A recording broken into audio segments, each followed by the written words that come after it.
If you want to stay on this ride, you better have a strong heart. As my partner and I sat waiting for a call, I began to tell her the story that I'd seen on TV. But for some unknown reason, I couldn't remember the name of the hotel. At that moment, we got an emergency call. We ran the call, brought the patient to the hospital. The whole time I'm trying to remember the name of that doggone hotel. Well, we arrive at the hospital and wheel the patient inside. As I'm giving my report to the nurse in the emergency room, I just happen to glance behind the desk, and hanging on the wall is a calendar. And the full-color, large picture on the calendar is, you guessed it, the Hotel del Coronado. Well, I tend to pay attention to these little things, and took this as an invitation from Kate to visit her hotel. So, I reserved one of their smallest, cheapest rooms, and the next time I had a 4-day weekend, I packed up my convertible, drove down the coast from San Francisco to San Diego, arrived at the hotel, went up to the desk to check in, and the clerk says, "Oh, I'm sorry, all of the small, cheap rooms, like the one you had reserved, are booked up." Let me see. Oh, we do have this suite with a balcony overlooking the courtyard in the old section of the hotel. Will that be all right? He said, "I'll give it to you for the same price as the small, cheap, cheesy room you had reserved." Naturally, I say okay, and I'm beginning to think this is going to be a very interesting stay. So, up I go, took a bubble bath, drank a beer out of the room bar. Shouldn't do that, by the way, they're terribly expensive. Jumped on the bed, as is my habit anytime I stay in an expensive hotel. I took a nap and got dressed for dinner. Went down to the bar for a cocktail. The bartender brought all of my drinks. Had dinner in one of the restaurants, and when I asked for my check, the waiter told me that a gentleman who had been seated across the room had paid the check. The rest of the visit was uneventful, no apparitions, no funky stuff, until the stay at the hotel never showed up on my credit card bill. Now, I'm a relatively honest person, and under normal circumstances, I probably would have called the Hotel del Coronado, told them about their oversight. However, when viewed with everything else that occurred, the calendar, the upgrade, the free drinks, the free dinner, it was rather apparent to me that I had indeed been a guest, Kate's guest, at the Hotel del Coronado. She is a fine hostess, and I hope to return one of these days. And I have, of course, many more like this. And if any of you have a particularly good ghost story, we're going to do two things. One, we are going to tell ghost stories from those of you who call on the call-in lines. And we are going to also invite you, rather than sending in a fax with your ghost story, if you have a particularly good one, send me a fax with your phone number, and I will call you. Open. So wherever you are in the world, it doesn't matter where you are in the world, if you have a ghost story, and I do have one sent to me here from Belgium. I've got another one from South Africa. All lines, all nights, all ghost stories. Here we go. First time caller line, you're on the air. Good morning. Good morning. This is Carrie calling from Eugene, Oregon. Hello, Kay. How are you? You're going to have to get good and close to the phone because you're not too loud. How's this? That's better.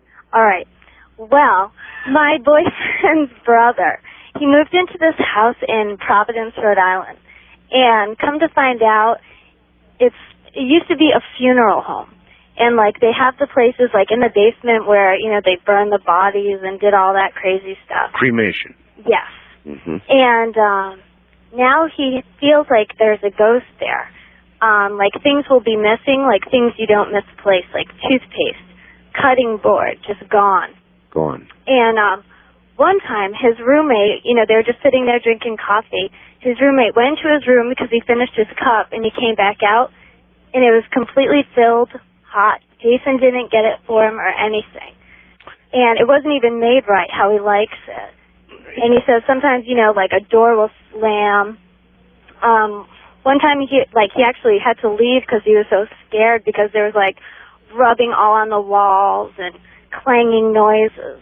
You know, let me tell you a little story back now. Okay. I saw a movie the other night. I can't recall the name of it, unfortunately. Now a million people will send it to me. But it was about a man who went to work in a morgue.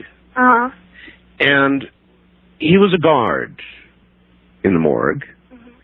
And he would have his little guard desk, and he'd have his little, you know, guards have keys, and they have to make the rounds and turn the key so that the owner knows they really made their assigned rounds at night. And he had a desk and a workstation when he wasn't having to make his rounds. And there was this red light behind him. And in the morgue, they would have the bodies all lined up on these cots covered with sheets in a what's called a cold room. Mm-hmm.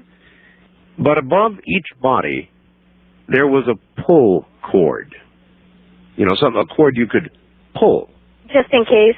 Just in case. And should somebody pull that cord, it would obviously mean to the guy sitting at the desk that one of the bodies in the morgue had reanimated, not unheard of. And I'm not going to tell you any more than that, but I will tell you, it went off. Wow. Okay? Yeah, it's pretty weird. And well, is there like, who would you go about calling? Say if you wanted to have like a specialist come in there and see, you know, what was going on. Any ideas? Oh, yes. I have many people. In fact, the guest I'm going to have on this coming Monday night might be exactly the person you're looking for. Yeah, it's pretty crazy because, you know, his name now, listen to me, is Jerome Clark, and he wrote a book called Unexplained: Strange Sightings, Incredible Occurrences, and Puzzling Physical Phenomena. Now, he'll be here Monday night, Tuesday morning next week. Okay. Somebody like that is the kind of person you need. Okay? Definitely. Thanks so much for your help. You bet. Take care, and good luck. Wildcard Line, you're on the air. Yes, Art, this is Greg from El Cajon, California. Hi, Greg. How are you, Art? Just fine. I have a good one for you. Okay. Do I have about 4 or 5 minutes? You do. Excellent. My wife's mother had died back in February, actually on February 13th of this year. And prior to her death, my wife and children and I had stayed with her overnight in that house on many occasions. Sure. It's just a normal home, nothing strange, very comfortable there, no problems whatsoever. You would just be visiting her and stay the night? Yes, sir. Yeah. Taking up the house at the time of her death went into probate. And, of course, my wife and her siblings not wanting to leave the house empty, of course, because of vandals and that sort of thing. My wife and our 2 daughters and our unborn son moved into that empty house on March 1st of this year. Makes sense. Shortly after, my family and I took occupancy of the home. Certain events started to take place. Like what? Well, just to paraphrase you also, at this time, on around March 10th, we adopted a German Shepherd Beagle mix that it made my wife feel a lot better, of course, because I worked late at night, sometimes till 2 or 3 o'clock in the morning. Like me. Yeah, there you go. And it gave her a peace of mind because the house was out in the country. Okay. Like me. Yes, sir. And within the first 2 weeks that we took up residence in my wife's deceased mother's home, my wife would relate to me from time to time that she felt as she was being watched intensely. I myself, at the time being a complete skeptic, dismissed the information as an overactive imagination, which I probably should not have. That was my belief until the evening of March 16th, 1998, when my eyes were widely opened. On that evening, I was having dinner with my wife and children, and my sister-in-law and her 2 children, teenage children, were over to the house for dinner, just, a few weeks after moving into the house. Everyone had left, but my wife and I And I was sitting in a position in the dining room, at the dining room table area, that allowed me to look all the way down the hallway into one of 3 bedrooms, which was my youngest daughter's at the time. Sure. At that point, I saw something that is so hard for me to describe. It was an aura of what seemed to be a woman's form, with a lot, to me, of what seemed to be energy around. In other words, indistinct, kind of a foggy light aura. Yes, sir. All right. And it definitely was. It seemed to be the shape of a woman to me. Mm-hmm. I was so motionless and locked into what was happening at the time that I almost lost relative consciousness of what or where I was, except for what was going on in that room. My wife was sitting over to the right of me and asked me what I had seen, and I described it to her, and she said something to the effect of, "You too?" You too? Yeah. You mean she saw it as well? She had seen and felt things before me, and yet had never, over that period of time, that 2-week period since we'd moved in there. Can you hang on through the break? Absolutely, Art. Stay right where you are. When one sees it, you can imagine a bit of undigested meat. When 2 see it, well,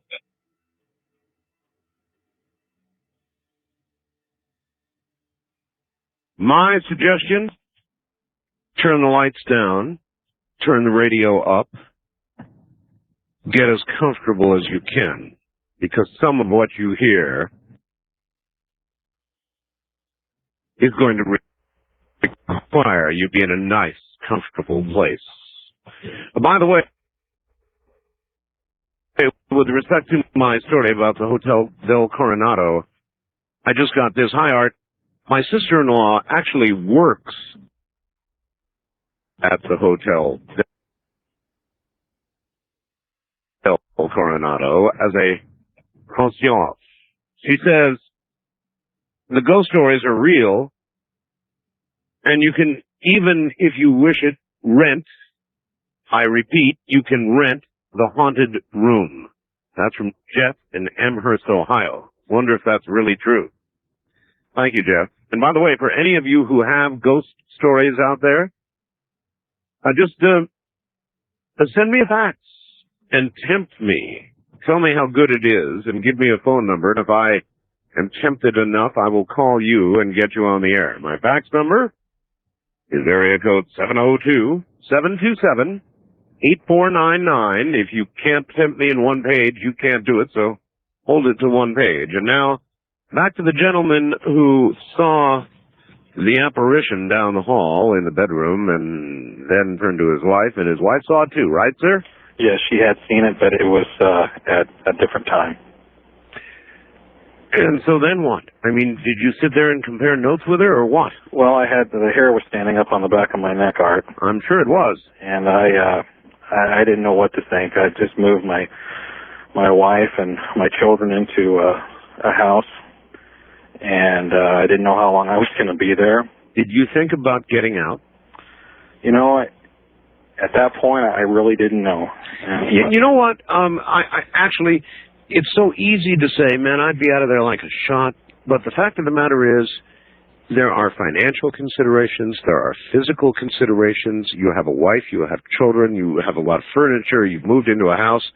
So you don't just immediately make a decision to split. Let me tell you, Art, the rest of my notes that I have here for you that I compiled today, you're going to think more and more of why we didn't actually get out.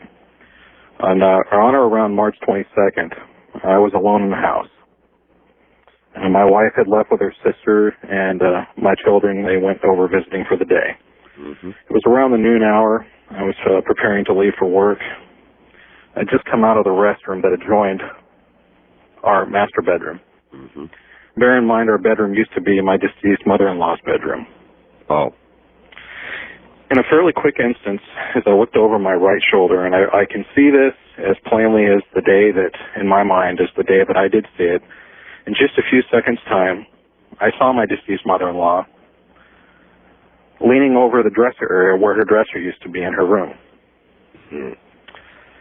And it appeared as if she was leaning over to place something down. This time she was of more form? Yes.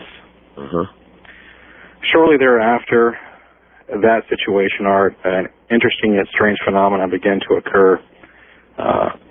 My deceased mother-in-law there was a beautiful type plush white carpet, very white carpet in her home. It was throughout the home. There was no variance throughout any of the rooms whatsoever, and I'm just giving the details so the listeners understand what I'm about to say. One morning, I would believe it was the end of March, 1st of April, my wife said, "Honey, come look at this." And I said, "Well, when you walk barefoot on the carpet, Art, it would leave almost a type of imprint of your foot." I understand exactly what you're saying, yes. And so we experimented a little bit. This was not my wife's footprint, Art. It wasn't my footprint. And it was much too large to be either of my daughters. Sure. So we just stood there looking down, and my wife said, "I know it's my mother's.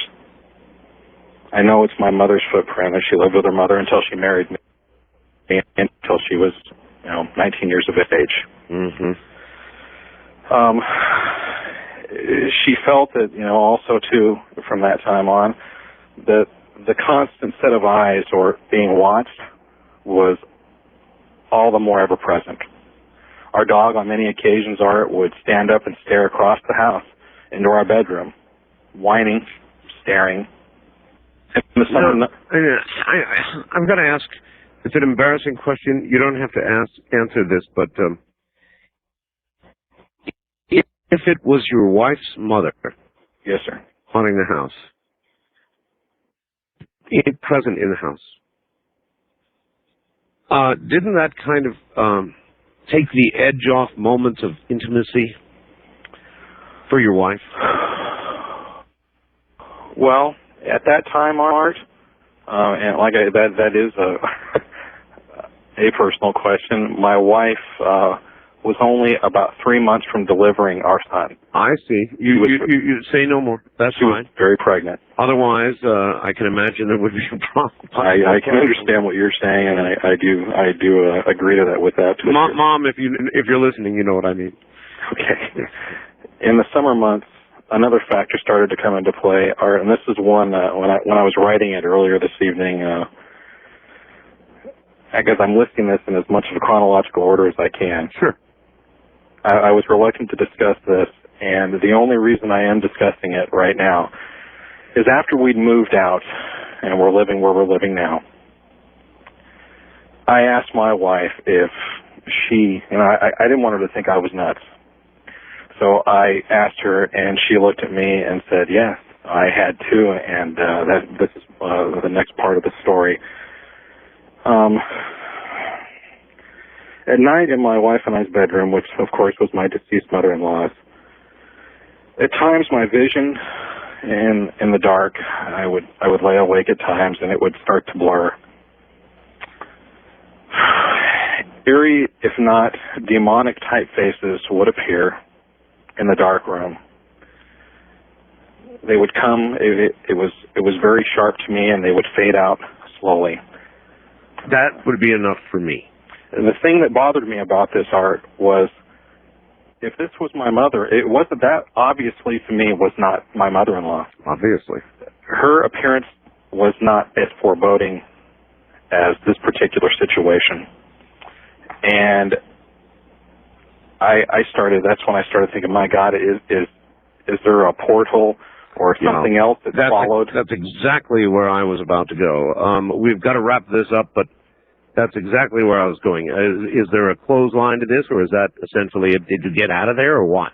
Well, at that point, those things were starting to happen at the end of the summer. There were thumping noises on the wall. Many occasions at the noon hour, almost on certain days, frequently the phone would ring. There would never be anybody there. And the one thing that I would like to say, Art, and this is probably of some interest to you, I often wonder at this point if the intrusion, taking that nothing but a appearance by my mother-in-law in the last few recent days to my wife has appeared. There hasn't been anything since we moved to our new home. Mm-hmm.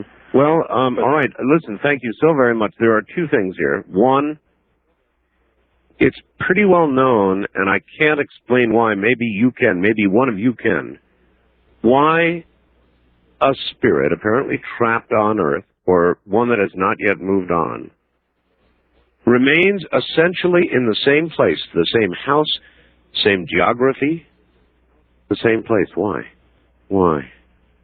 And the second thing that I would draw from that is, he said it himself.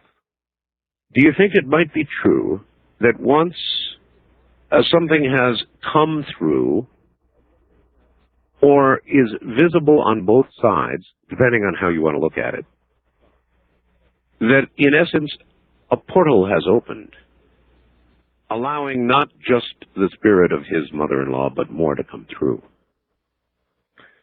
That's worth some thought. On our international line, you are on the air. Good morning to you. Hi, this is Mark from Auckland, New Zealand. Auckland, New Zealand. Yes, sir. Welcome to the program. Yes, I have a bit of an unusual ghost story to tell. All right. I frequently have out-of-body experiences, and one time I managed to catch a glimpse of my own ghost. What? What? Yes. Now, if anything would stop me from having OBEs, assuming I could have them at will, that would do it. You saw your own ghost. Yes, well, people who frequently have out-of-body experiences will know that you can sometimes get stuck in your corporeal body or physical body. This frequently happens to me, and this one time, a part of me separated while my vision remained in my body, my physical body, and I saw this watery ghost. Oh my! In other words, you saw your spiritual self in a visual way, with the vision from your own body leaving your body? Yeah, I saw it walking across the room. Well, I saw myself walking across the room. It was sort of like a third-person perspective. Did that stop you from doing that? No, that I've had more hair-raising experiences than that. That was unusual though. But no, it hasn't stopped me. It would have stopped me cold. All right, my friend, thank you. That's from New Zealand. That would have stopped me cold. To have the physical vision remain in a somewhat active mind, and to see your spirit leave your own body, and to realize that your essentially dead, spiritless body is observing its own spirit leaving. No, thank you. East of the Rockies, you're on the air. Good morning. Good morning. Hello, where are you? I'm in Austin. Austin, Texas. All right. This story, it's kind of secondhand because it's something my mother told me happened before I was born. It's all right. What is your name? Sarah. Sarah. Okay, Sarah. Okay. She was living in Salem, Massachusetts with my father. They'd gotten married recently. Right. And in the house they were living, I think it was probably an old house, these things started happening. First, the cats started acting weird. Like, they'd be running across the room, and all of a sudden they'd stop like there was a wall in front of them. Yes, I've seen cats do that many times. They see things we don't. Yep. And once or twice she said she found them in shut dresser drawers. Cats? Yes. They'd have gotten inside the drawer and it was shut behind them. Yes. She was alone in the apartment. And once the bathroom door was stuck. And she wasn't sure why it was stuck. She kept trying to get it open. My father wasn't home, so she had to get a neighbor to help her open it. And it took him a lot of work to get it open. And when they got it open, it was like 20 degrees colder in the bathroom than it had been anywhere else in the house. Really? Yes. And then my father would start, he would say he felt a hand on the back of his neck, but my mother was across the room or in a different room and there was no one else in the house. Mm-hmm. And then the last thing that happened, my mom said this was the last thing that happened, and after that nothing ever happened. My father came in the room where she was, and he was like all white and shaking, and told her that he had been walking up the stairs, and he saw this woman walking down the stairs towards him, and that she was wearing like old-fashioned clothes. That was all they told me. I didn't get any more detail than that. Yes. She was walking towards him, And then when they passed each other on the stairs, he felt like totally cold all the way through, and then she vanished, and then they never saw anything else again. I sure do appreciate the story. I thought you'd want to hear it. Oh, you're right. Thank you. I wonder what it is about the presence of an entity that causes temperatures to drop. And by the way, I might add measurably drop. I have interviewed any number of ghost researchers, and it's about half and half. Some say they're unable to measure the temperature drop, but they can certainly feel it. The other half say they have measured up to, as this young lady said, up to 20 degrees and more of difference. Sometimes right down to freezing. She mentioned cats and brings to mind the following. Again from Canada. Canada must be a very haunted place. Where I live, we have woods by our house, about 7/10 of a kilometer by 6/10 of a kilometer in size. And in this woods is a man some time ago who hung himself, actually 70 years ago, when his wife had died at an early age. 70 years ago, the land that everyone is now living on was farmland. And ever since those woods have been left alone. The only thing about the man was he was a cat lover. He had about 4 cats. And I can tell you there is something about those woods that is pretty freaky now. Every now and then, even now, there is a gathering of cats in the woods. No lie, I've seen them. They just sit around, 10 to 20 of them. Tell you what I'll do. I'll try and get a picture of it next time it happens and send it to you. I believe the cats are gathering in this man's name. West of the Rockies, you're on the air. Hello. Aloha, Art. This is Mike calling from Kihei, Maui, Hawaii. Hello, Mike. How are you? I'm fine, thanks. Actually, I told you this briefly a few years ago. My wife Bonnie and I had gone over to Kauai pre-Iniki, the year before Iniki hit. Oh, the big terrible hurricane, yes. It was a nasty one. We stayed at an older, fairly flat resort called the Cocoa Palms. It was nice. We had driven around the day. We went back to the hotel, pretty tired. And we went to bed after listening to the little band downstairs. Sometime in the night, I woke up. I was on my back in the bed, and something fairly large, kind of glowing, was at the foot of the bed. Bad. It was human-shaped, and it scared the bejesus out of me, to the point where I was petrified and could not move. Describe it more than that. Human-shaped. Sort of a mist, you mean, or try and do a little bit better. Well, at least 7 feet tall. If it was a person, it probably would have weighed several hundred pounds. Oh, so this is very large. Like 250, 300 pounds. All right. The perception I got was that it was kind of glowing like a glow stick. You know those green glow sticks you crack at night? Yes. Okay, well, it scared me so bad, all I did was close my eyes. Whatever it is, it's going to go away. I'm closing my eyes. That's it. Mm-hmm. Woke up in the morning. My wife and I finished our time on Kauai, went to Oahu, and driving from the airport over the Poly to the other side, mm-hmm. I told her on the Poly, I said, you know what, babe? Last night, there was something in our room. And she turned to me, and the chicken skin started. That's when you get the goosebumps. So they call it in Hawaii chicken skin. She freaked out with her big Hawaiian eyes and looked at me and said, I saw it too. Hmm. And I said, well, what would you see? Apparently she must have seen a little more than I did, and or perceived more than I did. Maybe she didn't close her eyes. I sure did. My wife says that she saw a very large Hawaiian float in through the window and stand at the foot of our bed, and it was, to her, she said, it was very pissed off. It was a pissed off Hawaiian. A pissed off Hawaiian. Now, I'm white. My wife's almost pure Hawaiian. I'm wondering, is this a Hawaiian ghost looking down, seeing a local woman with a white man? I hear you. Angry. I hear you. That was very perturbing, and we both had chicken skin for quite some time that evening. One more recently, unfortunately, my wife's lovely father, who lives over in Waimea on the Big Island, yes, was diagnosed with a terminal cancer around May this year.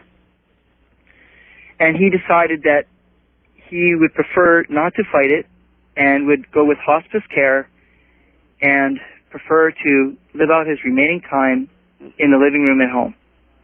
And with a lot of the homes here in Hawaii, we have day beds in the living room. No, I understand that. I think I would make the same choice. So, Shem, that's his name, you know, her dad, spent out his remaining time in the living room on the beautiful hospice bed provided.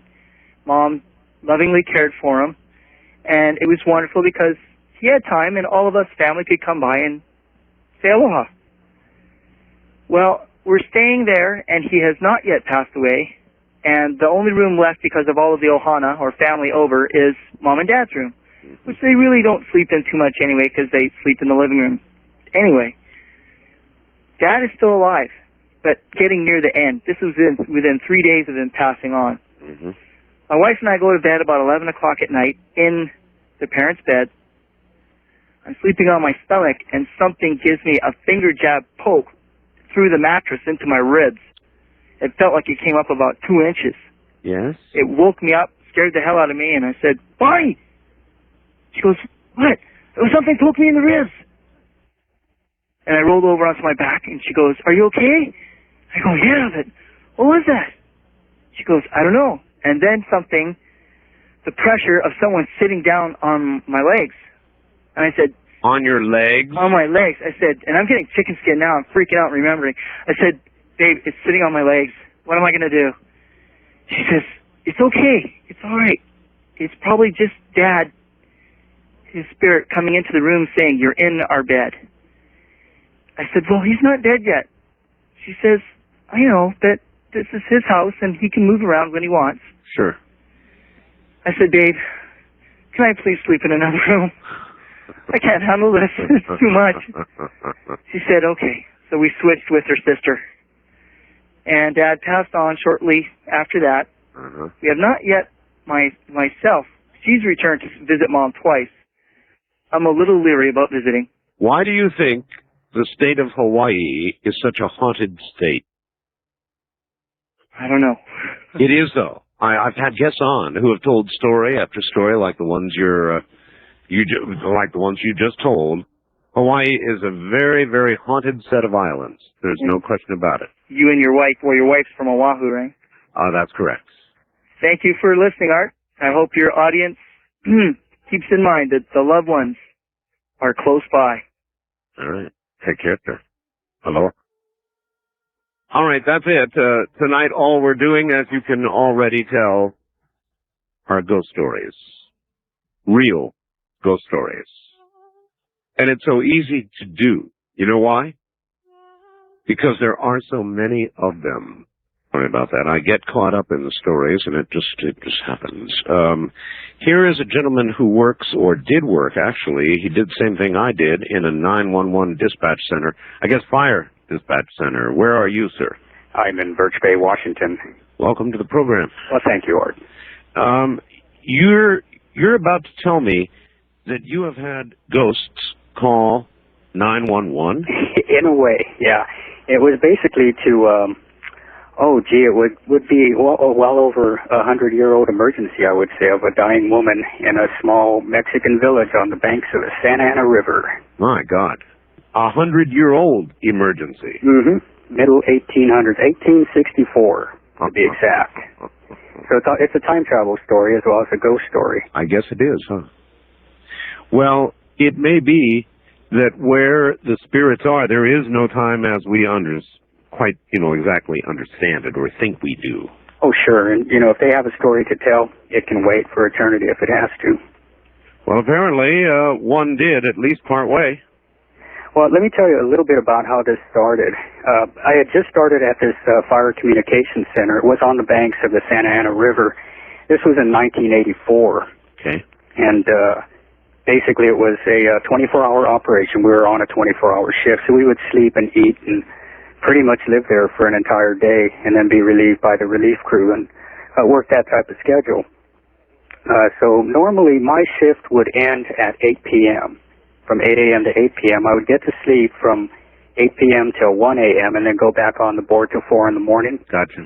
And that way we could at least get a couple hours of uninterrupted sleep. Mm-hmm. Well, I thought the strangest thing was that none of the dispatchers would sleep in the dormitory, which struck me as really odd. They all seemed afraid of the place.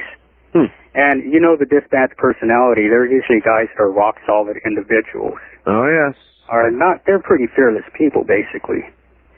But we'd have guys sleeping in the hallways or bedding down in the lounge, that type of thing. Well, I'd been on for about a week, and I got woken up in the morning by the intercom saying that, I could sleep till noon because I was going to have to work a 12-hour overtime shift. Someone had called in sick, and I was basically up for it. Well, about a half hour later, and usually these things happen when you're dead asleep, I felt something lay across my legs, and there was a groan like somebody going, when they're stretching.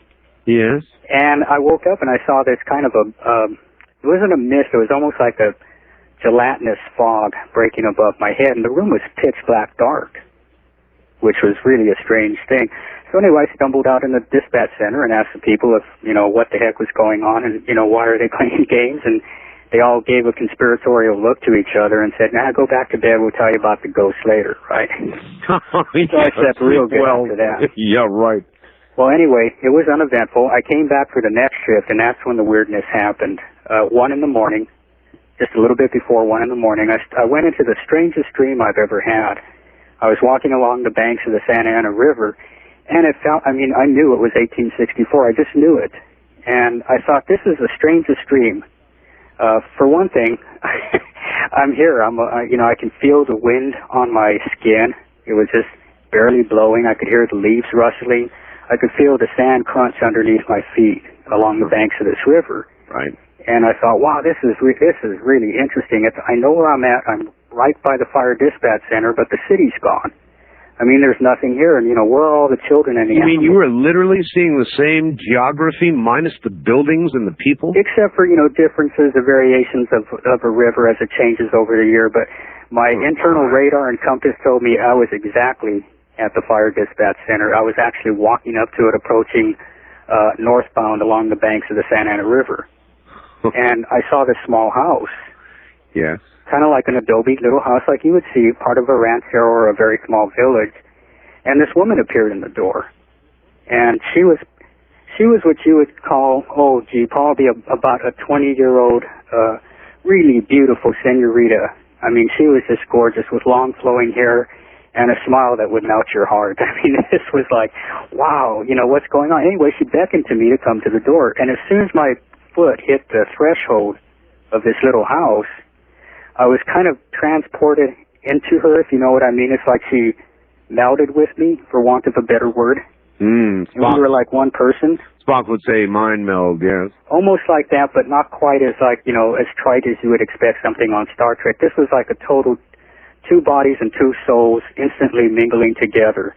Wow. And it was an instant feeling of like warmth and love and a tremendous sexual rush, which later on I found out that happens sometimes. Anyway, she kind of separated from me and beckoned me into the house, and I went in there, and she showed me this old woman laying on a bed. And prior to entering the fire service, I'd been an ambulance driver in L.A., and you pretty much know when a person's ready to breathe their last, and this woman was definitely, she was what they call chain stoking, that, final type of breathing. And she had on a kind of like a floral print shift dress. Yes. And this girl started to tell me that, she was the last of the small village, and she had stayed there and taken care of all the people that were sick, and they had a drought and a famine and some type of terrible disease had come through the community and killed a lot of people. And basically everybody just packed up and went upriver to try to find a better place to live, took all the children, healthy people, and animals, and they all just split. Makes sense, yeah. And she was the last one, taking care of the last person alive that could not make the trip. Well, to make a long story shorter, she basically started telling me how all these people died. And this is when the dream got really bad. I mean, it was like I was trapped in this place. If you know, well, you obviously know the personality of a dispatcher that's fully in control of his environment. I certainly do. I mean, you are the savior of the city. Otherwise, you'll never make it. Anyway, it was the first time in my career that I'd ever felt totally trapped and scared and wanting to just get up and run from the dispatch center, even though, you know, I wasn't there, but I was. Right. All these faces started coming at me. They were all like Mexican villagers, which is what lived in that part of California at the time. And as each face came at me, I died with them. And they were talking to me. And one after another after another. It must have been 100 faces just coming. I mean, like, you know, literally face to face with me. And I felt the pain of their death. I take it you didn't sleep in there again. Oh, I did. I was not going to let this... I was going to get to the bottom of what the heck was going on with this thing. Anyway... There was, I used to hate it when 1 o'clock would roll along and the dispatcher's voice would come on the speaker and say, get out of the sack, it's time to hit the board. Mm-hmm. Well, the dispatcher that was handling the shift came on and he pulled me out of my sleep. Anyway, I stumbled into the communications center, didn't even put on my uniform. I was drenched in sweat, I had this big lump in my throat, these tears were just like pouring down my face. And he looked at me and said, what in the heck happened to you? So I told him, I think I just got visited by a ghost. And that's when he finally said, oh, these darn ghosts, it's like they've been banging on the switchboard all night. I've had this creepy feeling like something's standing here watching me, and I can't take this anymore. I'm going to go sleep in the lounge. I'm not sleeping in that dorm anymore. So I figured, okay, well, there is something here. It's not just me in his bed. Like something was crushing his chest. And he would talk in Spanish, and the other dispatchers would say, yeah, when this guy's sleeping, he starts speaking Spanish, and that's when he's having these nightmares. Well, it's obvious to me, sir. Thank you very much for your call and your story. It's obvious to me what was occurring. I, too, worked in a 911 dispatch center in Monterey County. And on a daily basis, even an hourly basis, you deal with life and death. Actually, I found it to be too much, and I spent a year at it and bailed out. But you deal with life and death. I'm the kind of person that takes my work home with me. And so it was not the job for me. But a place of haunting? Oh, yes, of course. Place of crisis, a place where death is documented nearly on an hourly basis, sometimes more, yes. Yes. On my first-time caller line, you're on the air. Hello. Hi, Art. Hi there. Where are you? Paul from London, Ontario, Canada. London, Ontario. Haunted Canada. Yes, sir. Yes, and actually we are pretty haunted. Actually, the one I've got happened when I was about 8 years old. We were a bunch of us sitting around, messing around, and the guys I was with decided to hold a seance. And we were sitting in my friend's basement, and... You decided to hold a seance? Well, yeah, you're right. That's like, you're really inviting it. Well, yeah, that's what I like. I didn't take part. I sat off in the corner going, no, this isn't for me. Uh-huh. Besides, I didn't really believe in that stuff at the time. After that, I really changed. Halfway through the seance, I kept hearing strange noises, and we were sitting in his basement, and they just kept going, shh, stop making noises. And I was like, well, it's not me. They're like, yeah, sure, just shut up. We're trying to get a hold of this ghost. And all of a sudden, something made me look off in the corner. He had an old TV that his dad was going to throw out sitting in the corner. Well, when I looked, I noticed it started to glow. Mm-hmm. And after a few minutes, it just exploded. The television exploded? Yes. The whole screen blew out, and what did it for me was the fact it was unplugged. Like the thing is, the TV was unplugged. When I looked on top of it, I saw other people have called in before about it, seeing the dark man. The dark man? Yes. I saw a dark, I could tell it was a man. He was sitting cross-legged on the TV wearing a long coat. He just looked at me, smiled, nodded, stood up, and disappeared. I'd be out of there so fast.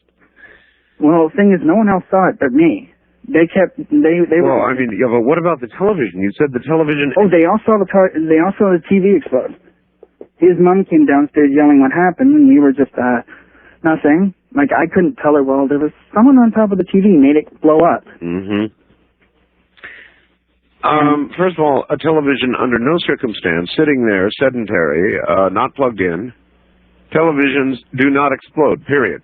Oh, I know that. Even plugged in ones. That'd be it for me. Well, the thing is, like, for me, you'd think you'd be scared, but I was just looking at it going, okay, that was odd. And, I mean, since that day, I've seen the same dark man every so often out of the corner of my eye, or it's almost like he's watching. Maybe he's waiting for you.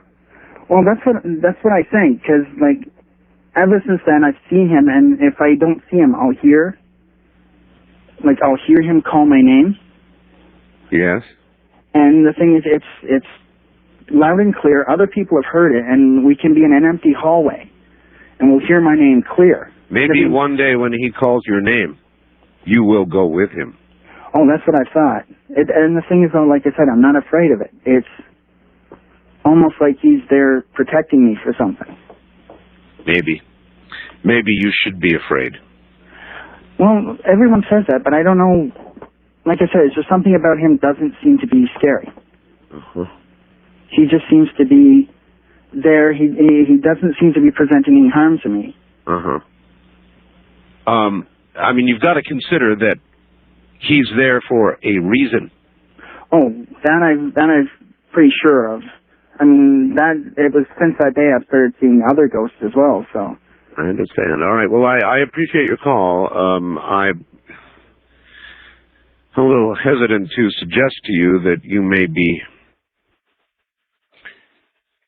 associating with somebody who is going to take you from where you are now to where you will eventually be. Wildcard Line, you're on the air. Hello. Hello, Art. This is Alan in Pahrump. Here in Pahrump? Yes, sir. Excellent. Almost neighbors, I guess. Before I start my story, I had to chuckle when I don't remember, I guess it was a letter you read or a fax about someone from Canada and the cat story. Oh, yes. You might want to mention to the listeners about the fire we had here last week, and they pulled out, what was it, about 104 cats that were dead out of the home? I don't know if you read that in the newspaper. Yes, I did. Yeah, it was pretty gruesome. Pretty horrible, yes. Pahrump is a strange place in so many ways. Are you outside? Yes, I am. As a matter of fact, I'm on the porch. Not mine, I presume. Well, I'm not exactly sure where you live. No, my wife says I talk loud, and I didn't want to wake the kids up. Oh, I see. So you're outside, and we're getting a little bit of wind tonight. It looks like we're going to get some rain, huh? It sprinkled a little bit and chased me in earlier. Actually, you know, it's kind of a spooky night out here, isn't it? Yeah, it's overcast. It has been all day, but not quite this bad.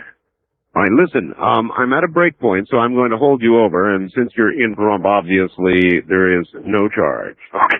So stay right where you are. We're telling ghost stories this night, and that's all we're doing. If you wish, call it Ghost to Ghost. We have a lot of documented ghost photographs. By the way, you should see the one on my website now from 1906. Here in the desert, when the clouds and the wind and the rain come, it's very eerie indeed. And here is my caller again. Out on his porch still? Yes, I am. Uh-huh. After a quick turkey break. All right, sir. From here in Erie, Pahrump, what have you? Well, back in 1983, I was a young married father, and I took my wife and little baby. We moved to California, to Long Beach. I had a rather low-paying job, and I had an uncle that offered us an apartment in his apartment building if we managed it, so it was for free. It was a little one-bedroom apartment, and we were so poor we didn't own a bed yet, so we had a fold-out couch. So we put the baby in his crib in the one bedroom, and we slept out on the couch until we could get in bed. Every night, usually about 9 or 10 o'clock, the baby would wake up just screaming, hysterical. We'd bring him out, and as soon as we brought him out, he would calm down, and and go to sleep. And it got to the point for about a month where we wound up having him sleep with us every night. We finally got a bed, excuse me, and switched rooms. We put him out in the front room in his crib, and we slept in the bedroom. Sure. I guess it was about a month or so went by. One night I was sleeping, and I started having this weird dream that turned really scary. Now, as I was growing up, there was a period where when I was a young kid, I had scary dreams all the time, and I guess out of necessity, I taught myself to wake up when a dream got too scary. Now, this happened to me. I woke up, I was laying face down on my waterbed, and something had a hand in the middle of my back, and had a hand on the back of my head, and was shoving me down into the waterbed, into the pillow, and I couldn't breathe. So I opened my mouth to talk, to call for help to my wife, Yes. and whatever it was, it bound my tongue. I couldn't talk. All that was coming out was a bunch of gibberish. And so I was struggling back and forth, and whatever it was incredibly strong and shoving me down into this waterbed. And I figured, well, if I wiggle back and forth enough, I'll wake my wife up. Well, she woke up, and she says, my gosh, what's going on? And she flipped on the light. And as soon as she turned on the light, whatever it was released me. And I looked up at her, and she looked at me, and she says, oh, my gosh, what happened? I feel this. She described that the room felt like it was just filled with hate. And I explained to her what had happened, and it was just, I didn't sleep very much that night. Oh, thanks a lot. I've got a waterbed, and up until now, I've loved it. Well, I can only imagine that. That was attempted murder. Well, let me finish the story, and it gets even creepier. We said a couple of quick prayers, and the room still felt creepy. We didn't sleep much that night. I was also working for my uncle, so the next day I told him what had happened, and he kind of scoffed at it. He says, oh, yeah, right. I've never had anyone else complain about living in that apartment. And I said, well, I wonder what happened. And then he got kind of serious for a minute, and he goes, well, there's something I didn't want to tell you. He said, a year before you and your wife moved in, we had a couple that lived there, and the man was a drug dealer, and he wound up getting murdered in that room. Somebody came in and busted in and shot him with a shotgun. And I said, and you're trying to tell me you don't believe, what I'm telling you, that you think it's just a bunch of mumbo-jumbo. And he really didn't say much after that. And that's basically my story. Up until then, of course, I never believed in ghosts. And after that, I've been... That's enough for me, sir. I've been converted. I appreciate the call on the dark, rainy night. You bet. Take care. That was attempted murder. That was attempted murder. Can you imagine having that happen to you? A presence that you can't possibly fight, pressing you down into the bed, pressing your tongue so you cannot speak, your head, your back into the bed. No, thank you. Good morning. You're on Ghost to Ghost AM. I'm Art Bell. Where are you, please? I'm in Tampa, Florida. Tampa, Florida. Yeah, I'm listening to you on the net. Okay. My story goes back to when I joined the Navy. I joined in 1980 as a nuclear power electrician and got assigned to the USS Enterprise in 1982. Oh, the Enterprise. Right. And the biggest nuclear power carrier in the world. She will not fit through the Panama Canal. She has to go all the way around. I believe that. I went through the Panama Canal myself on a large, cruise liner, and as we went through, we scraped the sides of the ship, so it was that close. Well, it has to do with ghosts that have been there for quite some time. They've been there for a very long time. The refit took 3 years before I even got to the ship. They took the superstructure off, put a new one on, and I was just getting to the boat as she came out of her refit. And so these guys who assigned watches were telling me, do you want a mid-watch and 5 and 6 switchgear? And I said, I don't know. And they said, well, there's a ghost. Well, I'm not a Navy guy. 5 and 6 switchgear, what's that? That's where the 5 and 6 switchgear is where the controls for the ship service turbine generators are. For paralleling and taking up and down. Generators, okay. Okay. And so I didn't really much believe him, and he gave me a mid-watch. And I stood a mid-watch on 5 and 6 switchgear and heard somebody roaming around in the back room, because what we had in that one switchgear, we had our little office where we had our morning meetings, and we had our, gear pullers and our electrical equipment in there. And it sounded like someone opening, closing drawers and moving around. And I walk in there, and there's only one way in and out, one door. And you can see it from the switchgear where you're at. And I open the door, and there's nobody in there. And, I thought, well, maybe somebody's messing with me, but there was never anybody in that switchgear. And then I come to find out there was another ghost haunting number 2 and 3 switchgear. And by the way, if there's any listeners who were on the Enterprise who were in EE30, Electrical Engineering Group 30, they can verify this. And 2 and 3 switchgear, there was also a ghost. Now, from what I was told, these guys who were haunting had been vaporized by opening disconnects when they were fully energized. And what that had done is it drew an arc and created a fireball and vaporized him and the switchgear around him. It just vaporized everything it touched. And so these people were instantly turned into gas. Yeah, cinder. Right. And the 1 and 2 and 3 switchgear was more prevalent. One guy told me, he says, you can't sleep in 2 and 3 switchgear because he'll keep you awake.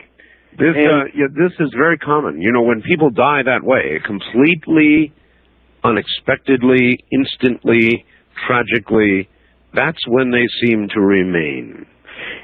And the thing was, he was like a guardian. You know what I mean? He was making sure that the guys didn't fall asleep on watch, because he'd do something to you. Now, I was just, I was wondering about the 1, 2, and 3 because I hadn't ever seen it, so I decided to play a trick. And I decided to pretend I was nodding off.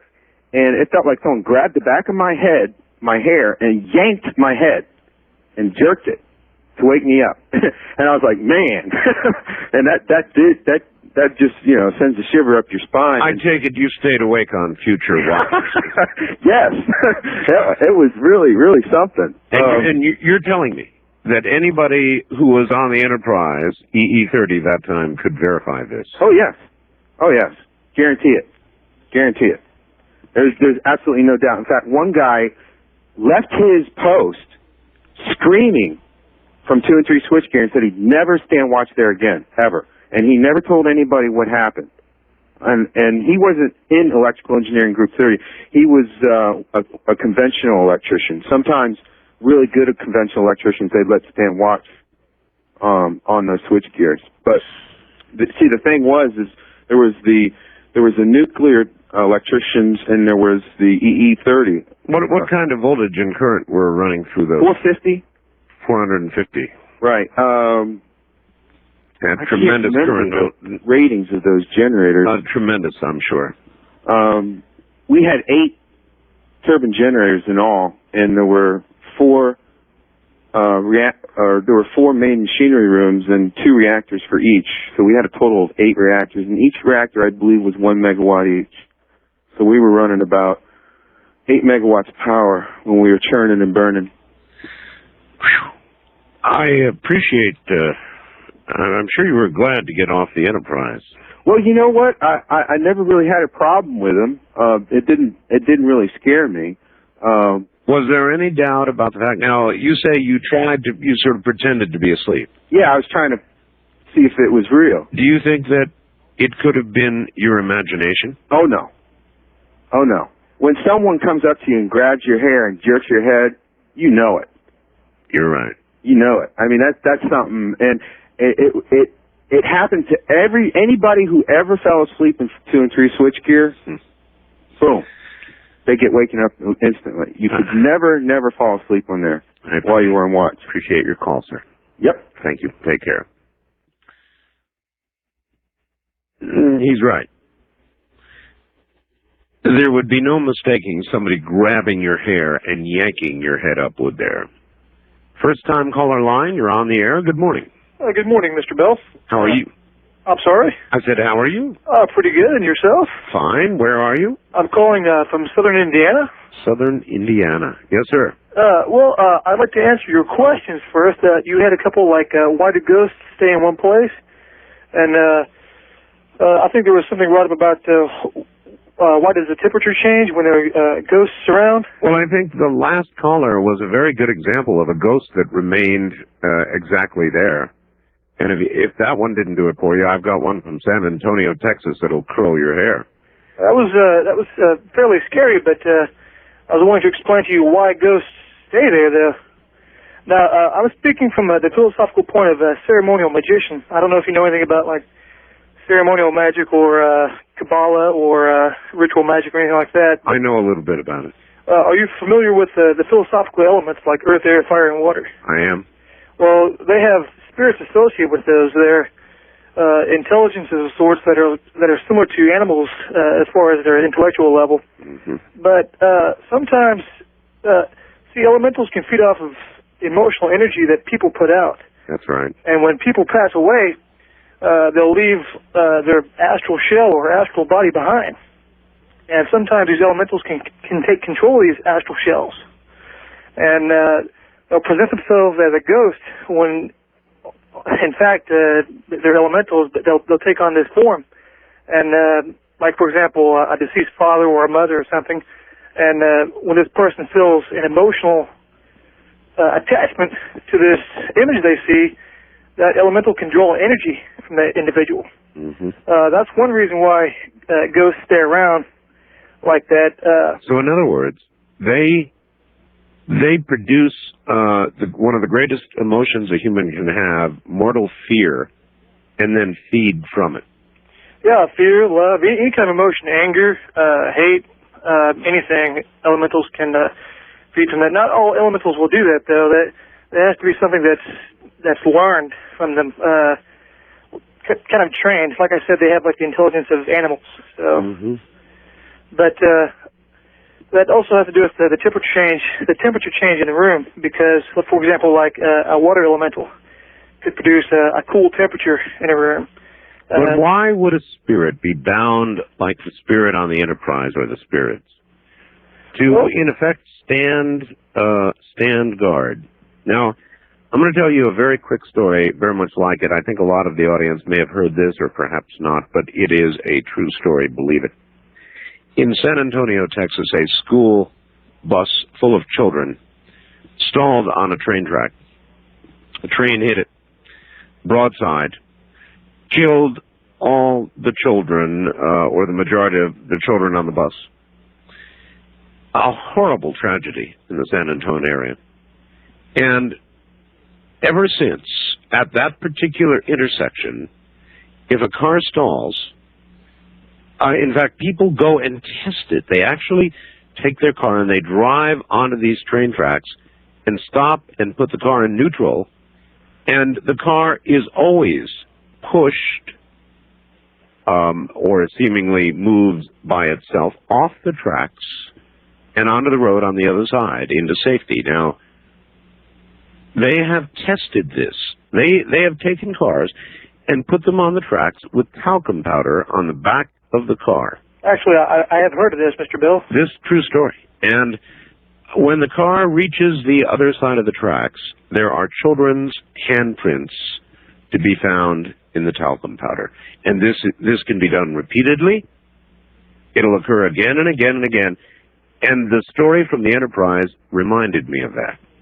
See, something like that may work on the same lines that a talisman may work. Now, a talisman, I don't know if you're familiar with how talismans operate, but when a talisman is created, it creates a vortex of energy that draws things to it. So, like if you create a talisman to say bring money into your life, or love, or whatever else you make the talisman for, it creates a magnetic attraction to that. Now, it's curious that there were several people involved in the accident. When there were quite a few people together and an accident like this occurs, there's a great amount of fear for a split instant before they're killed that goes through their minds. Now this would be imprinted on the material that was around them at the time, so that could work very similar. It could create imprinted on the material. Yeah, like for example, the land around it, the specific area where the accident happened, the railroad tracks. Yes. As a matter of fact, iron is a very good conductor for etheric energies like that. Let me tell you a little story, because we're out of time, but you mentioned it. Scientists are now believing that material things, wood, glass, crystal, in fact, most material objects carry memories, and scientists are actually getting to the point where they can extract these memories, kind of like a video show, kind of like if that motel bed could tell a story. But I'm very serious about that. Material things that soon may be able to relate what has happened around them. Here we go, and I think we're going down to San Diego, California, and we're going to hear from a police officer named Steve. Steve, are you there? Yes, sir, I am. On this dark and stormy night. Yes, the bad weather, the eerie weather is sweeping up through your state toward us very quickly indeed. Steve, you are a member of San Diego PD? Yes, I am. 12 years. 12 years? Yeah. How long ago did this occur? This actually happened about 12 years ago. I was just out of the academy, and I was assigned to a field training officer, and we go through a couple phases of that. And I was working in the southeast area of San Diego, which at that time was a pretty high-activity area, a lot of crime. And the guy I got assigned with had been on almost 30 years and was pretty much the classic grizzled and beaten veteran. So kind of like the rookie and the old warrior. Yeah, basically the new blood and the crusty old guy. And we were driving down one of the boulevards down at about 3 in the morning, and as we approached the intersection in a residential area, we saw a male standing on the corner, and as we passed him, he appeared to be bleeding profusely from the head and from the face, and just looked like he'd just been stabbed several times. And as we passed by, we both looked at each other and said, "Hey, did you see that?" And I said, "Yeah." And I was driving at the time. I flipped the car around real quick and drove back, and we both got out of the car, and we couldn't find him. He was gone. And this happened over a period of probably maybe 3 to 5 seconds in the time it took me to put on the brakes and spin the car around and drive back. And he was gone that fast. He was gone that fast. And we got out of the car, and we checked up and down the street, and there was no blood trails. There was absolutely nothing that ever indicated he was there. And we got back in the car, and we sat there quietly for a moment, and we looked at each other, and we asked each other again. We said, "Hey, did you see this guy? I mean, he had to have been there, right?" And we both confirmed that we both saw him, and we pretty much decided not to tell anybody after that. But I was pretty convinced that that's what we saw. We were thinking maybe it was a recent murder victim or something that may have again been restless or something. And did you write a report up? Oh no.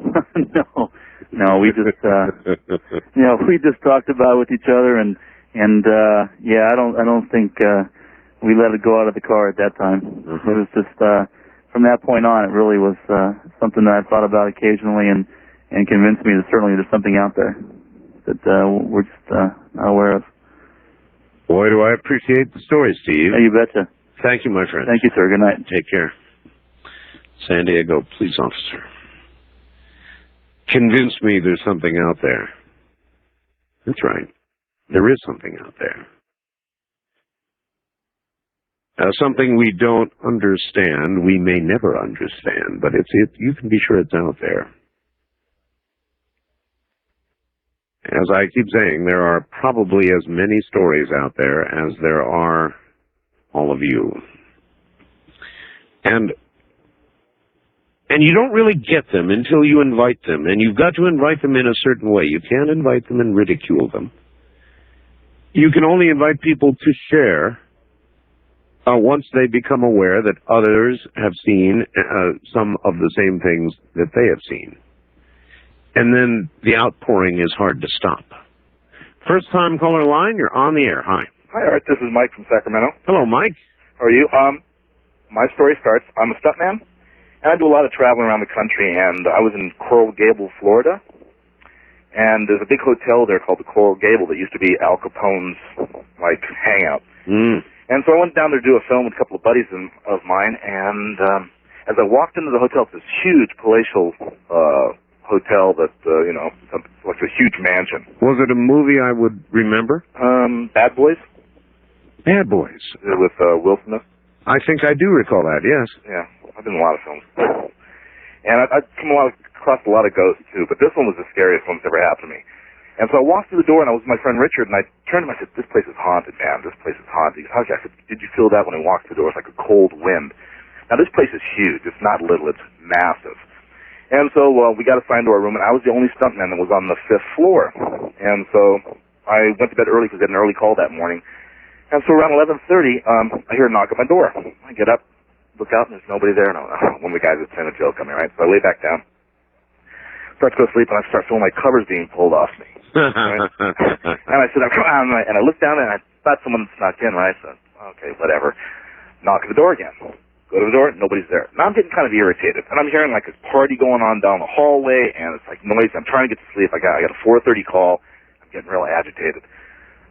So I lay back down again, cover myself up, the covers start pulling off me again, and I'm saying, someone's short-sheeting me or something here, right? Right. I get up, door knocks again, open up, and there's a guy at the end of the hallway wearing a tuxedo and a red carnation with his hair slicked back. And he looks kind of odd because it looks like a period suit, yes, like a 1920 period. Yes, sir. And I looked at the guy and said, hey, bud, I'm trying to get some sleep. I got to go to work tomorrow. Could you just knock it off? It's not funny. And he kind of laughed and turned and walked down the hallway. So I shut my door, and all night long, party. I called downstairs, and I said, look, you know what, I'm going to have to change rooms. This floor is way too noisy. And she says, you're on the 5th floor. I went, yeah. And she said, okay. So I hang up, go to sleep, and I didn't sleep much that night, and I get up the next morning, and I go down to the lobby, and there's a historical society booth right there. Yes. And I said, excuse me, I said, is this place haunted? And she started laughing. She says, oh, this is one of the most haunted places in North America. I'm going, oh, thanks. She says, you weren't staying on the 5th floor, were you? I said, yeah. She said, well, that was where the morgue used to be during World War II. It was converted into a hospital, and that was the morgue. Oh, my. And I went, well, great. So immediately I went to the front desk and I said, I'd like to be moved off the 5th floor. That's what I would have done. It was pretty, and even talking about it gives me the heebie-jeebies. Okay, can I tell you one more quick story? Very quickly, yes. Okay, I was at Rosemary Clooney's house.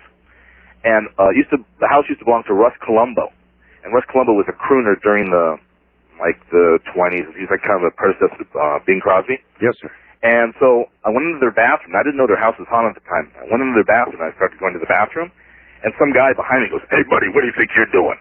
And I jumped literally out of the bathroom, zipping myself up and running into the front room, going, "Oh my God, there's a guy in your bathroom." You're probably not needing the bathroom. No. That was like my friend Miguel, who's Rosemary's son, started laughing. He goes, "Oh, that was Russ Columbo." He goes, "He's always playing tricks in the house. He's been dead. He got shot in the head here." Oof.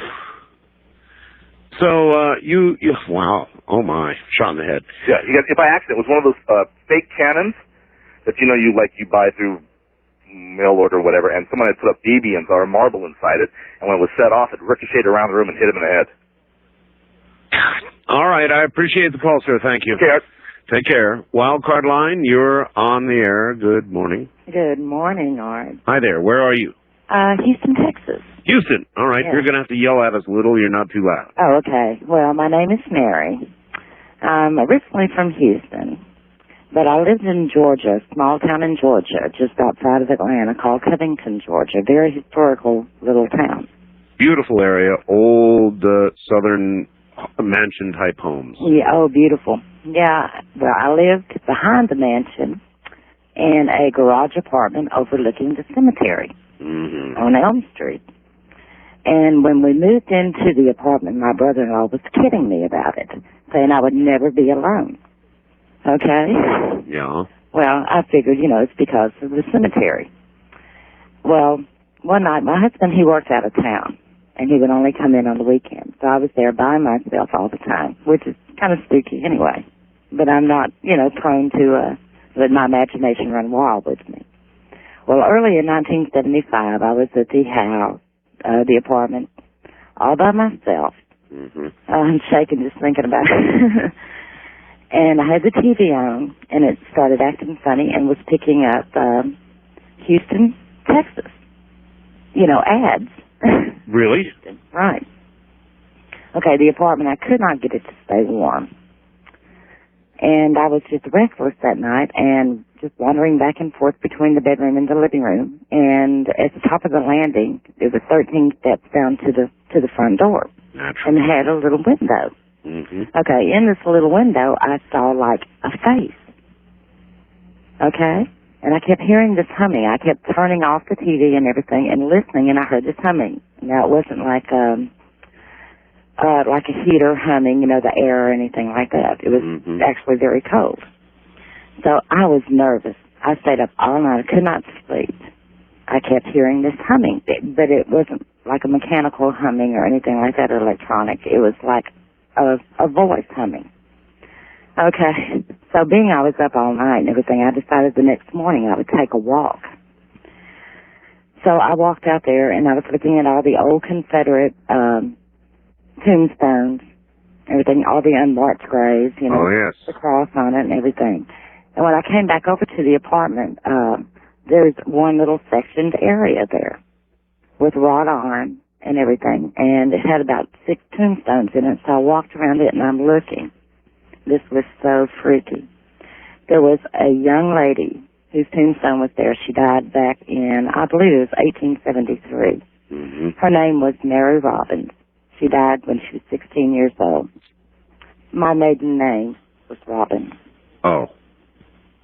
Needless to say, we moved. You got out of there. Yeah, it was just too strange, too frightening. I must say, graveyards are very strange places. I mean, they really are very strange places. Well, they are quiet neighbors, but that night... Quiet neighbors? No, you can feel them. Thank you very much. I've got a little story for you. My wife and I love Paris, France. City of Lights. We go back there and we'll go back again. Paris is a magical town. Whatever you may say about the French, and there's a lot you can say about the French, Paris itself is just... there is no city like Paris. Very romantic town. In our last visit to Paris, we decided to travel about, 20 miles outside the center of the city and visit the burial place of Jim Morrison. It was a very, very, very large cemetery, and we had a very difficult time finding the burial place of Jim Morrison.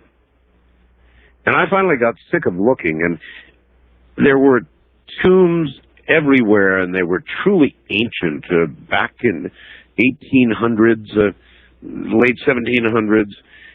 It was creepy. I mean, they were all around you.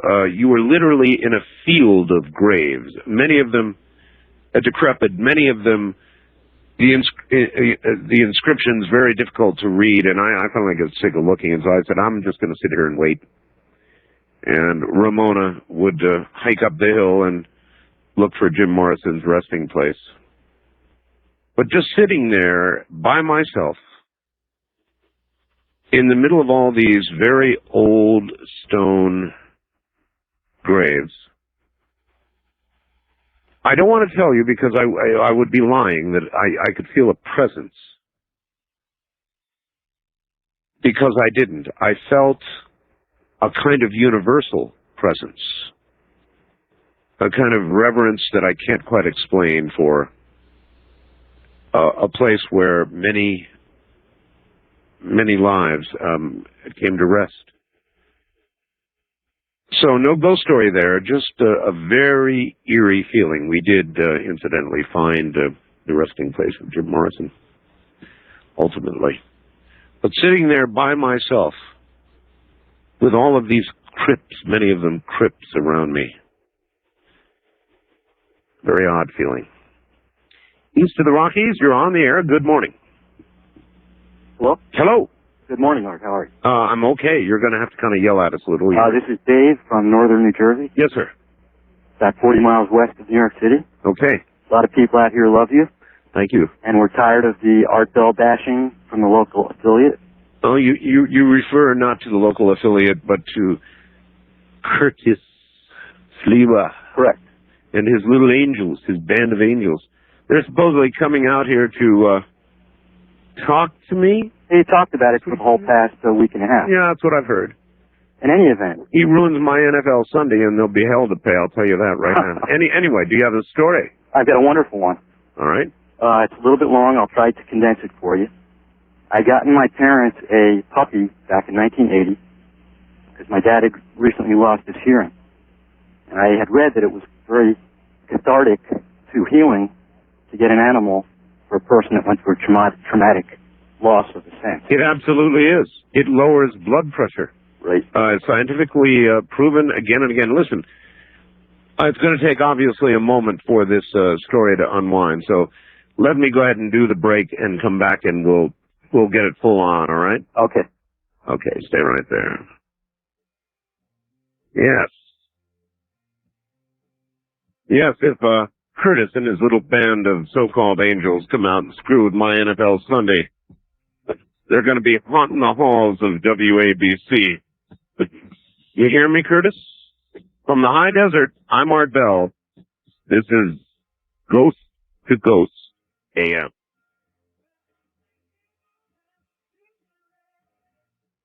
Back now, I think, to New Jersey, right? With Dave, right. Right, Dave. Okay, now go right ahead. Okay, I got the puppy from my dad back in 1980. It was a highly evolved little animal, a Cairn Terrier, kind of like Toto. There are some dogs and cats that are more evolved than others. Yeah, she was definitely a unique animal. And even though I didn't live with my mom and dad, she was my dog, which is kind of weird. No, Anyway, no, not really. It happens. In October of 1991, she developed a lump on her back that got bigger and bigger and bigger. Oh. We took her to the vet. Turned out she had an inoperable type of cancer called fibrosis sarcoma with a 1 to 3% cure rate, right, which is like a death sentence. Right. So I didn't want to accept that, and I must have taken her to 8 or 9 vets throughout the state of New Jersey. And my friends thought I was crazy, getting obsessed, being obsessed, whatever. No, I understand. Anyway, to make a long story short, I finally got networked in with a veterinary oncologist down in Red Bank, Central Jersey. And he was affiliated with the University of Pennsylvania Veterinary College, a teaching college. And he had just heard of a new interferon-based drug that had been approved by the Department of Agriculture, which is the government arm for drugs for animals as the FDA is for people. Sure. And he gave her the treatments, and she was cancer-free within 3 months. The tumor receded. It receded, and it just kind of popped off, and it was like a kind of bowl of jelly on her back, and they operated, and it was gone, and there was no trace. Wow.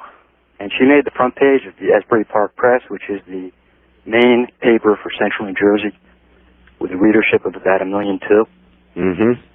Anyway, she finally got cancer back again in August of 1993. Yes, sir. So it extended her life about 2.5 years, approximately. And we had to make the decision to get her euthanized. Right. Even though we didn't want to. Right. But it was for her best interest. And it's tough when you lose something you love. And I felt very, very close to her. It's very hard. And I prayed. And I prayed. And this is down at my mom and dad's, about 80 miles south of where I live. And I asked God if God would please give me a sign to let me know that she was okay. Now, I just have to interject one thing in here. When she was a younger dog and healthy, because she was a little dog, I used to have this little game with her where I'd pick her up, kind of rock her back and forth, and gently, throw her on the bed. Sure. And she would land with, a boon, pouncing on the bed, right, wagging her tail and waiting for me to pick her up to do it again. Right.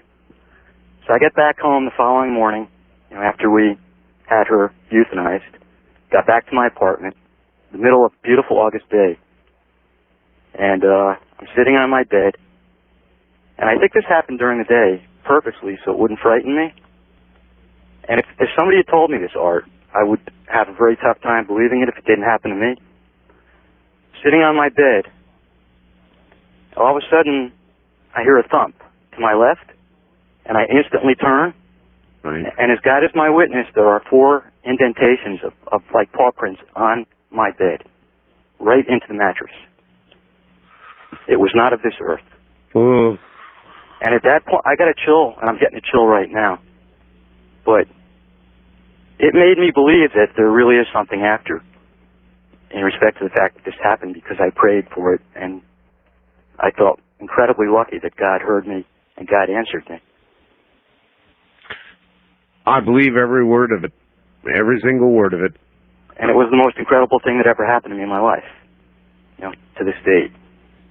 I really appreciate your telling the story, and I thank you, sir. Thank you, Art. I had a cat. You know, I'm a big cat person. And I had a cat named Yesu. I named him Yesu after the Yesu radio company. They make ham gear, you know, so I thought it was cute to name a cat Yesu. And Yesu was 20 pounds plus. Yesu was a big black cat. And Yesu was an outside cat. I now don't let cats outside, but Yesu was an outside cat. He was a macho SOB, I'll tell you. There were a couple times I actually got into fights with Yesu, but most times we loved each other. And somebody shot Yesu, and I didn't realize it.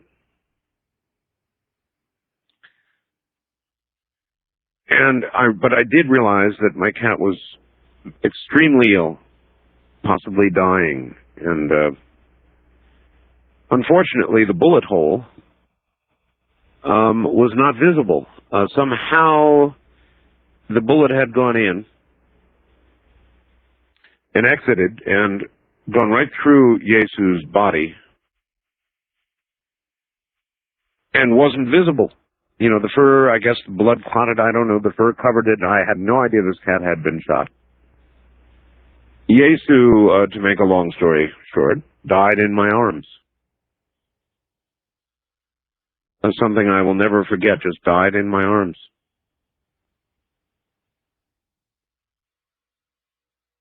Where are you, please? I am in beautiful downtown Monticello, Minnesota.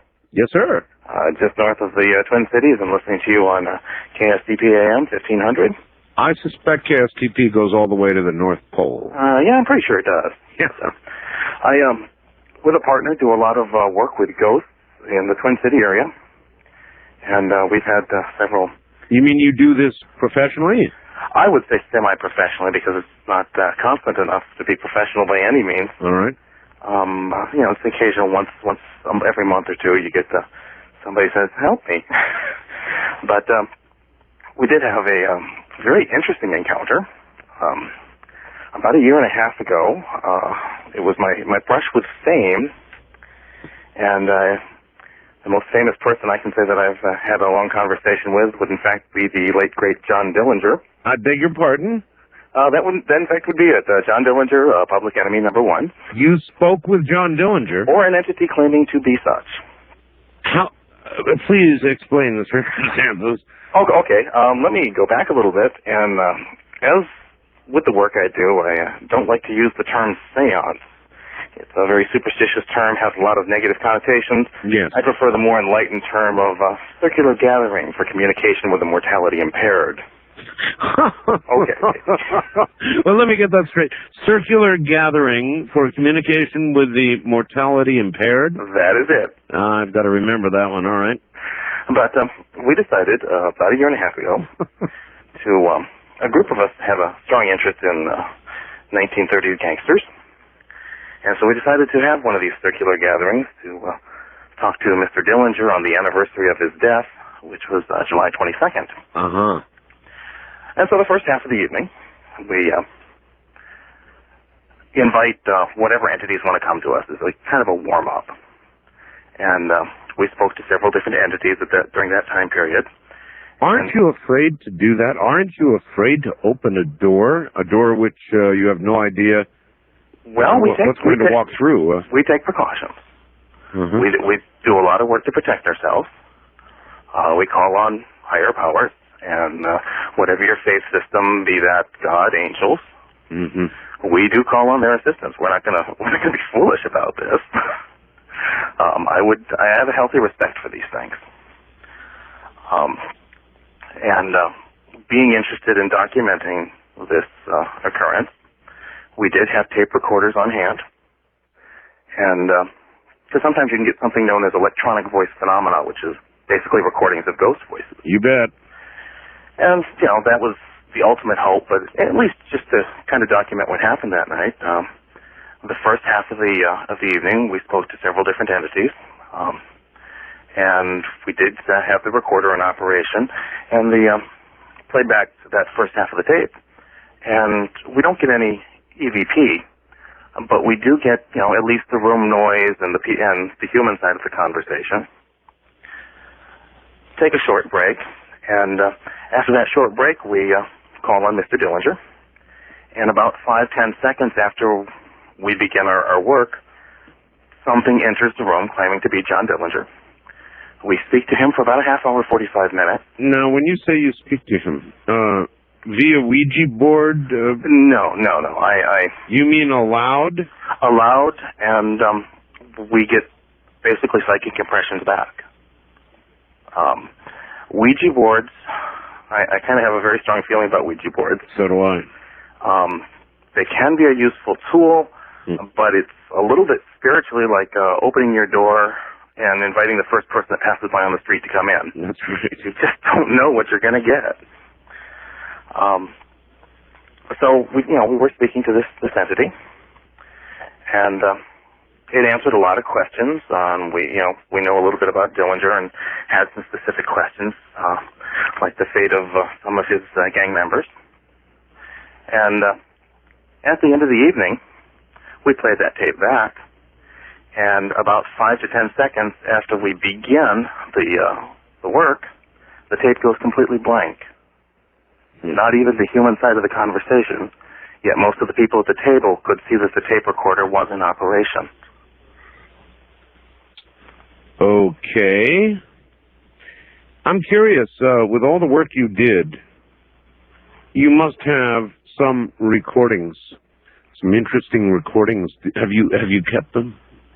I've kept them. I have yet to come up for any of our works where we contact anything or cleanse a house. We have yet to come up with any decent EVPs, although I have not had really good recording equipment there. It's usually pocket recorders. What was it that Dillinger said to you? Well, we had quite a few questions for him. One of the more interesting things was one of his gang members, Red Hamilton, was supposedly shot in the back in a chase from Hastings, Minnesota to St. Paul, Minnesota, and died several days thereafter. There have been rumors that Red Hamilton indeed did not get killed and made it out alive and hid undercover, much like the rumors about Butch Cassidy. But we asked John Dillinger about that, and he said, well, yeah, of course, Red got it out. He was fine. He lived to a ripe old age. What was interesting about that is 3 or 4 people at the table did get the distinct impression that at that point we were definitely being lied to. And some of them even went so far as to suspect that maybe John Dillinger killed the guys to speed the death along so he could run further faster. Well, what would you expect from John Dillinger? Yeah, well, I mean, he's got a reputation as a cold-blooded guy, and then there were some apologists recently saying, well, no, he wasn't so bad, but maybe he was. Maybe he was. I sure appreciate the story, sir. Okay. Thank you, and take care. Hello, Art. Having just heard the story from your fellow townsperson, or Perumpian, if you will, I thought I would multiply the impact of that story. About 15 years ago, while sleeping in my upstate New York, very old residence, I was aroused by the growling of my husky shepherd, but I could not awaken. I was paralyzed, unable to move or speak. The absolute sensation of a person kneeling on my chest and restraining me delivered one of the most solid moments of panic I've ever known. I was, I assure you, totally conscious, but powerless to move my limbs or cry out, as the weight of this apparition seemed to increase. The entire time, my dog kept barking and growling. I concentrated on the sound of his voice until I was suddenly able to sit up and force the intruder off my chest. Within a heartbeat, to my utter amazement, the curtains of my room were shoved aside. Even though the window was closed, my dog confirmed what I had seen by leaping to the window and continuing the barking and growling. It took a full 30 minutes before my dog would come and sit with me on the bed. And there was no more sleep to be had that night, and I stayed with friends for a few nights following that incident. Yeah, I really love hearing stories about Pahrump. West of the Rockies, you're on the air. Hello. Yes, Art, hi. Hi. Some frightening stories tonight, and by the way, my name is Dan. I'm calling from Woodland Hills, California. Yes, sir. I got another terrifying story to share with you. Fire away. Yeah, it actually happened to my father back in 1961 down in Dana Point, California. And like I said, it is rather terrifying. He was coming home late one night from work, and the house he was living in had partially burned down, so he was back in an add-on home in the back. He was getting ready for bed, and like I said, this is 61, and there were some of those rather kind of deco lamps hanging up in there that had the strings that you pull to turn them on. Oh, yes. You might remember. Sure, I do. But anyway, he had just gotten ready for bed and turned the lights off, and the lights were controlled from a switch on the wall. Right. And so he didn't turn them off from the pole, he just did them from the switch. Well, he laid down to go to bed, and the room was completely sealed, and the mattress he was laying on was rather low to the floor. It didn't have one of those box springs. Right. Well, he laid there just for about a minute or two trying to get to sleep, and as I said, the whole room was sealed shut. He started to notice and actually hear these strings for the lights jingling, just ching, ching, ching, ching. And he started getting, wondering what that was, and he was just looking straight up at the rafters on the ceiling. And at that moment, it still frightens me today to talk about this. He heard actually just didn't hear, but he felt a moan and a breath blow into his ear like like this. Oh, boy. And this is the kind of stuff that you hear about, but my father's a very serious man, and he's never had experiences like this before, and it really affected me. So he was laying there, and of course, as I've been hearing this evening, he was just completely petrified. But he heard the thing still rattling as if there was some kind of motion in the room, and this thing did it again, moaned into his ear louder and longer. Well, you go into a kind of a state of shock is what happens. I guess it is. I guess the system goes into a complete shock. But he definitely had a shock. But he definitely had a sense. This happened a third time. And this happened over probably was it's 30 for him, but he said it was just a couple of minutes. He definitely had a sense beyond the shock that he had to move. He was in utter danger for whatever reason. I don't know if it was possession or what. It's fight or flight. Mm-hmm. Yeah, I guess so. Anyway, so he was there, but like I said, he was overcome even over that with a sense to get out of there. So he summoned every ounce of courage he had, and he jumped out of bed, ran across the room, flipped the light switch on, and looked back, and of course there was nothing there. But the things were still moving up there. Well, needless to say, he got out of there and never slept in that room again. I wouldn't. But it's affected me so much that I actually cover my ears when I sleep at night because of that story. For me, it's closets. I never go to sleep with an open closet. There are things in closets. You always close closets before you go to sleep if you're smart. You don't want things coming out of them, you close them. Amen. Thank you for the call, sir. Sure. All right, we're going to break here at the top of the hour. There is more. If you can handle it, your heart can handle it, there is more. This is what we call Ghost to Ghost AM, and I do it when I get in the mood, and this is one of those nights. It's dark, it's kind of windy, and a little bit of rain in the air in the desert. Kind of eerie. It's good night for this. I'm Art Bell, and this is Ghost to Ghost AM. Here we go again. First time caller line, you're on the air. Good morning. Good morning, Art. How are you, and where are you? I'm fine. I'm Derek. I'm calling from Metairie, Louisiana, which is right next door to New Orleans. Which is also the home of Anne Rice. Yeah, that's right. She gets lots of attention around here. Sure. We've got a nice spooky night down here too. It's extremely foggy right now. So. Well, look, you live in an area, fog or not. That's right. That's right. It feels like you're swimming no matter what time it is. Right. But anyway, about 10 years ago, around 1988, me and my girlfriend my girlfriend's friend, ex-girlfriend, these are all ex, but me and my ex-girlfriend, my ex-girlfriend's friend, my ex-girlfriend's younger sister, and my ex-girlfriend's younger sister's friend were all together one night. It was a Friday night, and we were looking for something to do. So we said, hey, let's try a Ouija board. What's that? You know, and I really wish that I would have known what your earlier caller said about you never know what you're going to get into, because we really didn't.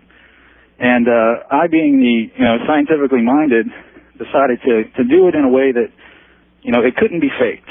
I just wanted to make sure that all the bases were covered, and that whatever happened would really happen.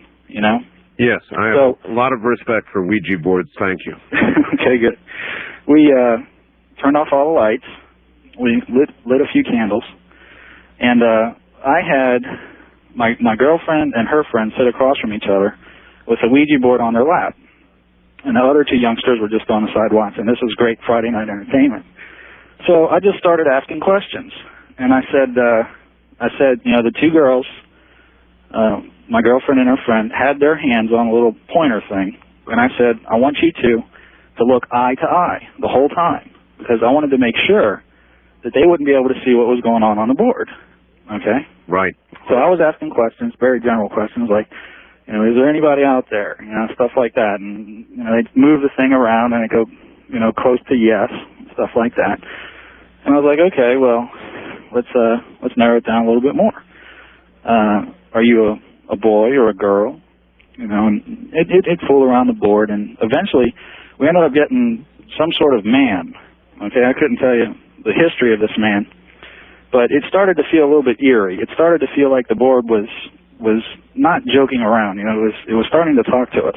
Right. And so needless to say, we were all feeling a little tense to begin with. And I started asking questions like, are you a good man? And I go to no, of course. I say, you're a bad man. And then I go to yes. And this whole time, the people who are moving the board are not looking at the board. And I was asking the questions, and I was reading the answers.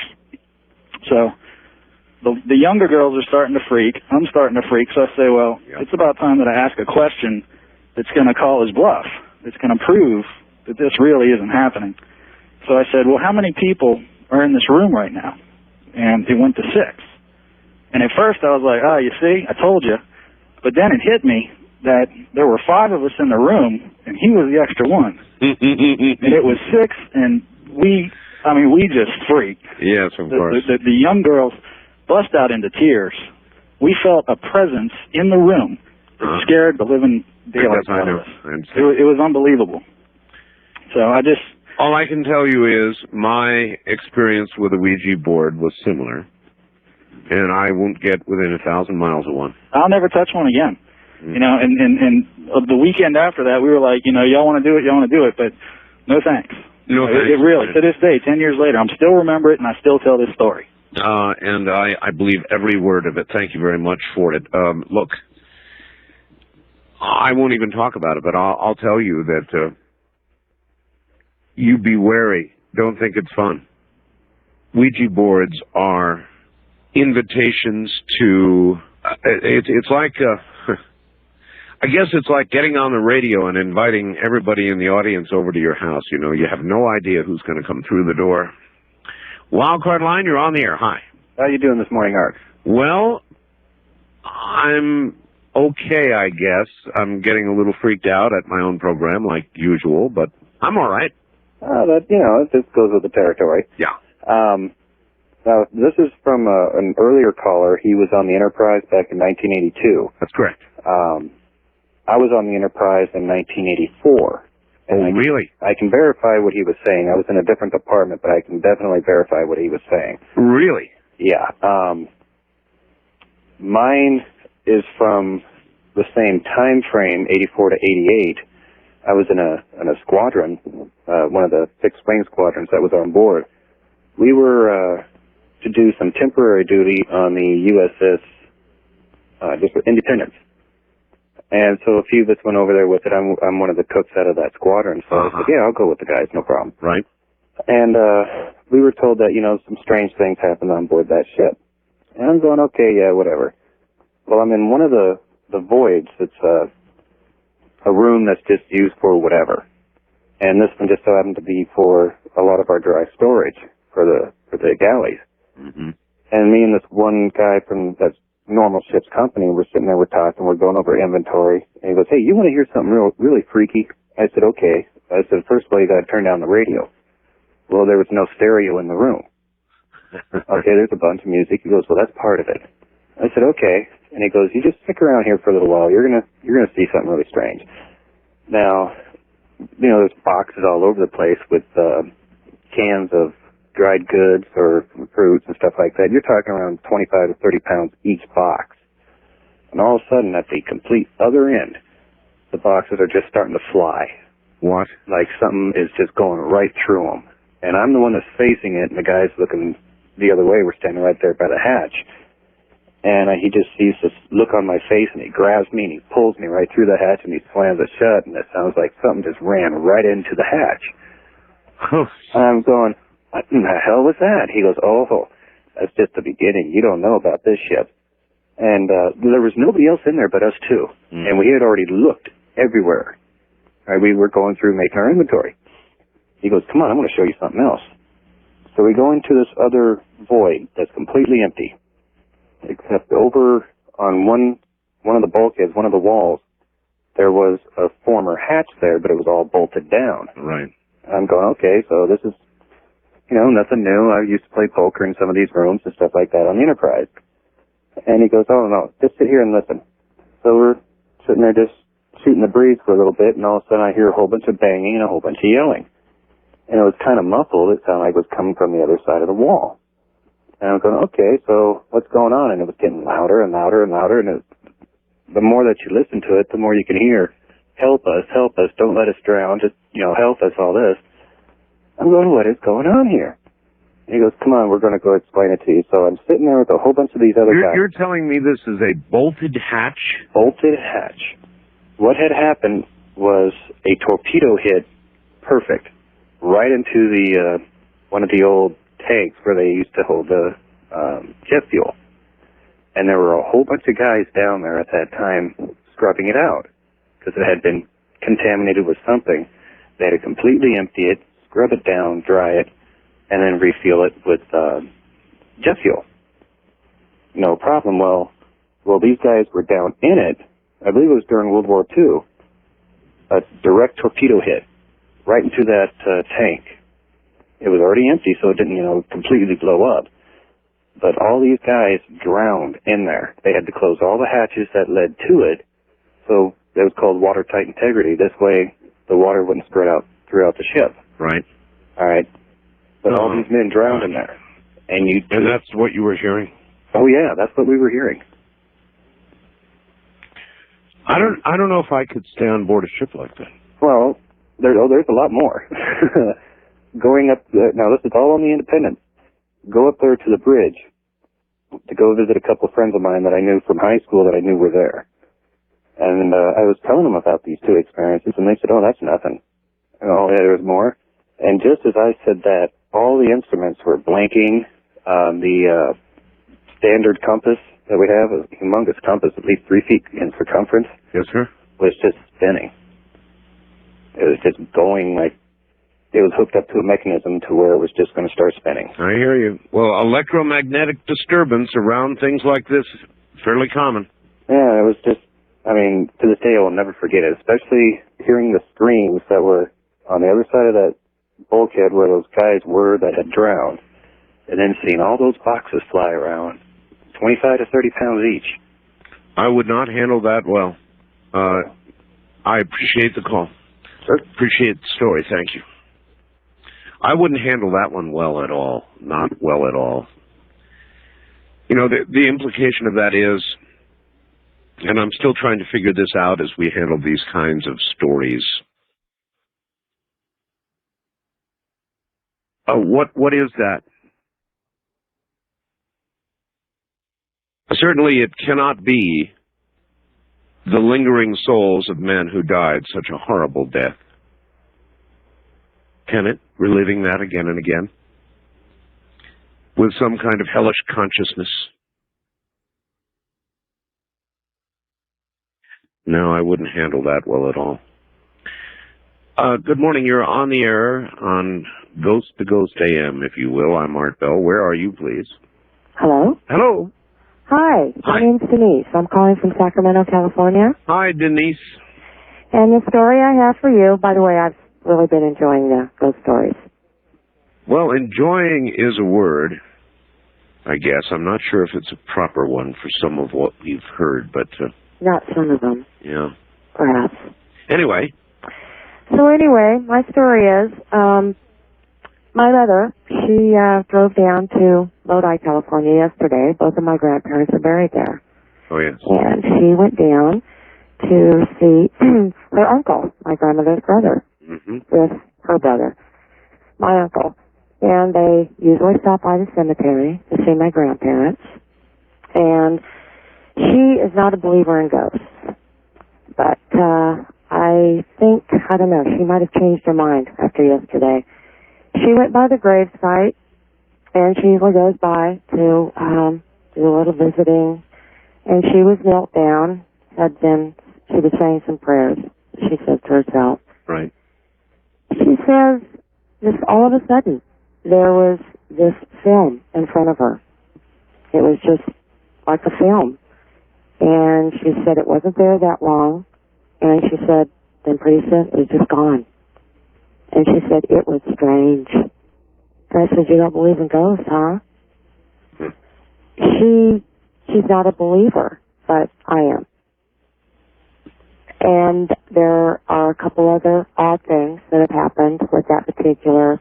Well, I'm a believer. I don't know exactly what ghosts are. Oh, I don't either. But they are something, and what I'll tell you what I want to believe. Thank you. I want to believe that they are the echo, the remnant of what once was, not the remaining consciousness of what is. Because to believe that, as that man said in that terrifying story, that those men eternally remain reliving that horrible death again and again, that drowning, that's too much. I don't want to believe that. I'd much rather believe that, like an endless tape loop, it's some sort of a weak echo of what was. But I can't be sure of that. Can you? East of the Rockies, you're on the air. Hi. Good morning, Art. Good morning to you. And how are you doing this eerie evening? Well, I was better earlier. I understand that. Well, like one of the previous caller, I am calling from New Orleans. New Orleans again? Like Metairie. Yes. Now, for most listeners, if you've never been to New Orleans, it is a very eerie place to come to. It really is. Yeah, especially at night. They have vampire tours now. Oh, vampire tours? In the French Quarter, you can take a vampire tour. You can take haunted, mansion tours. I absolutely am coming to New Orleans. You know what? It's amazing the things that you'll find out here. Especially, one of the most amazing things to visit, if you are not, a native of New Orleans, one of the things that you'd want to come to if you were a tourist is the cemeteries. Mm-hmm. The cemeteries are unlike any other cemetery in the world. Okay, because all the cemeteries are above ground. Mm-hmm. Okay, so they're tremendous, and just some of the sculptures and statues in these cemeteries are just. It kind of sounds like the one I was in Paris. Oh yeah. But what I'm calling to tell you tonight is there's suburbs of New Orleans called New Orleans East, and I do live in these suburbs. There's one particular suburb called Village de l'Est. Now, as story goes, from way back when, Village de l'Est used to be kind of like an Indian, you can't really call it reservation, but the Natchez Indians used to settle on this land. It was a lot of swampland. Right. Now, how the story went was when an Indian died, or when a Native American died, one of the Natchez tribe, they would take the Native American and put him in an old oak tree. When that oak tree fell, whether naturally, or if lightning struck it or something, the soul of that Indian would go up, to wherever. Okay? Now, here's how the story goes. There are a lot of haunted houses, or houses that are haunted, or people hear things or whatever in this subdivision. Yes. Especially on one particular block, where I have a good friend of mine who lives there, Teddy. Now, we've heard, things go on in that house. Like sometimes real late at night you'd hear like a faint jingle of bells, something like that. Or you'd hear beating on walls, or you just feel gusts, small gusts of wind from nowhere. Yes. Eerie things. So we had a friend of ours who she was a Native American also, and she had an uncle who practiced and always went to the tribe things. I can't remember what you call them. Tribal gatherings. Yeah, exactly. In Mississippi. Listen, we're at the bottom of the hour. I've got a break here, so stay right where you are, will you? Okay. Now, I've never heard that before. It reminds me of a book I read. They would actually bury their dead in a tree and wait for the tree to fall for the soul to ascend. I'm Art Bell. This is Coast to Coast AM. Evil spirits. Apparently, Andrea's uncle was explaining to us that they're evil and that they're upset because they're stuck in, like he said, limbo. They're not going anywhere. They're staying right there and they cannot get out. But the day that he burned that sage, there has never been another incident occur in that house. Well, he said that we shook something up in there when we played around with something bad. He said that what happened was we were getting in over our heads, in other words. Mm-hmm. Very easy to do. He said we were playing with fire too close to gasoline.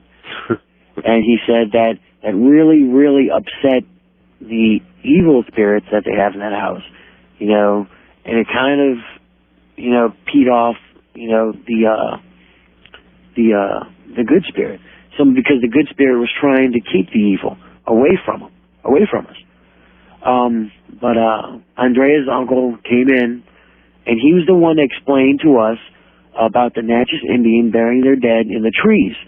And when that tree would fall, from age or whatever, then the spirit, of that body would be released. Mm-hmm. And he explained to us that those were a couple bodies, and there are a couple other spirits in other houses out there in Village de l'Est that are haunted. All right. And as I said earlier, even at the best of times, sir, in your city, it's a haunted kind of place. Now, I think that the book that I read that kind of parallels what he just said, actually it comes pretty close to it, is called Speaker for the Dead. You ever get a chance to read Speaker for the Dead, definitely do it. In fact, I've been meaning to interview the author of that book for some time, and I had it lined up, and I don't know what I did. Must have slipped by me. I'll get on that again. Good morning. You're on the air in what we call Ghost to Ghost AM. Where are you, please? Hi, this is Kelly in Soda Springs, Idaho. Kelly, we have a big hum on the phone here. Oh, okay, that's the other line. Can you hold on one second? Sure. You have to hang on up, Dana. Oh, I see. We've got two on the line here. So that was my husband on the other line. Well, we have a couple stories for you. Okay, but we still have hum. Still? Still have a lot of hum, yes. Wow. I mean, I can hear you, but it's like something's, Let me shut off my computer. Maybe that's what it is. Let's see if that's it. Could it be your computer? It is now safe to turn your computer off. Okay. No, it's still All right. there. Anyway, go ahead and tell us one. Is that better? No, but go ahead and give us your best one. Okay. Well, about 3 years ago, my daughter was 2, and every night at 12:26, every night she'd wake up screaming. 12:26. Not screaming scared, and not screaming upset, but screaming pissed. You know, like if you went in and you shook somebody awake and then you hid. Oh, yes. Okay. She was mad. You could tell she was just mad. Yeah. So I'd run upstairs and calm her down, put her back to sleep, and I'd go back down to bed. Well, one particular night, it was hot. It was just dripping sweat. I got to bed. I told my husband, if that booger wakes her up tonight, I'm going to be so mad. He's going to get it. You know, I don't know how do you get a ghost, right? So she woke him up, or he woke her up. And at 12:26, I go upstairs. I'm trying to calm her down. I'm ripping this ghost a new butt. And I finally get her calmed down. I go back downstairs. I'm even more dripping wet because of the heat from upstairs. And I'm tossing and turning, trying to go back to sleep. And all of a sudden, I feel this, like, cool fingers go across my neck. And I was turning around, just, asked my husband what he did that for, and he's rolled over on his other side, sound asleep. Oh, my. And I'm thinking, oh, wow, that was kind of weird, and it never did scare me. Within 20 seconds, the temperature in the room dropped a good 15, 20 degrees to cool it off. And I got the feeling that he was apologizing to me in his own way, appeasing me. I don't know. Never woke her up again that night, after that night. So in other words, your little tantrum... Yeah, I did throw a tantrum. Yes, I did. And it worked. Wow, what a story. What part of the country are you in? We live in a very small town in Idaho called Soda Springs. It's like 1,300 people, or 1,100 people, I'm sorry. A lot of old buildings, a lot of... It's an old mining community, a lot of deaths in the mines, and this so happened to be a little boy who turned out to be my daughter's best friend for a while. And they'd walk along holding hands and talking, and she'd hold his hand, and they'd walk along, and all of a sudden a chair that'd be in the middle of the room would tip over like he walked right past, right over top of it. And she was, with her hand was a good foot away. I mean, it's just weird, all kinds of fun stuff like that. But never a bad thing. We never felt threatened in any way. He pulled tricks on us. Well, that is a remarkable story. I mean, thank you very much. To take off at a ghost, to get angry at a spirit, and to literally read it the riot act. First of all, I don't know how you'd have the guts to do that, but I suppose eventually waking up enough times to a screaming child, you might do it. And then to feel a cold hand on the back of your neck and feel a temperature drop of 20 degrees in a room. And then to have that entity go away. You've got to wonder. Some of it seems so conscious. First time caller line, you're on the air. Hi. Hi. Where are you? I'm from Redding, California. Redding, California. Mm-hmm. All right. You've been having some earthquakes up there, haven't you? Oh, yeah. Yes, I have. It's been really rocking and rolling. As a matter of fact, it's swarming up there, so... Yeah, there was 2 yesterday and then 1 today. Uh-huh. So what's up? I have a story from... I'm 15 years old now, and it was in 8th grade. Okay. Yes, and 8th grade, junior high, my junior high has a theater. an old theater. The junior highs dated back from 1911. Mm-hmm.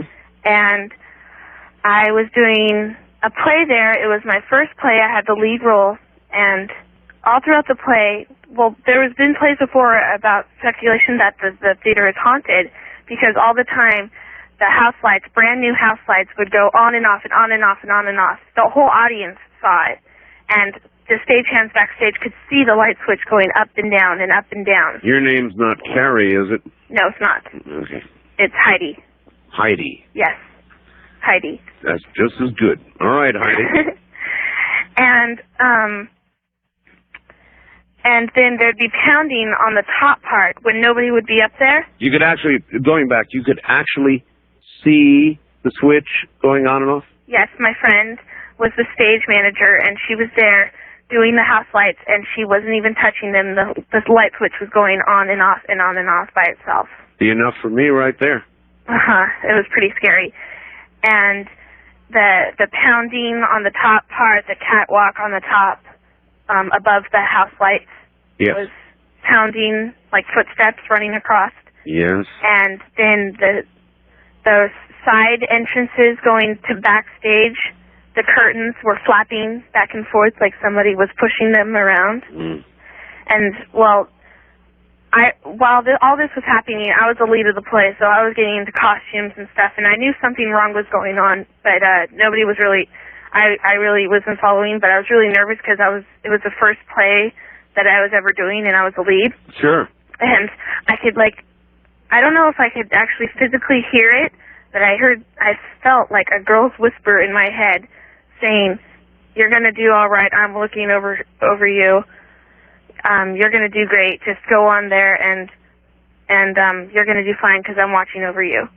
I could hear this person whispering in my head. I could just feel a presence of a ghost or something around me, and it was actually kind of neat. I wasn't that scared. But the first stuff, the house lights going on and off, it was just kind of like this child having fun. Who do you think was talking to you, Heidi? Nobody was around me. I was behind the curtain by myself. No, I know. You were hearing this. Who do you think it was? Well, I have heard stories but they have been just stories. I thought they were just stories of a girl, a long time ago, like when the school just opened, performing a play, and I don't know if she died in the theater or she died, but she really liked the theater itself, so she might have kept that as a home or something. And I think it might have been her, telling me that I was going to do all right. Right. I don't want to believe that somebody like that would remain, even in a theater, mm-hmm. even in a place they loved, mm-hmm. eternally. I mean, mm-hmm. Heidi, doesn't that seem to you like a hell, sort of? Yes. Mhm. It does. One imagines something... It feels like a restless kind of spirit, like she doesn't want to stay there. That's why she makes so much mischief and everything, Precisely.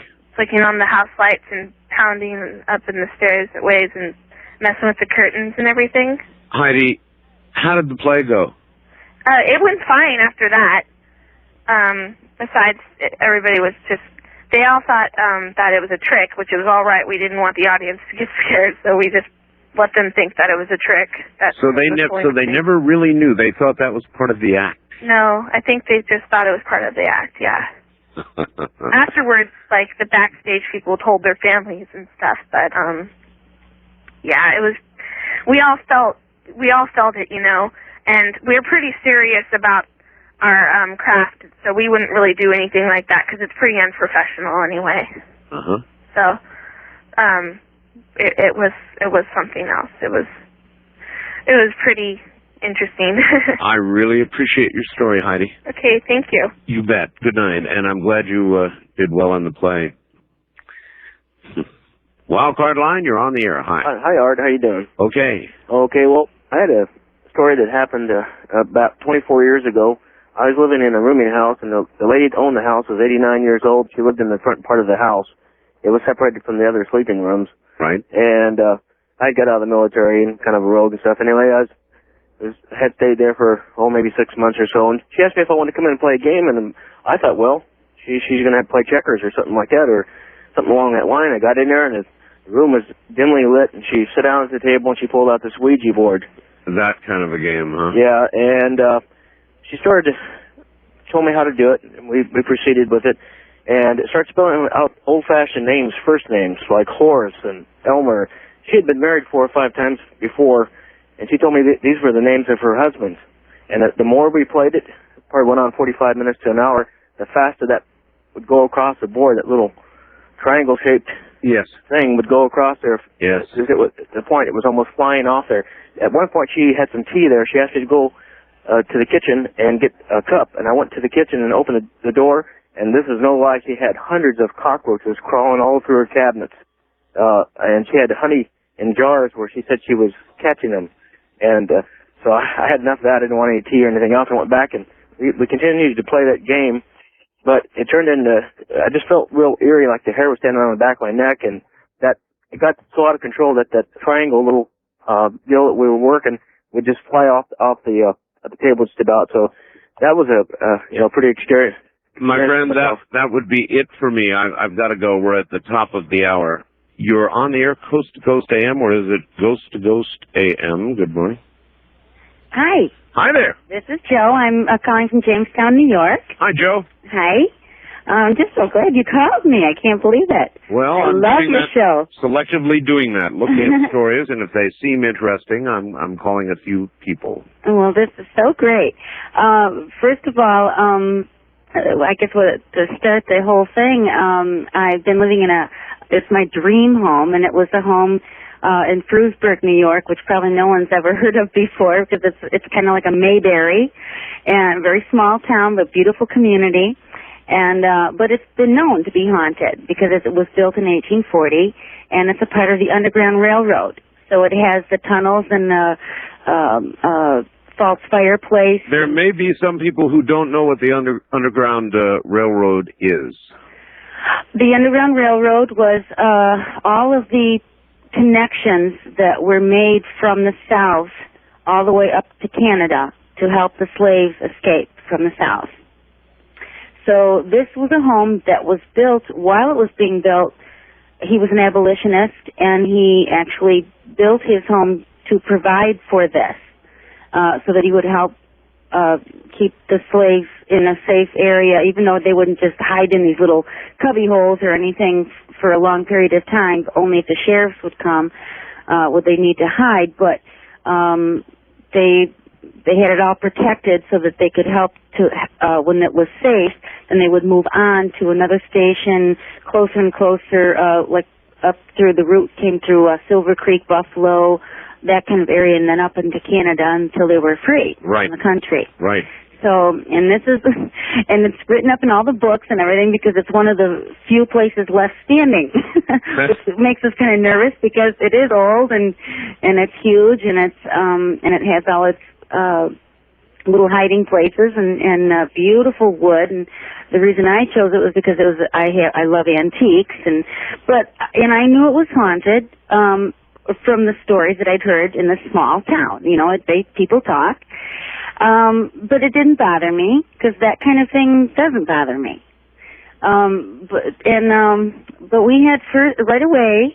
We were doing as we moved in with my 1-year-old. We were doing all the painting and refurbishing the home and doing things that we needed to do to fix it up. But right away we could tell if there was an entity there.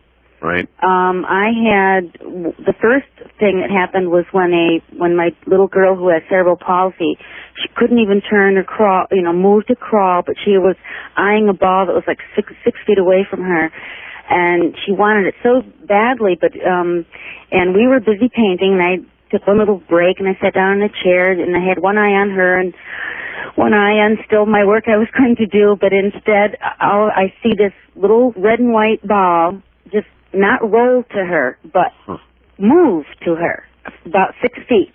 Just slide across the floor to her, so now she can see it and she's playing with it. And I'm standing up thinking, I can't believe what I'm looking at. You know, this just doesn't seem, I know what I want to describe to people, but I don't know how to. And that was just the beginning. And in that house, we knew that the entities were friendly, but we just knew that they were doing a lot of things in the house, but mostly friendly things, and nothing to scare us. Just to let them, they wanted to let us know that they were there. We have like those latches, the antique iron latches that are on the inside of these older homes. Right. You have to have the thumb on one side, you know, to lift up the latch on the other side. And after there was just some knocking noise to let me know that it was kind of like a warning that there was a presence in the room. And then the next thing I know, I'm standing right at this door. It's an inner door. No wind, no scientific reason why they should move, and all of a sudden just the inner latch is going up and down. So I thought, well, you're supposed to talk to these spirits to see if they might, you know, do something else to communicate with you. But as soon as I did, then it stopped. And there have been, like you can hear someone speaking downstairs. Like if you're upstairs, you can hear voices, and you know how if it's in a different room, you don't really know exactly what they're saying, but you know someone is speaking. You can't really actually hear the words that they're This sounds saying. exactly like a story a man sent me, a really eerie story not long ago. As a matter of fact, let me tell you that story. And thank you. This man is technically knowledgeable. He's a ham, as I am, and I'm sorry that I didn't save the story. But roughly, here it is. He and his wife slept in one room, his children in another. They were small children. And the children would be awakened in the middle of the night with voices. Indistinct, busy voices. You could sort of just barely hear what they were.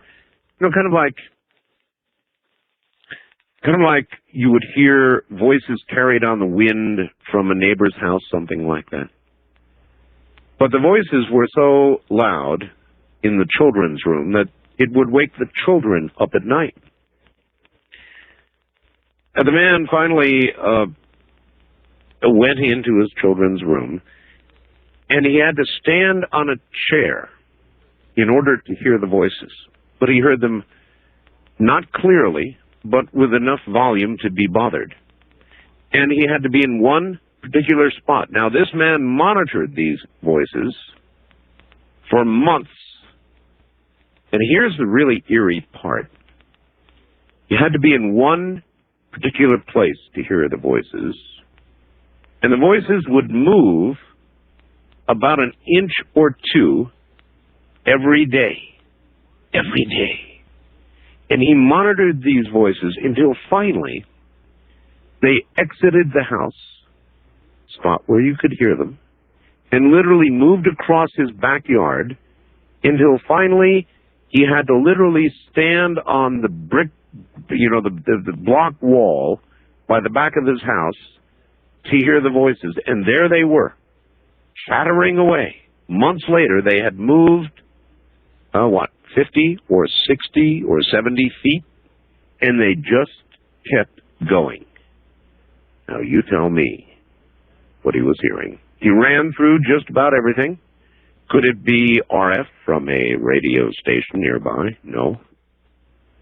He ruled that out. What could it possibly be? Some sort of rip, some sort of tear in the continuum? Something from time past? Almost probably that. And as far as he knows, they just kept moving. This little spot where the voices could be heard just kept moving. West of the Rockies, you're on the air. Hi. Hi, Art. Hello. How are you? A little freaked out, but okay. This is Marie, and I'm calling from Crowheart, Wyoming. Yes, ma'am. And we're on the Wind River Indian Reservation, and they call it the land of the little people. Ah. But my story doesn't start here anyway. All right. We lived in Oregon, and this happened to me about 22 years ago. Right. This was 1976. My daughter had a friend, and she would come over and stay at our house. My daughter would go down there and stay with her. And one night, her friend and her brother were driving down this little road. We live way out in the country, about 15 miles out of Sutherland, Oregon. And her brother and her were going down our country road, and I'm not really sure what happened to him, but they wound up going off an embankment about 100 feet down into the ravine.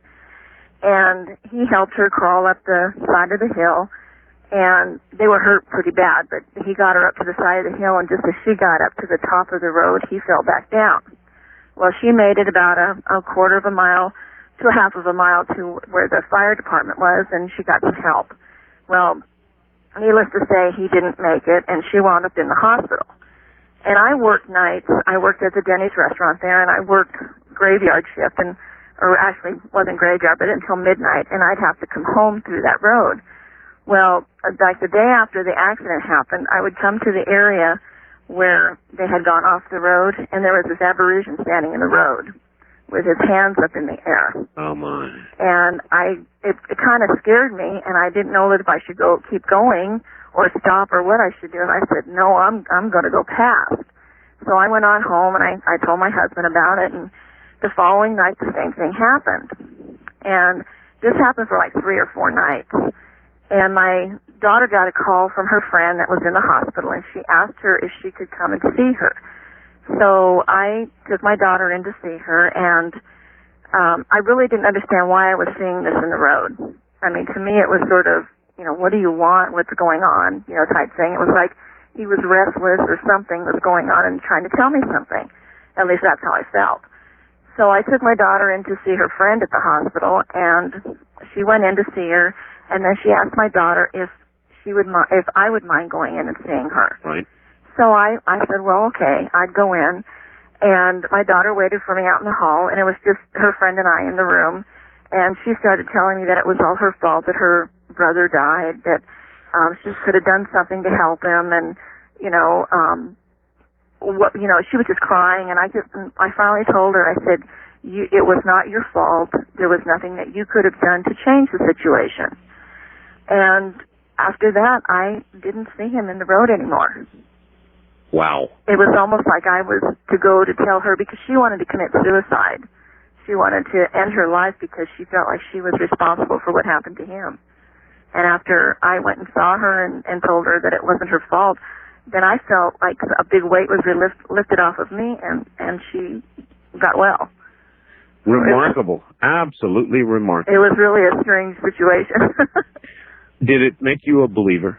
Oh, definitely, because I had something else happen to me in 80, and it was sort of a situation where we lived in a little tiny trailer, and I kept getting this odor, and I couldn't figure out what it was at first, and we had this dog that kept looking behind her.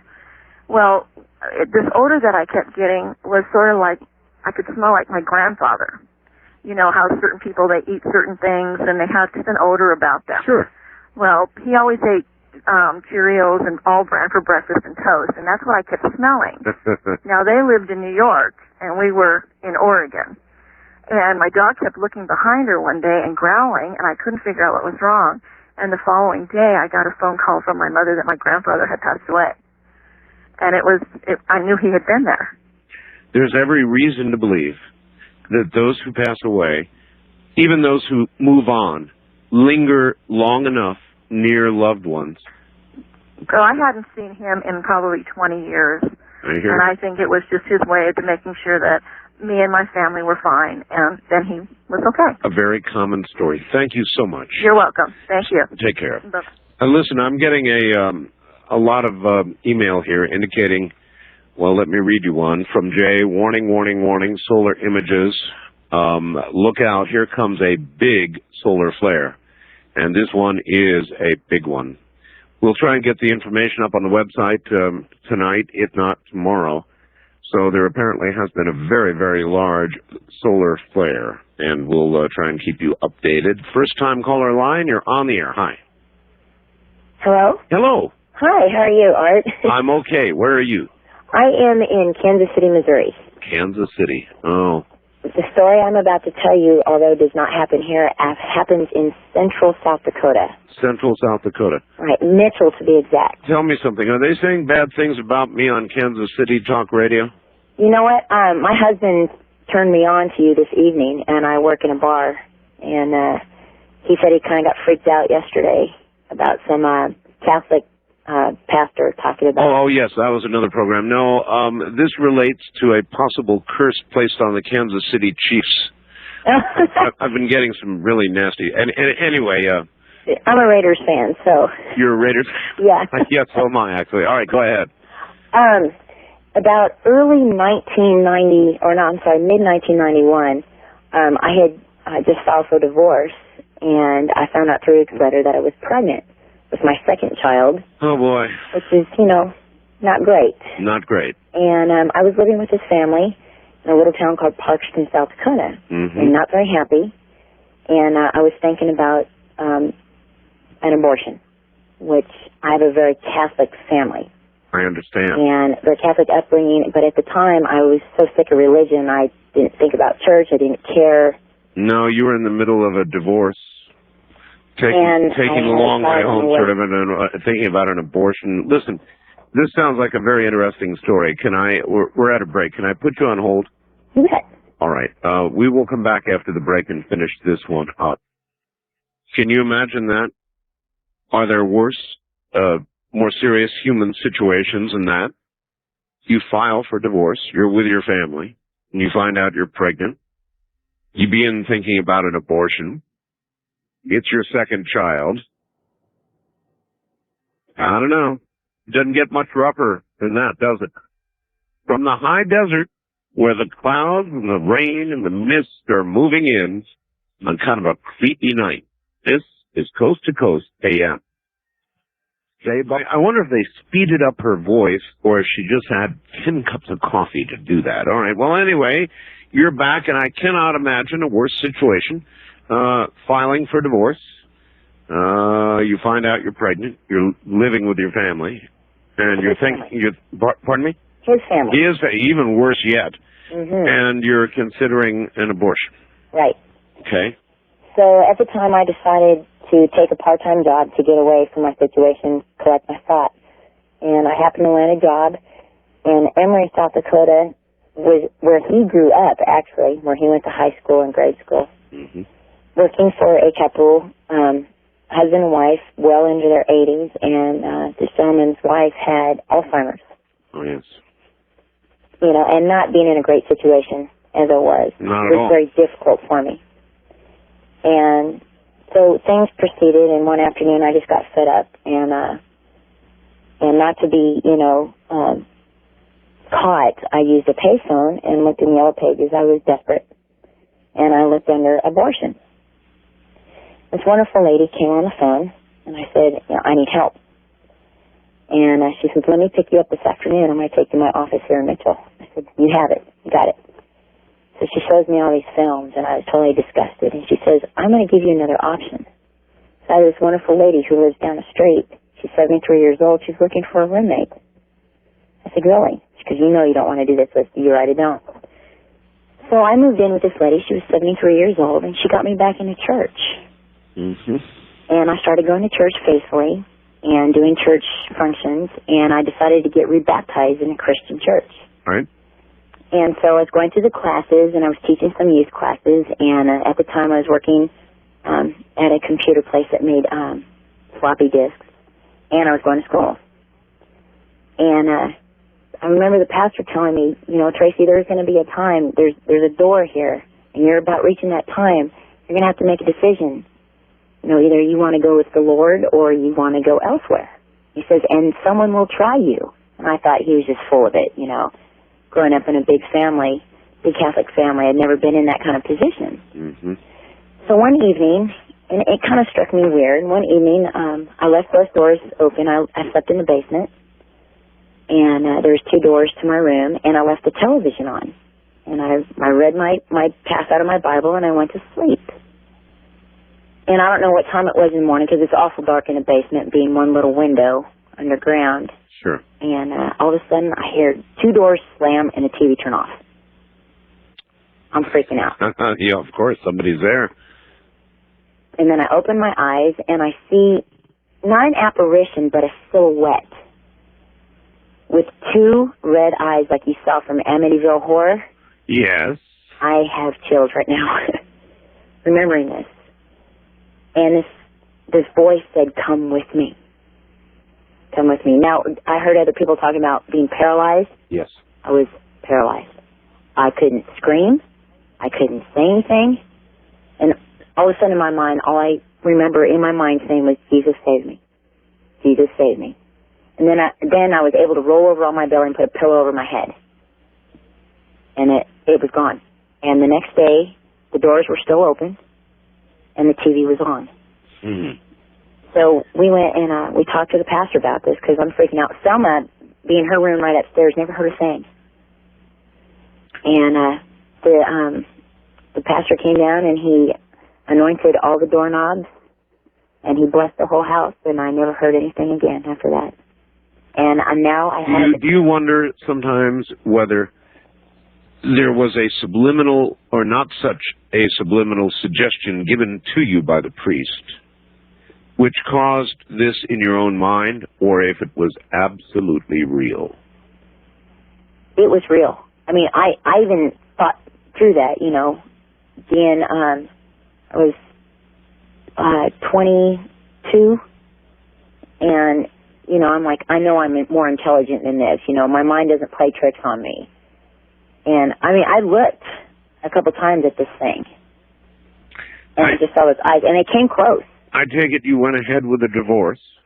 I went ahead with the divorce, and I had a very happy, healthy child that was born on Valentine's Day. I appreciate the story. Thank you. Thank you. You take care. You too. Red eyes. Wildcard line, you're on the air. Hi. Hello. How are you doing, Art? I'm okay, sir. Where are you? Northern California. All right. I'm an investigator for the county here, and I had to go up to this place about 25 miles up this old dirt road. Yes. And the people I was talking to, they told me that this house is haunted. That was on this property, and nobody lived in it. When you say you're an investigator for the county, what do you mean? I'm a fraud investigator. Fraud. Okay. Mm-hmm. And anyway, I was talking to them, and they told me a few stories about this house getting attacked by this mean male ghost. And I kind of just blew it off. Then I talked to my girlfriend the next day and told her about it. And she talked me into going up there. So we spent a total of 6 nights up there and got some really neat pictures. When we first went into the house, everything seemed to be okay. But then we smelled like rotting flesh. Rotting flesh. Yeah. Real strong odor. Excuse me. Along with a lot of cold spots in the house. And the majority of it seemed to be in the kitchen and the hallway. We looked around, couldn't find anything. Of course, this house hasn't been lived in 10 years either. So later on, my girlfriend and her daughter decided to play with the Ouija board. Mm. And that's when everything really started to get exciting.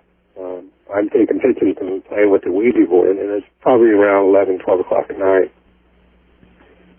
And all of a sudden, the chair flies back that she's sitting in, my girlfriend.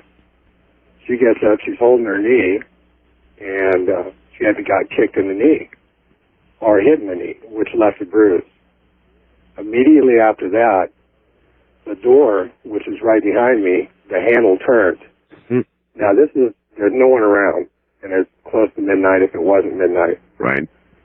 I was ready to go at that point, but since, we're so far back there on this dirt road, decided to go ahead and spend the night. Of course, I can't sleep, and we're all laying in the living room, and then I hear footsteps upstairs, like children running. There's also supposed to be 2 ghost children in this house also.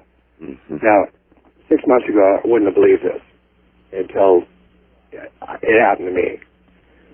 hear footsteps running upstairs and a door slam. And I decided to go ahead and take the tape recorder out at that time and set it up and just let it play. And the next day I listened to the tape recording and heard a small child say, help me, twice. Never heard this. Never, ever heard it.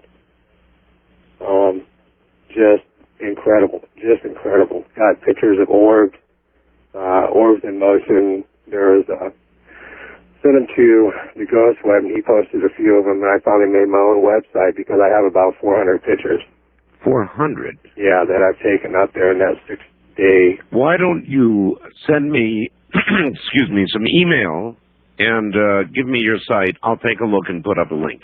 Okay, you bet. How would that be, all right? You bet. Okay, thank you very much, and take care. As a matter of fact, I would like to get any ghost photographs that anybody has. So if you've got a good one, by all means, send it to Art Bell at P.O. Box 4755 in Haunted Pahrump, that's P-A-H-R-U-M-P, Nevada, zip code 89041-4755. And if you cannot scan them, I would be more than happy to scan them for you and get them up. East of the Rockies, you're on the air. Hi. Hello, Art. Hello. It's Mike from Philadelphia, PA. Philadelphia. Yes. I'm a little nervous. That's all right. Relax. About 14 months ago, me and my wife and my dog and my kid moved into a house. It was built in the 40s. And I showed my stepfather the basement. Mm-hmm. And I was standing about 6 feet away from him, and he was standing on the stairs. And I seen this apparition of a man walking behind him, going towards the back door. Now, I didn't think anything of it at the time. But half hour later, I thought about it. What was that? And then I came home and went to the store one night. It was like 2 o'clock in the morning. Right. And I came in the basement, and we had a dog who was about 6 months old. And it was that size of a large cat walked by me towards the back door. And I thought it was my dog. Right. He was asleep upstairs. And I had mentioned to my wife, and she seen the thing walking from the kitchen to the living room. So we asked the neighbors if they had a cat. The guy that lived there, he died, and his wife was still alive, but she got sick, and she moved into an apartment or whatever. Was it a cat? I think so, because we asked the neighbors if they had a cat, and they said yes. Okay. But it wasn't an evil feeling. It was like they were checking us out and moving in their house. You know what I mean? Yes. Well, cats do that. Yeah, it was like a ghost cat. It sounds crazy, but no, not crazy. If look, cats. Anybody who owns one, a cat or a dog, knows that they have individual personalities, and probably every bit as liable to come back as a ghost as a human. Yes. Can I have one more quick story? Sure. I used to work in a restaurant, and at night I used to watch the dishes or whatever. And I found this restaurant used to be a Marine base, and then a church, and then a restaurant. And it was real late at night, and I was coming out of the dish room, and I seen a figure out of the corner of my eye standing right about 2 feet away from me. And I turned and looked at him, and he wasn't there anymore. So I quickly got out of there real quick. So. Well, I would too. I have seen. Thank you very much. Similar figures, and you always see them in your peripheral vision. You just sort of halfway see them, enough so you know they really were or are there, but they're not quite there when you focus your vision fully on them. Odd. West of the Rockies, you're on the air. Hi. Hey, Art, how you doing? All right. This is Jim from Santa Fe. Yes, sir. I just wanted to share a little experience that I had back in my Air Force days. It wasn't too long ago, but I was stationed out at a base in California, and every few years or so they have an air show. And part of the air show is they've got these planes flying around and what have you, and they also have some older jets on display in one of the hangars, and it's open to the public. And I didn't get to work that day, but I had to work a mid, so I came in around, 11 or 12. Sure. And, my duty post was, I had to sit out of this hangar. I had an EAL, which is an entry authority list and tells you who can come in and out of there.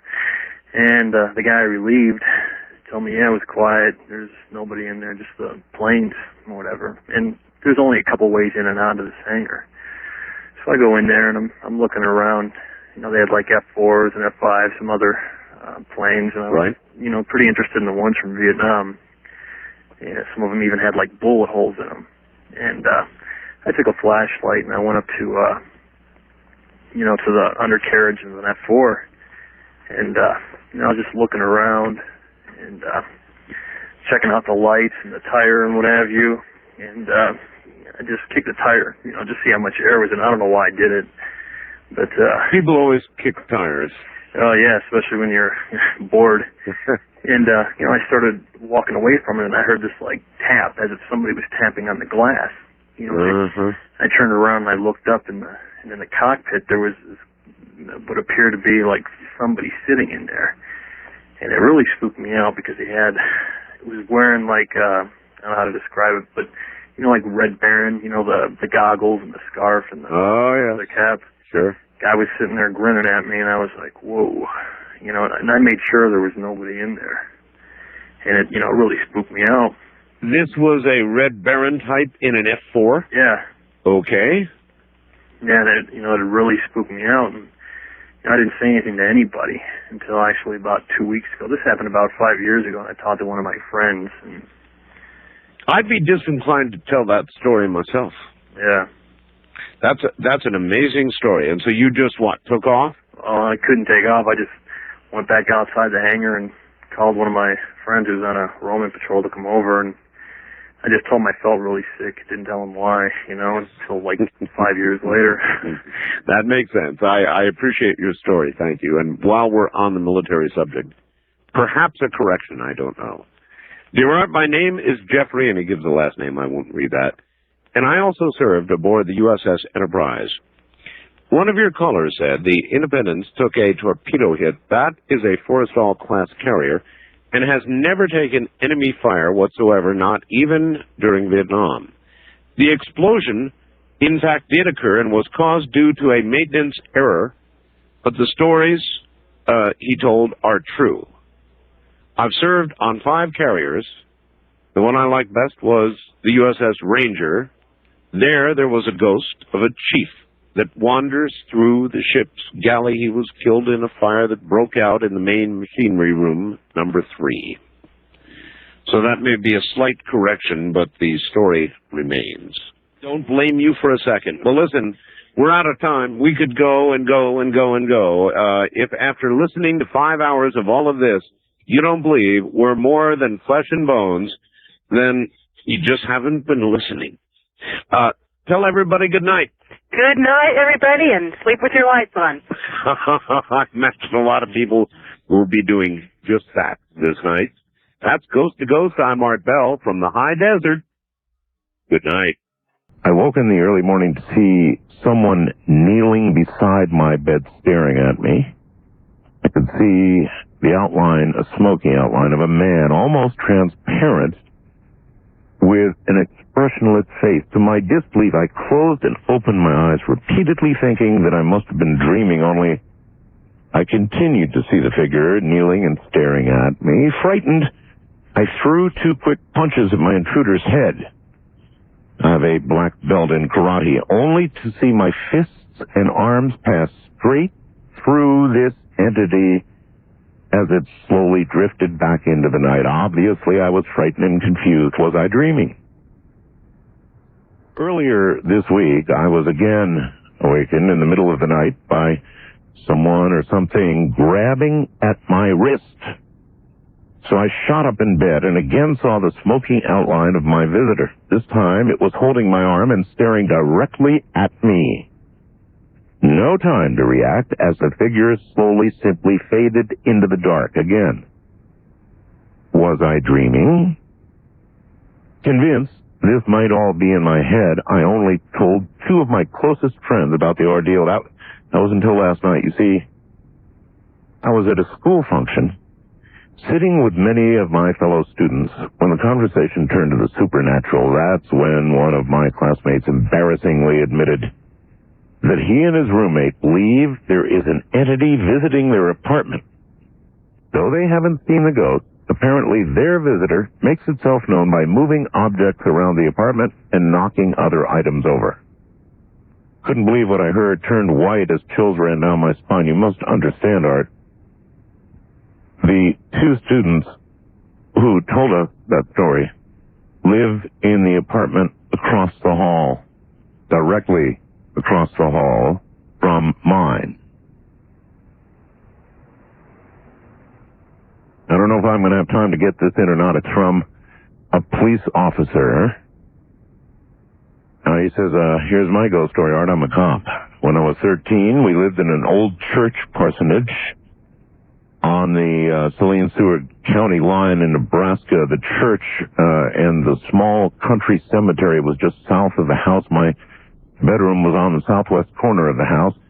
One November night near Thanksgiving, I had just turned out the light from reading. There was an earful moon out. I could see the church and the cemetery like daylight. I lay back in my bed, which was inches from the door, as was the light switch. Was facing the door when I heard footsteps coming up the stairs. I assumed it was my dad. It was not unusual for him to check on me. I like to stay up. He'd admonish me to get to sleep. I'd stay up and read. I heard steps coming closer, feigned sleep, but kept my eyes partly open. As the steps entered my room, I saw not my dad, but a shadowy figure. Tall, male. No features. I'll repeat, no features. It had a white collar. The moon light in my room, almost like a night light. Should have been able to see any face if it was there, but it was just a shadow. I about filled my drawers. I walked toward the window, stood there as if looking at the church. It was a solid figure as the moonlight didn't shine through it. It turned, started back toward the door. Now, I pulled the covers over my head and shook until I fell asleep. Several years later, when I was an adult, my dad and I were driving about having Barbie bops. We drove by the house, the church. I asked Dad if anything strange had ever happened there. My dad told me this story. When it was cold, we'd shut the sliding doors to the large parlor so we wouldn't have to heat it. Dad would often wake to pounding on the sliding doors. They were taped shut. He actually on occasion would see the doors move as they were pounded on. You know, the old, you've seen it in the movies, right? Boom, boom, boom.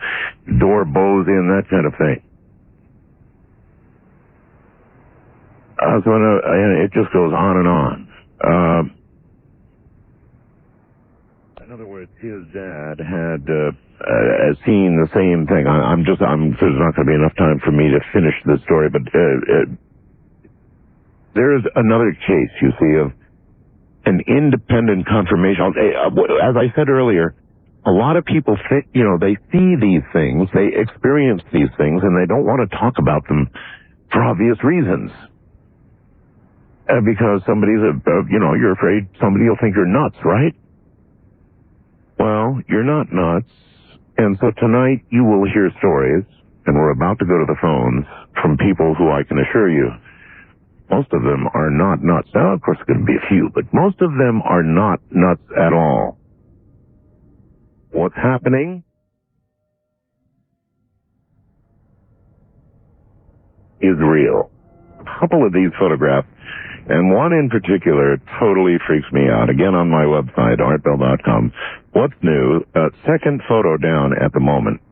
There's a woman coming right through a closed door, and she's right in the middle of it. Now, this one does it for me. You hear the stories, and you will tonight, of people saying that these things come through walls and come through ceilings, but to get a photograph of it,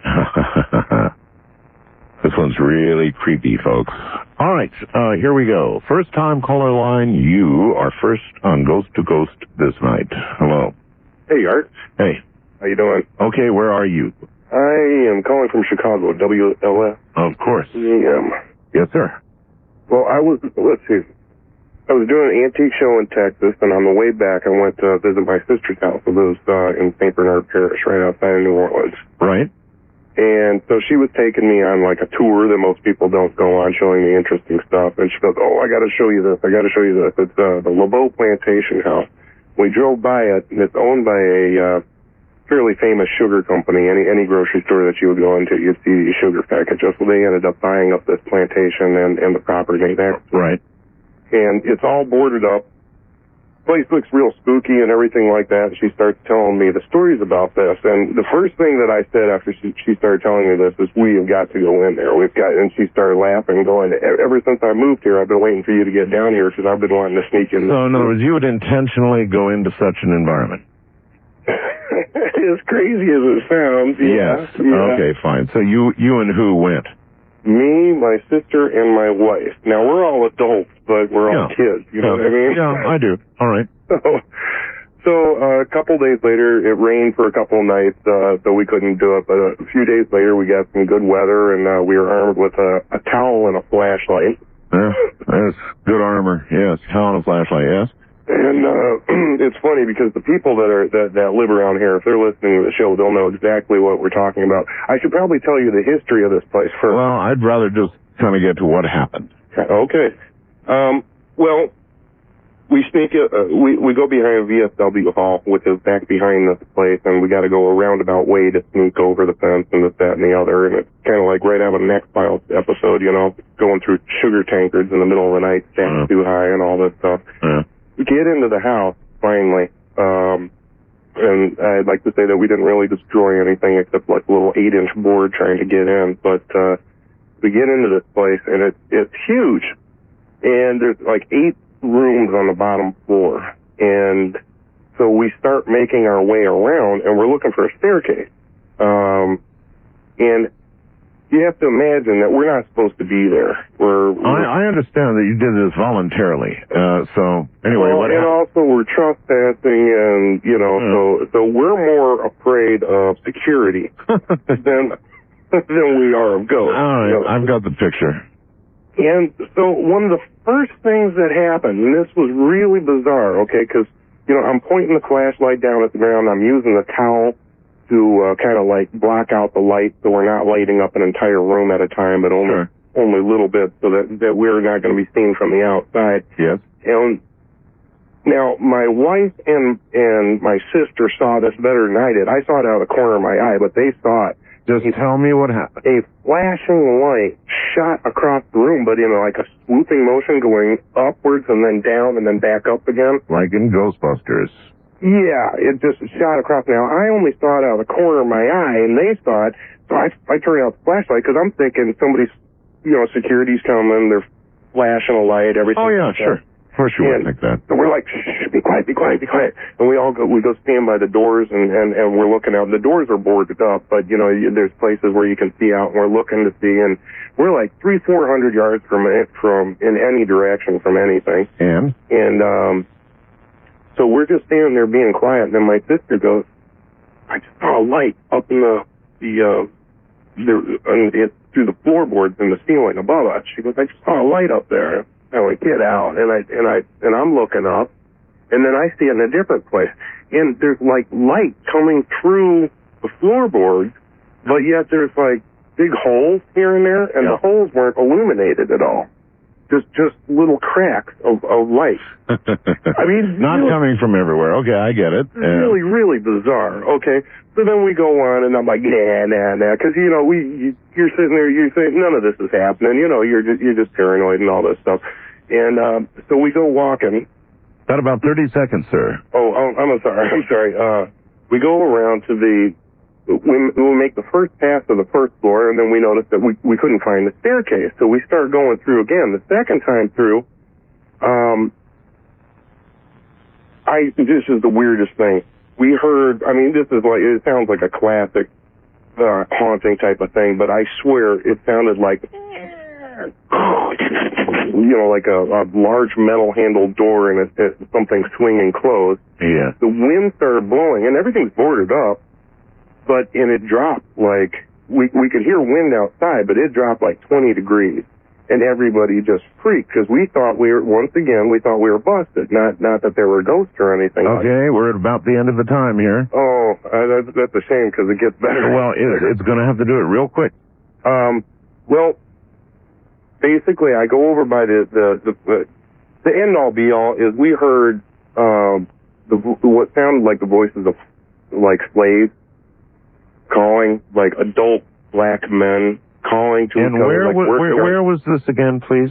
This is in St. Bernard Parish, the Lobeau Plantation House. All right. There was a slave route. When I lived in Maryland once, a place called Blue Ridge Summit. We lived in a very large house at the time. In fact, the house we lived in, my mom called it early Victorian. Halloween, early Halloween. It was an old house, but it had 35 rooms. 35 rooms. And I had appropriated one of the top rooms in the house for my ham shack. And it was on a route, where they had, sent slaves, and they would send slaves from the southern part of the country to the northern part of the country. And there were certain, safe houses for the slaves, and this was one of them. And so we had, in this house, it was a creepy house that I lived in. We had secret passageways, and so it was really cool as a child, because, man, there were secret passageways that went around almost every room in the house.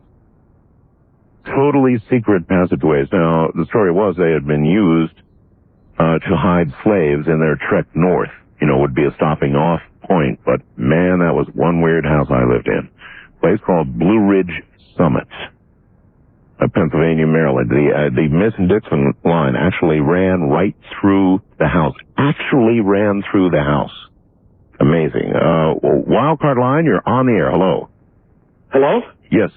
Oh, hi. Yeah, this is Pat from Southwest Florida. Yes, Pat. I'm a retired New York City fireman, fire lieutenant. New York City fire lieutenant. Oh, okay. That's correct, yeah. Yes, sir. And this concerns a story regarding a ghost story that I heard. This is not a first-hand story, but this was about Rescue 1, which at the time was on 43rd Street between 8th and 9th Avenue. Uh-huh. And the story was related to me by a firefighter at the time, just about 1977. Can't remember the guy's last name. First name was Chris. And if he's listening, he comes from Glen Cove, Long Island. Okay.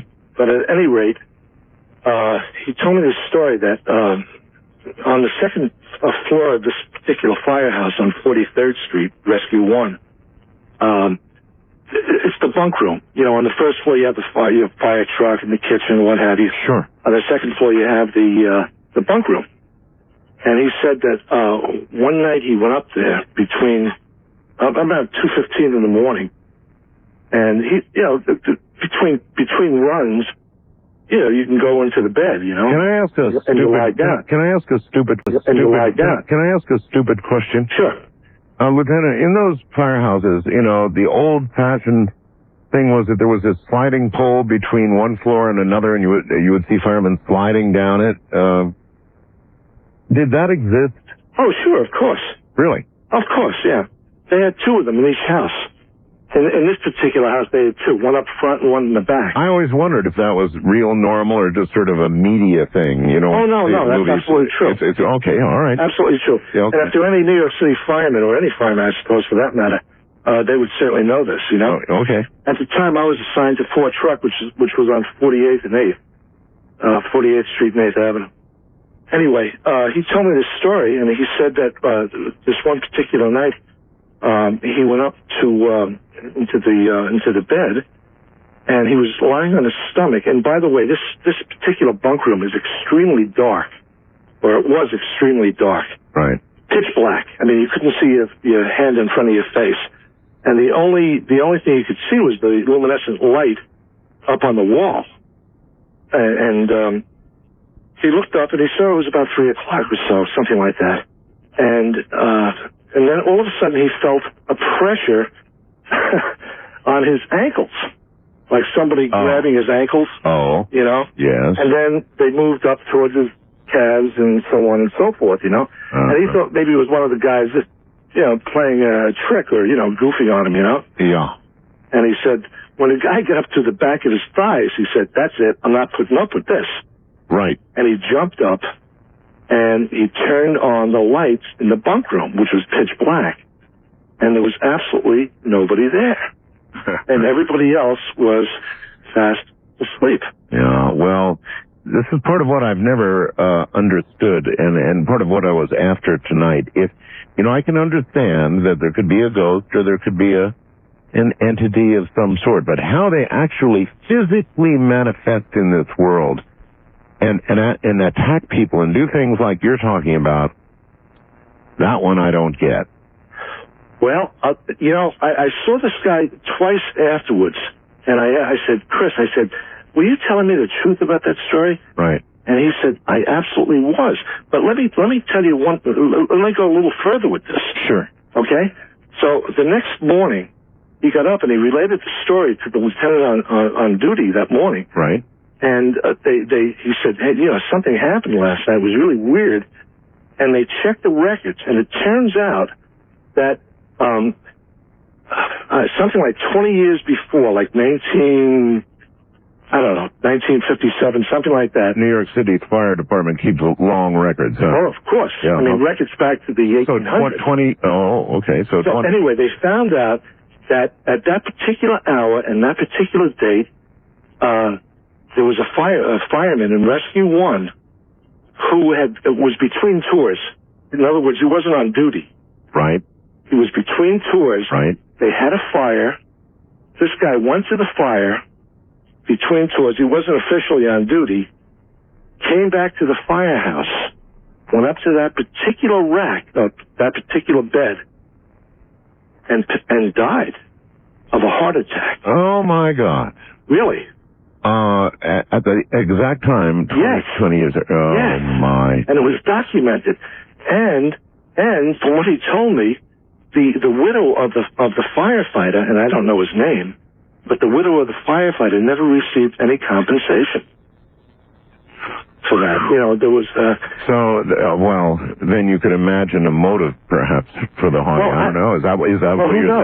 Who knows? Yeah, who knows? At first when I heard the story, I said, oh, man, that's kind of hard to believe, But, I told you, I saw the guy, and I said, Chris, was that really a true story? He said, I swear it was true. And P.S., Rescue 1 on 43rd Street between 8th and 9th burned down around, I'm not sure the exact year, I think it was about 1979, 1980. It was a tremendous fire. It was on Daily News. Wow. But it burned down, and it was tremendous fire. Totally took the place out, Well, oh, brother. Lieutenant, thank you. Okay. Take care. There's a fire lieutenant. You see what I mean? The part that I'm struggling to understand, and I guess I'm going to keep saying this, is how do these entities that no longer possess a physical body manifest physical things? I mean, how can they be touching you, choking you, scratching you, affecting you physically in any way at all in this dimension? Remember, they don't have a physical body anymore, right? So how do these stories happen? How does it happen? Oh, east of the Rockies, you're on the air. Hello. Hello? Yes, sir. Oh, great. You're talking to me. I am, yes. All right. Where are you? I'm in Charleston. Okay. Charleston, South Carolina. South Carolina. And I'm a police officer, and that doesn't make me more credible, I'm sure. But yes, it does. Anyway, I have had numerous experiences with entities, and I would probably say in my lifetime, 30 years, I would say probably 10 or 15. How long have you been a police officer? About 5 years. 5 years. I've had several on the job.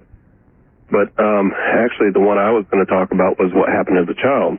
Fire away. I'm not going to waste time or anything, but when I was a child, I was about 6 or 7 years, and it was right after an experience that I had 2 years prior with a miracle with a religious person. Okay? Okay. And we had moved into this new house, and everything that happened in this house was really odd. I remember every Halloween, every really evil thing that went on. I remember, I don't remember Christmas or anything nice in that house. Give me any specific, we don't have a lot of time. Well, make a long story short, I just went to bed, and I'd laid down. I was about 6 or 7 years old, and when I laid down in bed, I turned my night light on, and I laid down, and my brothers had went to bed, and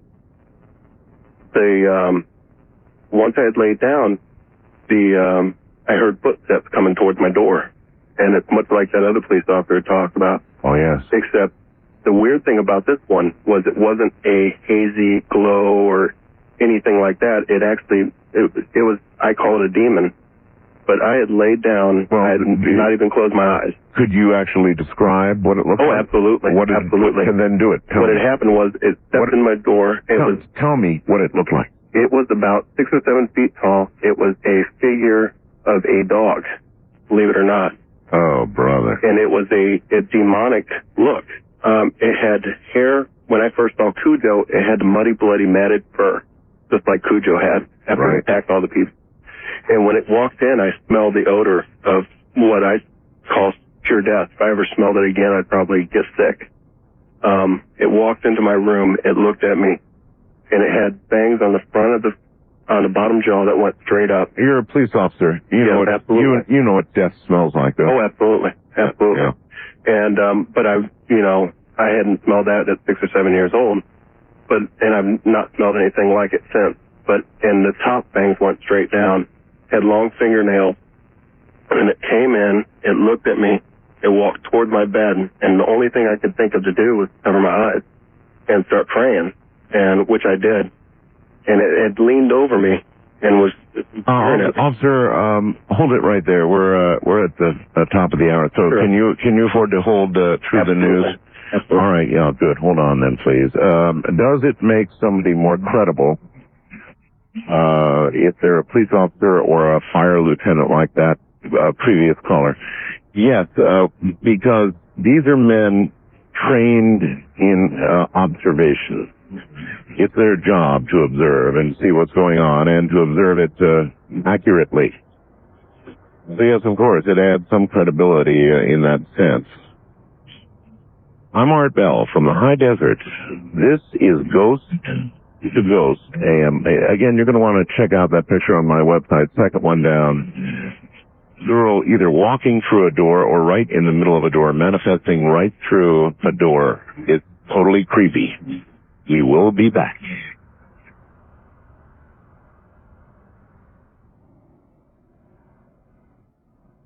This is Coast to Coast AM with Art Bell from the Kingdom of Nye. Depends on how you listen to it. To be coast to ghost, right? Good morning, everybody. We are telling ghost stories. We'll get back to it in a moment. I'm told that Guam, which I think did before get through on the international line, can't now. So I don't know exactly what I'm going to do here. I guess Guam, try to call my two regular 800 lines, both east and west, because I'll be damned if I know which one you really are. And on top of that, once I clear the call on the first-time caller line, I'll clear that number for Guam only for a period of time. We'll see what happens, because there are some good ghost stories to come from Guam, which is running the show actually live this morning to them Saturday afternoon. The sun is probably beginning to sink in the sky now on Guam. Just think, or maybe, no, actually, it wouldn't be sinking yet, I guess. Anyway, Saturday afternoon. So we'll try that here in a moment with Guam. Sorry, you can't get, it seems ridiculous that you can't get through on the international line being that far away, but maybe that's the case. Stay right where you are. Ghost to Ghost AM continues.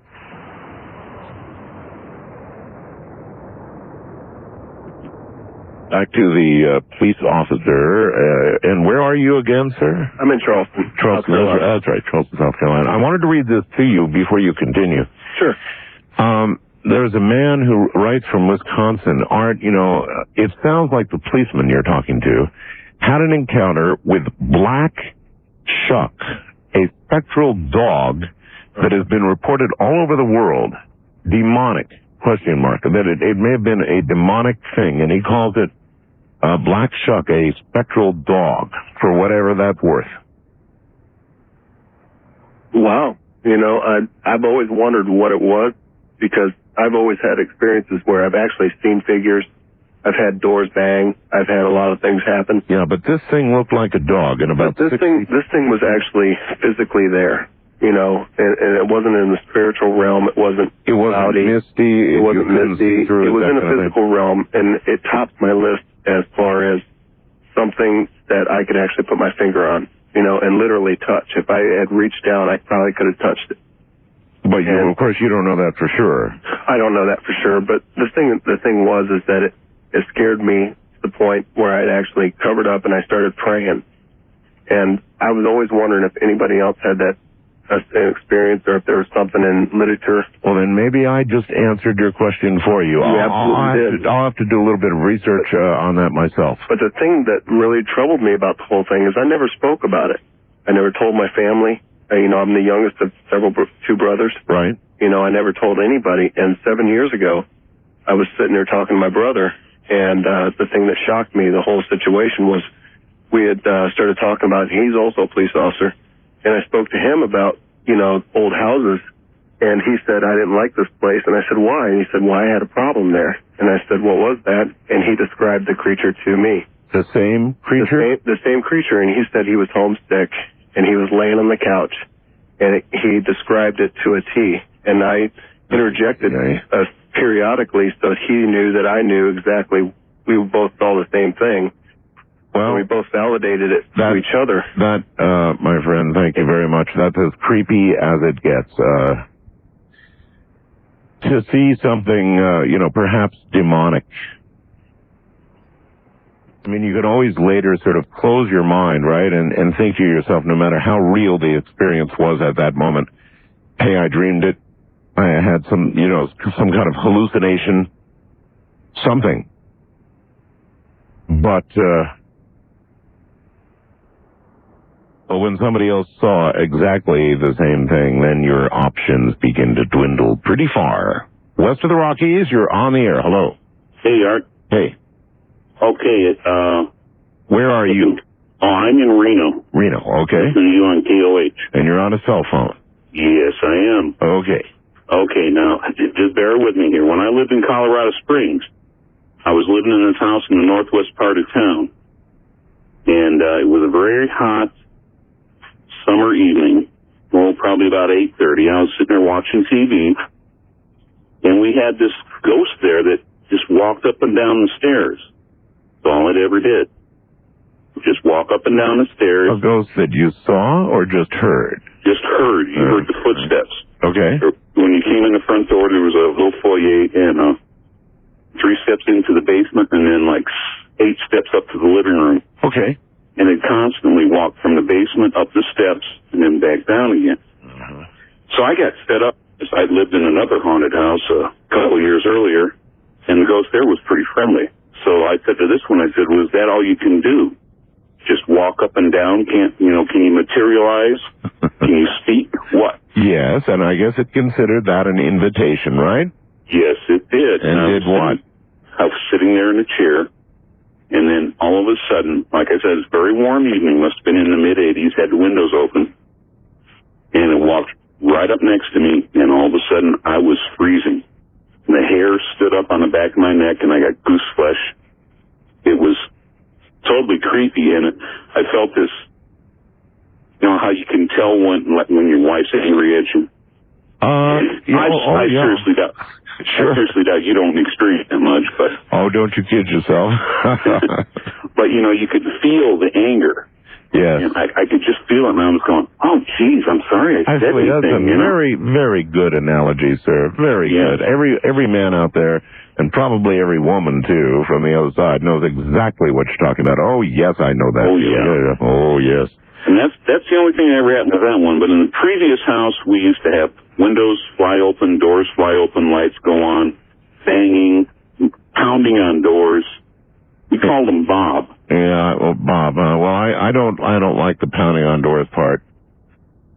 I did, and that goes to a little of what I'm going to talk about right now. I don't rule this out. In fact, actually, I rule it in. A lot of strange things have occurred to me during the years that I've been doing these programs. Becoming convinced, and you might want to have this served up to you as a warning. I really am becoming convinced that when we talk of these things and we consider them, the more we do it, the more we invite it. And I think that's why I've had a lot of... One time during one of these programs, it wasn't a knock at my door. I mean, you've got to remember, I live inside, a regular home, and I have my converted studio here. And what I heard hit my door was more like a pile driver. I mean, it wasn't a knock. Trust me, it... Boom! That kind of thing on my door right during the middle of one of these ghost-to-ghost shows. And it scared the you-know-what out of me. I mean, right in the middle of the show. And I ran over to the door, and I did open it. There was absolutely nothing there. But, I mean, this was almost going to break it off the hinges kind of kaboom on my door. So I've come to the conclusion that Over road truck driver, and I get you on I got an SM radio, I get you on the ASK channel. Right. And anyway, I team with my husband, so we're coast to coast. What part of the world are you in now? Right now, I'm in Ludlow, California. Okay. And this happened right outside of Albuquerque, New Mexico. Now, you got to understand, we're used to sleeping in different areas. Nothing's ever happened before. Sure. But we were outside of Albuquerque on I-25 in a rest area. And you got a bunk up behind, right? Yeah. Yeah, okay. Yeah, we got a sleeper berth. Right. And this happened in a rest area right at the 163 marker in Bellum, New Mexico. All right. And I had just quit driving. I had been listening to you like I always do. And I just quit driving. I was tired. My husband was already sleeping. So I put on my nightshirt and I was brushing out my hair. And so I turned everything off when I got done and I climbed in behind my husband like I normally do. Something kept telling me to look behind me. And I'm like, I'm not going to do this, so I just closed my eyes, And I'm not asleep yet because I had just laid down and it takes me a while to relax. All of a sudden, my body went totally numb. Now, this is the God's truth. My body went totally numb. I could not move my body. This noise started coming out of my mouth. And I'm trying to speak. I'm trying to get my husband... What kind of noise? Like a gurgling, it went like that. Yes? And my husband is still snoring. And I'm trying to move my fingertips to get him awoke because I can't hardly move, but I'm willing my fingertips to touch him. And I'm trying to get his name out. I'm thinking, am I having a stroke here? What's going on? Right, right. And that's what I'm thinking. But I'm like, no, that's not going, because my mind's working here. And all of a sudden, my body, I thought I was going to start levitating. I'm like, oh my God, what's going on? And I'm start praying in my mind because my husband and I are very religious. And I start praying, and finally, I don't know how, but my husband got awoke. But in the meantime, the middle part, because I'm keeping my legs and arms, trying to keep them down, but the middle part of my body's starting to move up. I'm like, oh, please, God, make it go away, please, God. And this is when your husband woke up? My husband woke up. He goes, what's going on with you? And then it just left. And you just sort of flopped back down? I had already come back down. I didn't fully go up just because I'm, just the middle part of my body's moving. Did you recognize anything that came out of your mouth? No, nothing but this noise. And like I said, I'm trying to go, like this, Sure. Eke out his name, sure. Yeah. And so, and I'm thinking, is this one of these things where, you're asleep? What do you call that? You think you're asleep, but you're not, or something, you know what I'm talking? Of course. And I'm like, this ain't going on, because I wasn't asleep yet. I had just fallen in bed, and something was telling me, turn over to my side and look. I'm like, oh no, this is too creepy. I'm not looking. I closed my eyes. So something entered my body. Yeah, inhabited you, I was going to say, for a period of time. Yeah, and and what was really weird when I pulled into this rest area, like when us drivers pull in late at night in the rest area, you can't find a parking spot. I hear you. I've got a big RV, and I've tried to fight for those spots, so I know. Yeah, but see, there was only 2 other trucks there. I'm like, this is strange. Tell me exactly where it was again. Okay, this was right outside, south side of Albuquerque. At mile marker what? 163. 163. It's a rest area on 25. All right, I got you. All right, well then, listen, we're out of time, but some other truckers, I'm sure, will give mile marker 163 a try, because these things tend to hang out at the same place. All right, first-time caller line is restricted for Guam, only Guam. After this next call, I guarantee, I've got a federal law enforcement officer on the first-time caller line, and after that, I'm going to restrict it for Guam, guaranteed. Sorry you can't get through on the international line. That's totally raw from my point of view. You should be able to get through on that line. But since you can't, and I know the 800 lines are swamped, the only option I have is to try and open the first-time caller line for Guam only. So that's what I'm going to do as soon as I take this call. That number is area code 775-727-1222. Once again, I'm going to hold that line open for Guam only.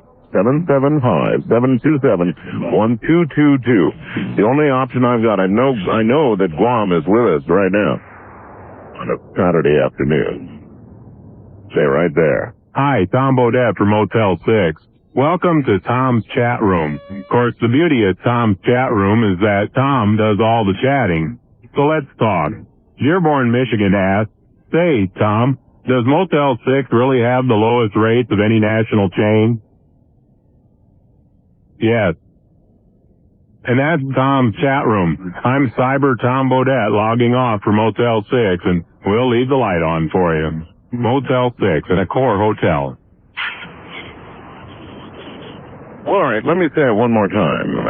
Following the call I'm just now going to take, then I'm going to reserve this line away for only Guam. I don't care who you are, what it's about, only Guam. Those poor people. You would think, and by the way, if you want to call on the international line, and you're anywhere else in the world, you're welcome to now call, because obviously Guam isn't able to use it. So the international line, anywhere else in the world, is 800-893-0903. With reference to Guam, that this is going to mean you would have to pay for the call, but I don't know how else to do it. All these other lines are jammed beyond all reason. So if you're in Guam, area code 775-727-1222, just as soon as I clear this line. And on that line, you're on the air. Where are you calling from, sir? Oh, you don't want to say, do you? No, not necessarily, if I can help it. You're a federal law enforcement officer? Yeah, and I can verify all this on the side if you want to ever get this information without being heard. I understand, sure. We're the federal officers that you see in the unmarked trucks that ride along the government property to keep people out where they shouldn't be. Okay. I have 2 quick things to say. One, I had 2 experiences in my life. One recently and one when I was about 17. We had it's an old house in Detroit in an old area. And, I was the only brave one out of the 9 kids in a certain part of the house that always had some strange happenings. And, things got worse to the point where I started putting locks in the door. Well, one night I went to sleep and I woke up and my door was actually just ripped from the hinges. And nothing was missing, but I slept through that, which I'm a very light sleeper. You slept through your door being ripped off the hinges? With 4 locks on the door, because it was, and I never went to that part of the house again, ever. And where did the door end up? I mean, was it on the floor? No, it was just ripped up and laid down, right there on the floor. Okay. And recently I was with another officer and we were going into a closed area. an area where nobody should be whatsoever. Right. And we both went through the gate, and we closed the gate behind us, and we looked up front. He says, "Do you see what I see?" I said, "Yeah, there's something up there." We got in the truck, and we gunned it, and either this person could run about 70 miles an hour, or they just got away from us. And we were in an area where you can see everything within about 4 square miles. But it's strange that two people can see the same thing, and we both looked at each other and says, "We got him." No, it's not whatever strange. it was, the shadow ran in front of us. It was right early in the morning, before sunrise. It ran in front of us for probably about maybe, I'd say a good 400 or 500 yards. And it was about 1,000 yards in front of us when we went through the gate. And you're trying to tell me this thing had to be moving at 70 miles an hour? Yeah, because I guessed on it. I mean, we were going to get this person or whoever it was and find out what they were doing in this area. And we were looking at each other like, we can't believe this is happening. And finally around the corner, and there's nobody there. And I don't know what to tell you. I really appreciate your story. Yeah, I appreciate it. We love listening to you guys out there. Believe it or not, we listen, a lot of us listen to you. Thank you. You guys really entertain us through the night, and keep up the good work. I do believe it. Thank you very much, sir. All right, that clears that line. Now, only Guam on that line. See, I've got the feeling it's the only way I'm going to get Guam through here tonight. Now, there's yet another law enforcement officer. Oh, well, these fellows work at night. You know, they work at night, and many times they work in pairs, and they are trained observers. So, yeah, you give them a little more credibility. Stuff is happening everywhere. Absolutely everywhere. Wildcard line, you're on the air. Hello. Is that me? That's you. Okay. I lived up at a place called, can I say the name of the place? Well, I don't know. It depends on, is it like a hotel or? Well, no, the area is known for the world's biggest fig tree. I'll leave it at that. No, that's okay. You can tell me where you live. Oh, it's a place called Fig Springs. In what state? Arizona. Arizona, okay. Yeah, it's near Cayman. All right.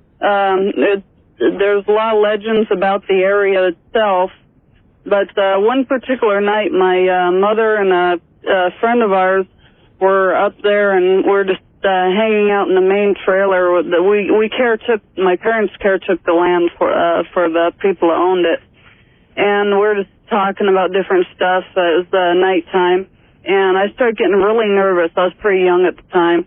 Started getting very, very nervous, about like I am now, as a matter of fact. The other two people were with us, my mom and the other person, were also getting nervous, but they were trying to pretend like everything was okay because they didn't want to scare me. I looked back behind me, and I see a guy lying on the bed in the living room. We're in the kitchen. She could see into the living room. There's a bed there. And he was floating about a foot off the bed. And about that time, I said to the people, my mom and the other person, I think we should leave now. Well, describe this as best you can. Floating, you said. Yeah, he was just lying there nonchalantly, like, nothing to worry, just kicking back on the bed, except he wasn't on the bed, he was above the bed. But what I'm trying to get at is, in every other way, fully materialized. He was partly see-through. He wasn't totally solid. Yeah. He was like partly there, partly not type of thing. I've seen a lot of ghosts before like that. Well, if you get a chance to check my website, you'll see a picture of a lady halfway through a door. And when I say through a door, I don't mean walking through a door. I mean coming through a door. Okay, I'll be sure and check that out. But anyhow, we decided to get out of there. But by the way, there were people hung on that fig tree there before it was originally chopped down. But anyhow, we left the building and started going down a hill. It was pretty dark out. We're going down this hill to head to where we stayed in a small travel trailer. And we hear a noise, like a clunk, clunk, clunk noise behind us. And we tried to look back, but we couldn't see what it was, and we just took off running. All of a sudden, I freeze. I look back, and I see way up in the sky. I look straight up. I see in the sky what looks like a small piece of metal maybe 2 foot by 3 foot piece of metal, yes, and like a small tin or aluminum garbage can flying in the air. Really? It makes a circle around me, and I hear a crash behind this one little rock shed that was up there. I was frozen on my spot, so one of the other people had to grab me and pull me in the trailer. We all compared notes and found out that we were all feeling kind of weird vibes and everything about the area when we were in there. So the next day, since it was too dark to go out that night, next day we went out and looked to investigate, see what it was. The clunking noise behind us was actually a tin garbage can. But the 2 pieces of metal I saw up in the sky, I mean, this is Arizona. We don't get tornadoes that often here. Yes, and the ground wind was not that bad. So what are you saying happened to you? I mean, this piece of metal was about the size of an average living room. It was 2 pieces of metal, and what it was a roof off of a porch shed that was at the trailer. Oh my God! After having told the story to several people, we found out that the trailer that had happened in, someone had gotten shot by the police in. They had escaped from something. They ran from the police, and he got shot in there. And the person told us, well, we can prove it. Go look by the back door, and you'll see bullet holes there. And so we went and looked by the back door. There weren't any bullet holes, but there were some pieces of duct tape. We started looking under the duct tape, and sure enough, there's bullet holes. There's bullet holes. Oh, brother. All right. Well, thank you very much. You see, ghosts seem to manifest themselves most frequently from those who either die unexpectedly, die in the middle of a passionate love affair, commit suicide, hang themselves, blow their heads off, that kind of thing. Those type of death, violent death, seem to bring this sort of thing. Why, I don't know. It may be the speed of the death, but, if that was true, then you would think that most people that got hit by trucks or walked out into the middle of traffic would be ghosts as well, wouldn't you? And yet it appears to be this hand of man violent death, whether it be one's own hand or another hand, that produces the entities that stick around. So go figure. East of the Rockies, you're on the air. Hello. Hello. Hello. Yes. Yeah, hi. This is Mark from St. Louis. Hello, Mark. I was listening to your show and I heard one of the police officers call, and he had a story about he called it a demon dog. Oh, the dog-like creature, yes. Right. Okay. Well, I got a story similar to that. Only it's not a dog, but it has similarities. When I was a kid, I grew up in a family of I was the youngest of 5, and I was sharing a bedroom with my sister, who was the second youngest from me. I was the youngest, she was the next one up. Right. And so I'm going to say maybe, I don't know, 7 or 8 years old the first time I saw this thing. Yes. It's a very distinctive memory for me, and it's hard for me to even talk about it without getting the chills. I was asleep, or not quite yet asleep. I was in bed. My sister was, her bed was in the corner of the bedroom farthest from the door. My bed was closest to the door. Right. It was dark. It was nighttime. I have no idea. I'm trying to remember how late it was, but I know. It doesn't matter. Go ahead. Yeah, everybody in the house was asleep. The lights were off, and I saw something come through the bedroom door. At first... Now, when you say come through the bedroom door, do you mean... Like your picture, only this had no definition on that picture on your website. Oh, have you seen that picture? Yeah, you could make out eye sockets and things on your picture. I mean, oh my God, that thing is... I almost thought that door looked like there was something superimposed. Because the door changes color. It's either in that door or coming through it. So this was similar to that. Okay, now I'm in a dark bedroom, and I don't know how I can accurately describe this, but I'll give it a shot. There's such a thing as darker than or blacker than night. Okay, yeah, and that's the best way for me to describe this thing, because your eyes will gradually adjust to even a dark room. That's correct. And so I thought I see something really. It was like a black void is the best way I could describe it. Okay. It was no dimensions. It was just a black void. Yep. It was about where somebody's head would be, that high up on the door. And I remember squinting my eyes and opening them again and thinking, what the heck is that? Sure. And I'm looking, and it starts coming through a little bit more. And what it was this thing's head, okay? And it poked its head through just a little bit, and on the side of its head,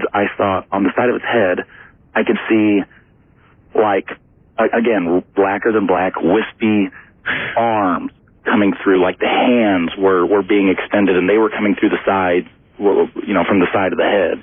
And the head comes in farther, and it looks around in the room, and the whole time I'm thinking, am I seeing things? Am I imagining this? Yeah. And the more and more I look at it, I'm getting scareder and scareder, and it's taking on a form.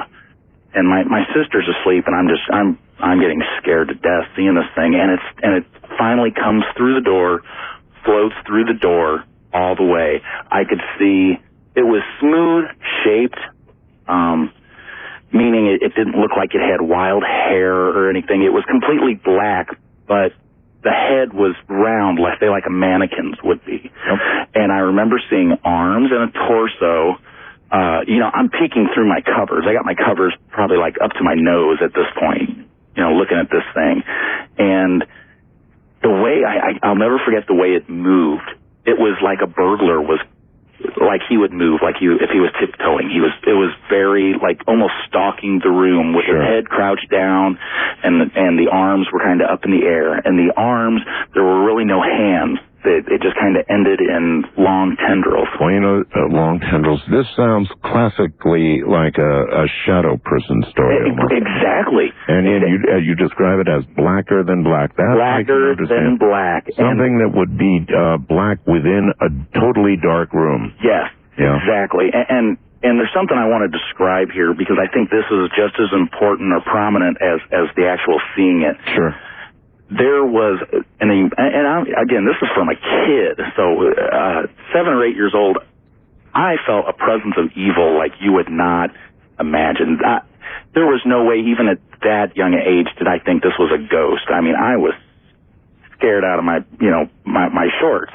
To me, this thing was not a spirit of somebody that had come back. This thing was, I'm thinking this thing is from hell or something coming up. Well, that is why, again, folks, that I'm saying, we call these ghosts, but that's just a name. We don't know for sure what they are. In some cases, they may be the departed managing to manifest back on the earthly plane here, right? But they might not be human either. Many of these things may not be human. And so I'm tending toward the physical manifestation, particularly physical attack type stories, so I can try and get a better grasp of what it is that we're dealing with here. I don't know if that's possible. I want to reiterate that because of the screw-up, and apparently Guam can't get through on the international line, I am going to hold this first-time caller line open for Guam only. All right? I know you're out there this afternoon trying to get through, so keep trying. It's area code 775-727-1222. And, of course, the lines are totally jammed, but if I need the audience to cooperate, do not call that number. Let Guam get through, please, on that number. Guam only, area code 775-727-1222. Otherwise, use any other line. West of the Rockies, you're on the air. Hello. Hello, Art. Hi. We don't have a whole lot of time before the top of the hour, sir. Let me do this real quickly. All right. I'm a retired sheriff's captain. Yes, sir. One night, the dispatch supervisor ran out of paper and a computer and wanted me to go with her into the courthouse to retrieve some papers. She would not go there alone. This is an old western courthouse in which the jail was in the basement. number of people had been hung there, killed themselves there, and she was scared to death of it. Right. We went up to the front door, which was a double glass door, and unlocked the door. And when I opened the door and I had a flashlight, didn't want to turn the lights on, and there's a set of stairs, and at the top of the stairs, you like cats, you'll enjoy this, there was a ghost cat standing there. And when I shined my light on it, he reared his back up like a cat will, and hissed at me, and attacked me, ran down the stairs and ran at me, ran up my body, and according to the dispatcher, went through me. What? I didn't see the cat go through me. She said it went through me. She saw it come out the back end of me. Holy moly! When it shocked me so bad, I just lost my composure there for a minute. I dropped my flashlight. I picked the flashlight back up, and I had to turn it back on, and I shined it up to the top of the stairs, and there was a man standing there, a ghostly-looking man, and he just slowly dissipated and went away. I don't know what to say about that. This cat just scared me to death. I mean, it was not a physical cat. She told me that from that day forward she'd never go back in there again, and she said that was the first time. I don't blame her. I wouldn't do it either. In fact, I'd probably quit, go find another job, or transfer or something. Listen, I got to go. We're okay. up here at the top of the hour. I appreciate your call. You're welcome. Thank you very much, officer, and take care. So many law enforcement officers, people who are trained to observe things.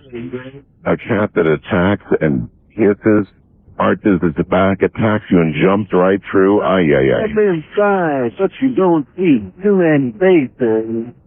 Good morning, everybody. This actually is Ghost to Ghost AM, and in the interest of somebody who's paying for a call, I'm going directly to our Guam line, actually the first-time caller line. Hello there, you're on the air. Hi there. Hi, you're in Guam, huh? I am. Actually, I guess you're on Guam, not in Guam. Thank you. I always say I'm on Guam. I think it sounds, I'm from Chicago, so if I can be on something, it's kind of nice. Listening to KGUM? Yeah, K57. That's it, K57. Yep. Well, I guess it's what, a Saturday evening there by now, huh? It is. The sun is now starting to set. Actually, it's starting to go down now. Okay, all right. Well, what's up? Well, I'm really sorry that True Tomorrow didn't get through here first. Hopefully more will come in. Ghost stories or spirit stories, might be more accurate, are very much a part of the culture here and are experienced very regularly.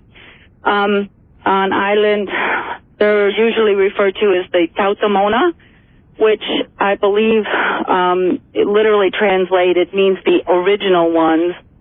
Isn't that interesting? I lived on Okinawa for 10 years, and that was a very, very haunted island. There's something about islands, huh? Yeah. Well, and there's certainly a lot of violence has taken place here and on this island, and probably on Okinawa as well. You were mentioning earlier, you didn't use the word violence, but oh no, there was a lot of violence here. People were burned in caves on Okinawa. Sure, and not much different here. It's kind of scary. But there's also something called the duendes, which is really more just a breath out. It was so intense. And I couldn't believe this was happening to me instantly, like the last caller who said that he prayed to Jesus and he tried to get something, nothing happened. Well, that wasn't the case for me. I prayed to Jesus and I prayed to the Lord, and I asked them to cast whatever it was out of my room, and it took no longer than 10 seconds. It felt like an hour. And it smelled really bad. Like rotten eggs. Like rotten eggs. Okay, well, we're going to dub that one the Mr. Hinky Monster. It hovered over him, and it was foul. That's actually scary stuff, you know. I mean, it's really scary stuff. What are these things? What are these things? West of the Rockies, you're on the air. Hello. Hello. Hi.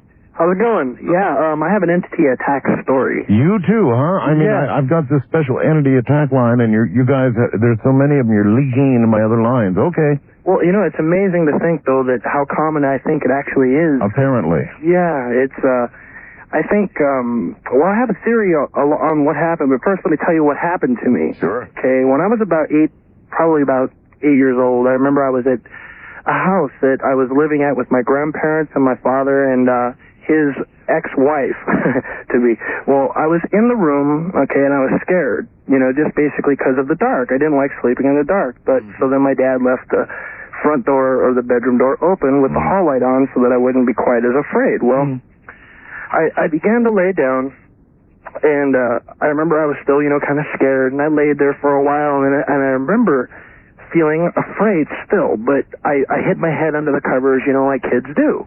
But I was too afraid to go to sleep. So I know I was 100% awake. And I felt a presence, like I have through my life at many times actually, but I felt this presence. And I was on a bunk bed, and I was on the top bunk. And whatever this was, of course I believe it was a spirit, well, it pushed me on my chest. Now when it pushed me on my chest, it didn't just like push me and, you know, I felt a push. I mean, it pushed me.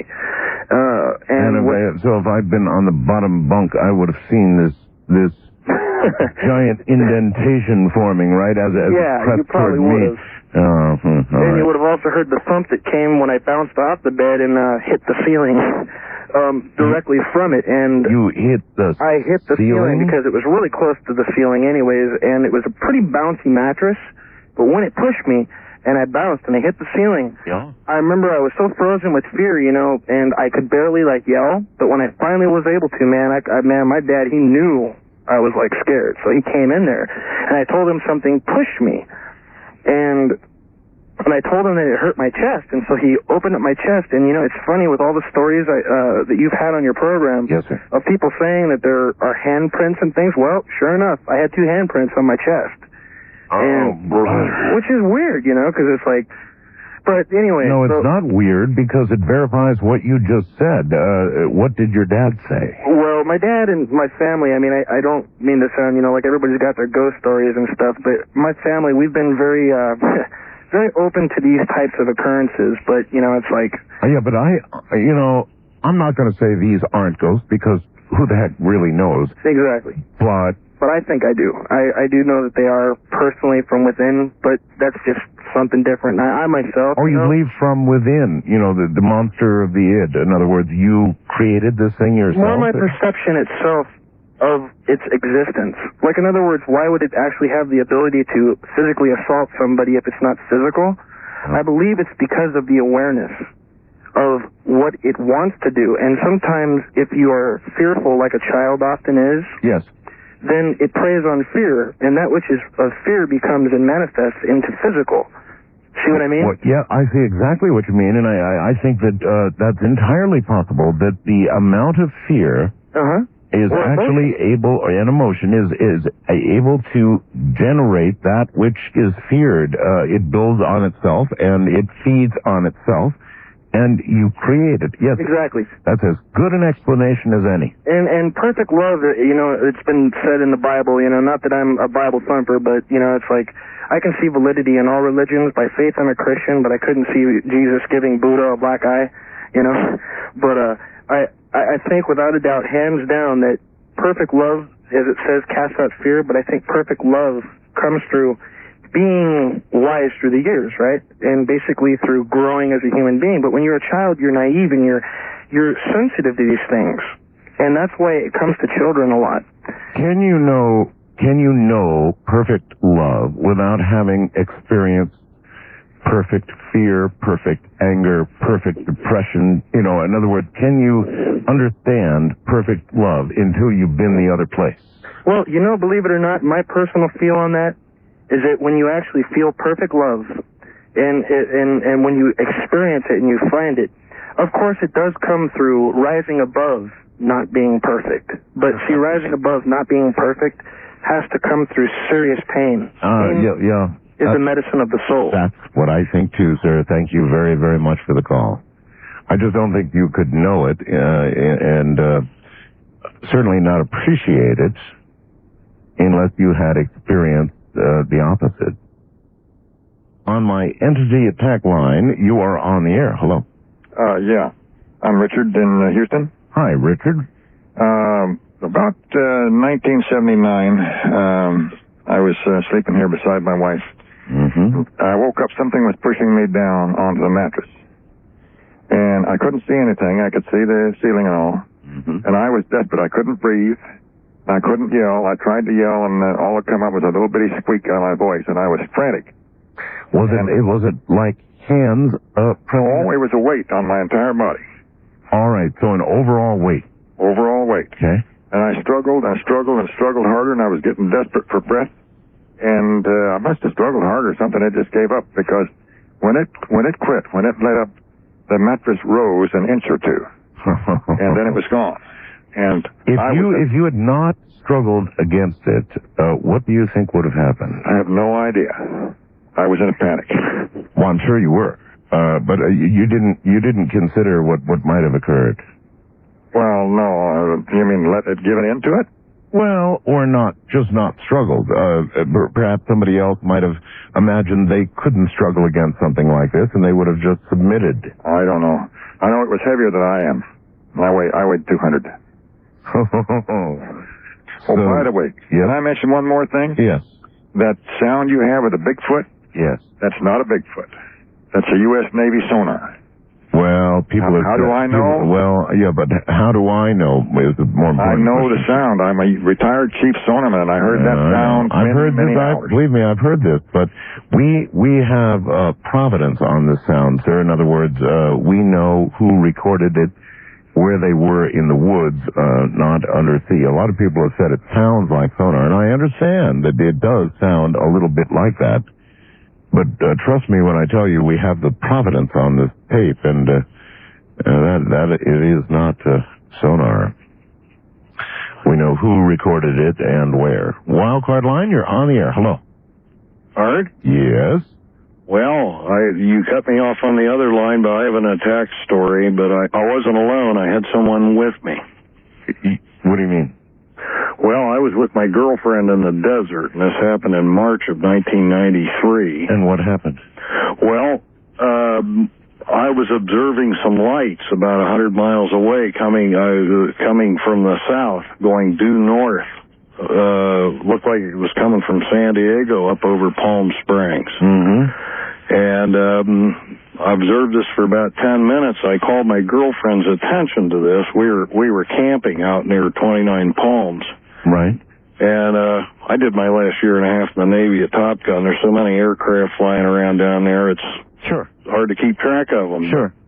This one got my attention, and I couldn't tell you exactly why, but and this sounds bizarre, but I've never told anyone this story. Well, we've got less than a minute, so... Well, I'm dying to know if there's other people that had something like this happen, but this ball, this light ball, came out of this large craft, and it came right up in front of us, about 48 inches away. It was about the size of a basketball. It was extremely brilliant, looked like the end of a sparkler, and it literally, I could feel it scan my brain quickly, and then it went to my girlfriend, and it spent some time with her, and then it left. It shot up into the sky and went back to this large craft. She was very traumatized by this and spent about 8 months in therapy. Boy, that's some story. And you sound okay, huh? Well, we were frightened to death. I believe me, I understand. All right, thank you very much. From a craft, a ball of light, scanning the brain, and then wonder what it did with the information that it downloaded from you, apparently. I'm Art Bell. This is Coast to Coast AM. Boy, you should see some of the fast blasts that I'm getting tonight. Shelley in California writes, I was attacked by a spirit who plunged a butcher knife into my pillow and then told me what he wanted. Shelley, you should fast blast me your phone number. No one else will see it, just me, and I'll call you and we'll get that story on the air. So if you have a similar story, and it's really a very, very good one, You know, you can fast blast me a phone number, and I'd be more than happy to get hold of you. In the meantime, the lines are jammed, so the odds of any single person making it through are, somewhat slim. On my entity attack line, you are on the air. Hello. Hello there. How are you doing? I'm okay. Good, sir. Mr. Paul calling from KSTE. Sacramento, right? Yes, sir. Uh-huh. Okay. I'm a assistant pastor in church. 6'9", 370 pounds. You are 6'9", 370? Yes, sir. Ay. So you're not like a bouncer for the church, right? Oh, no, sir. Oh, okay. Of course not. This is what happened, sir. Even I don't believe it, but it happened. Matter of fact, it happened this year in March. I was in bed sleeping. Next thing you know, of course, I have a specialized California king-size bed to sleep in. I'm so big. However, it went right through the door, that entity. It went right through the door. I'm looking right at it, and it's coming right towards me. And just about, I'm getting ready to leap on it, because I thought it was someone who's, broke in the house. Yeah, of course. And when I looked at it, I said, whoa, no face. No face. It's like... That's bad. Yes, very bad. No face. It wasn't walking. It was gliding towards me. Gliding, another bad sign. No hands. Real bad. And it said, I'm going to get you.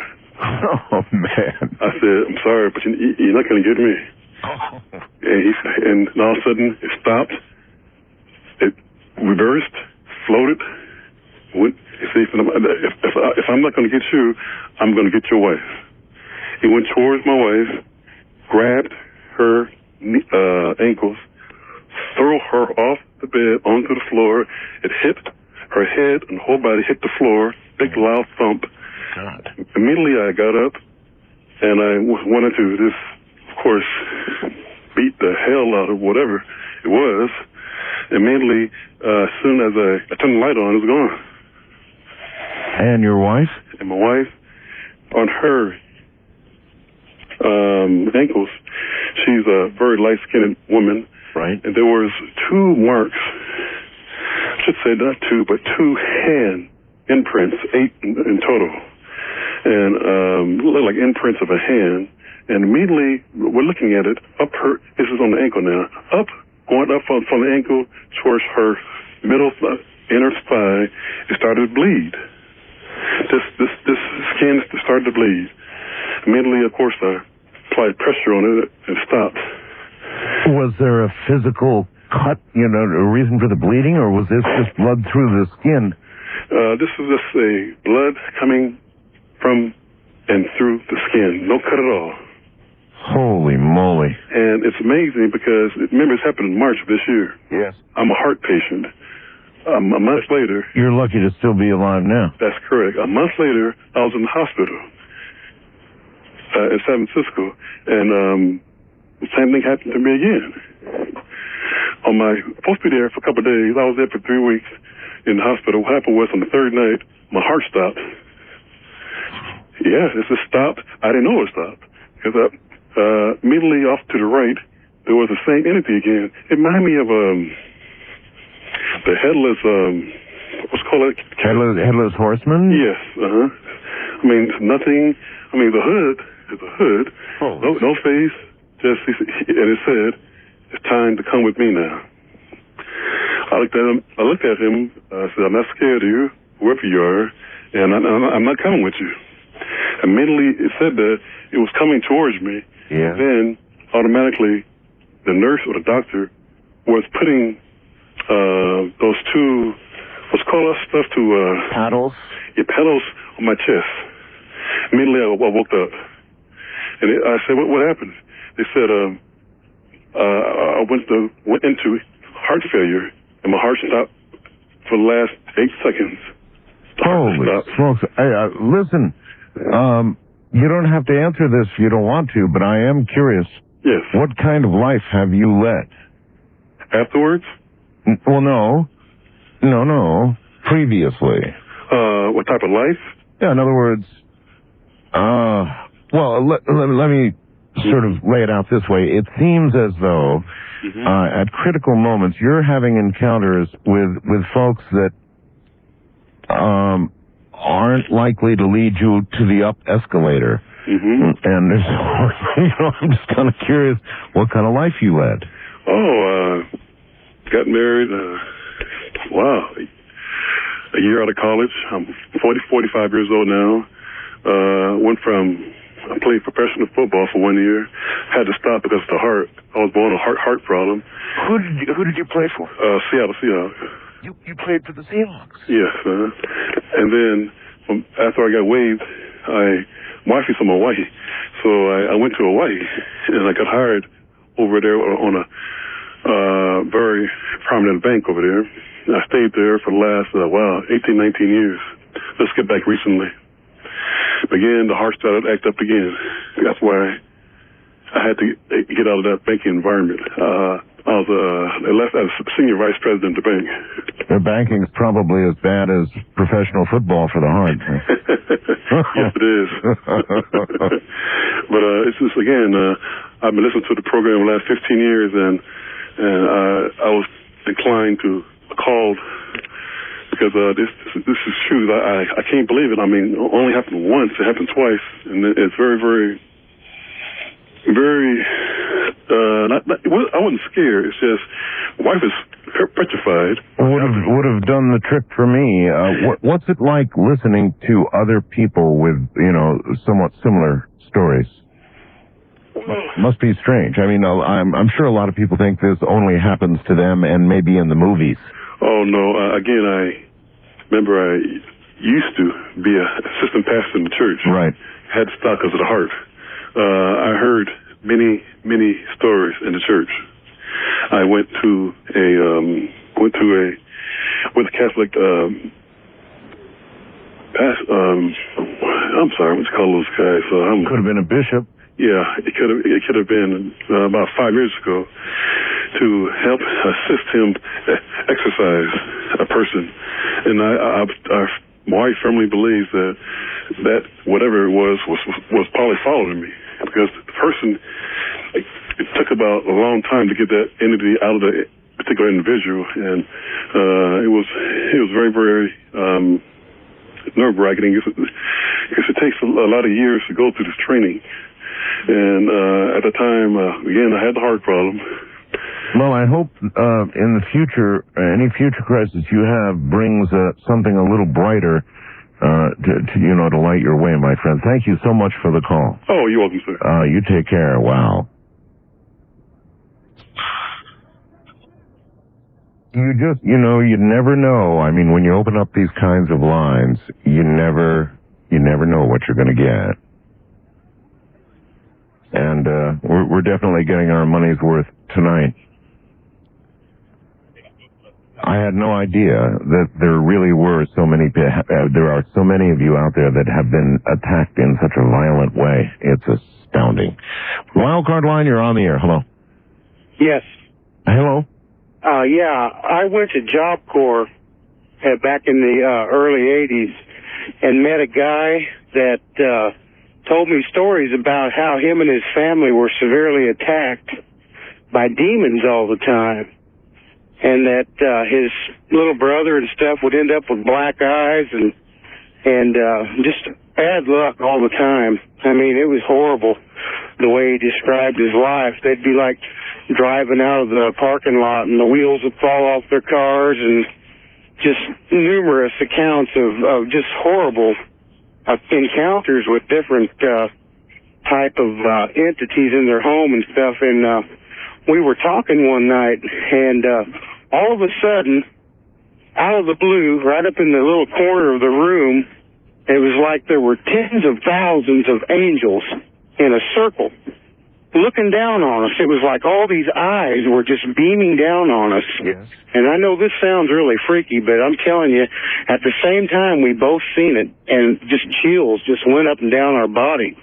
And it was the most frightening thing. I mean, it was frightening, but in another sense, it was kind of... well, maybe that was a circle of protection.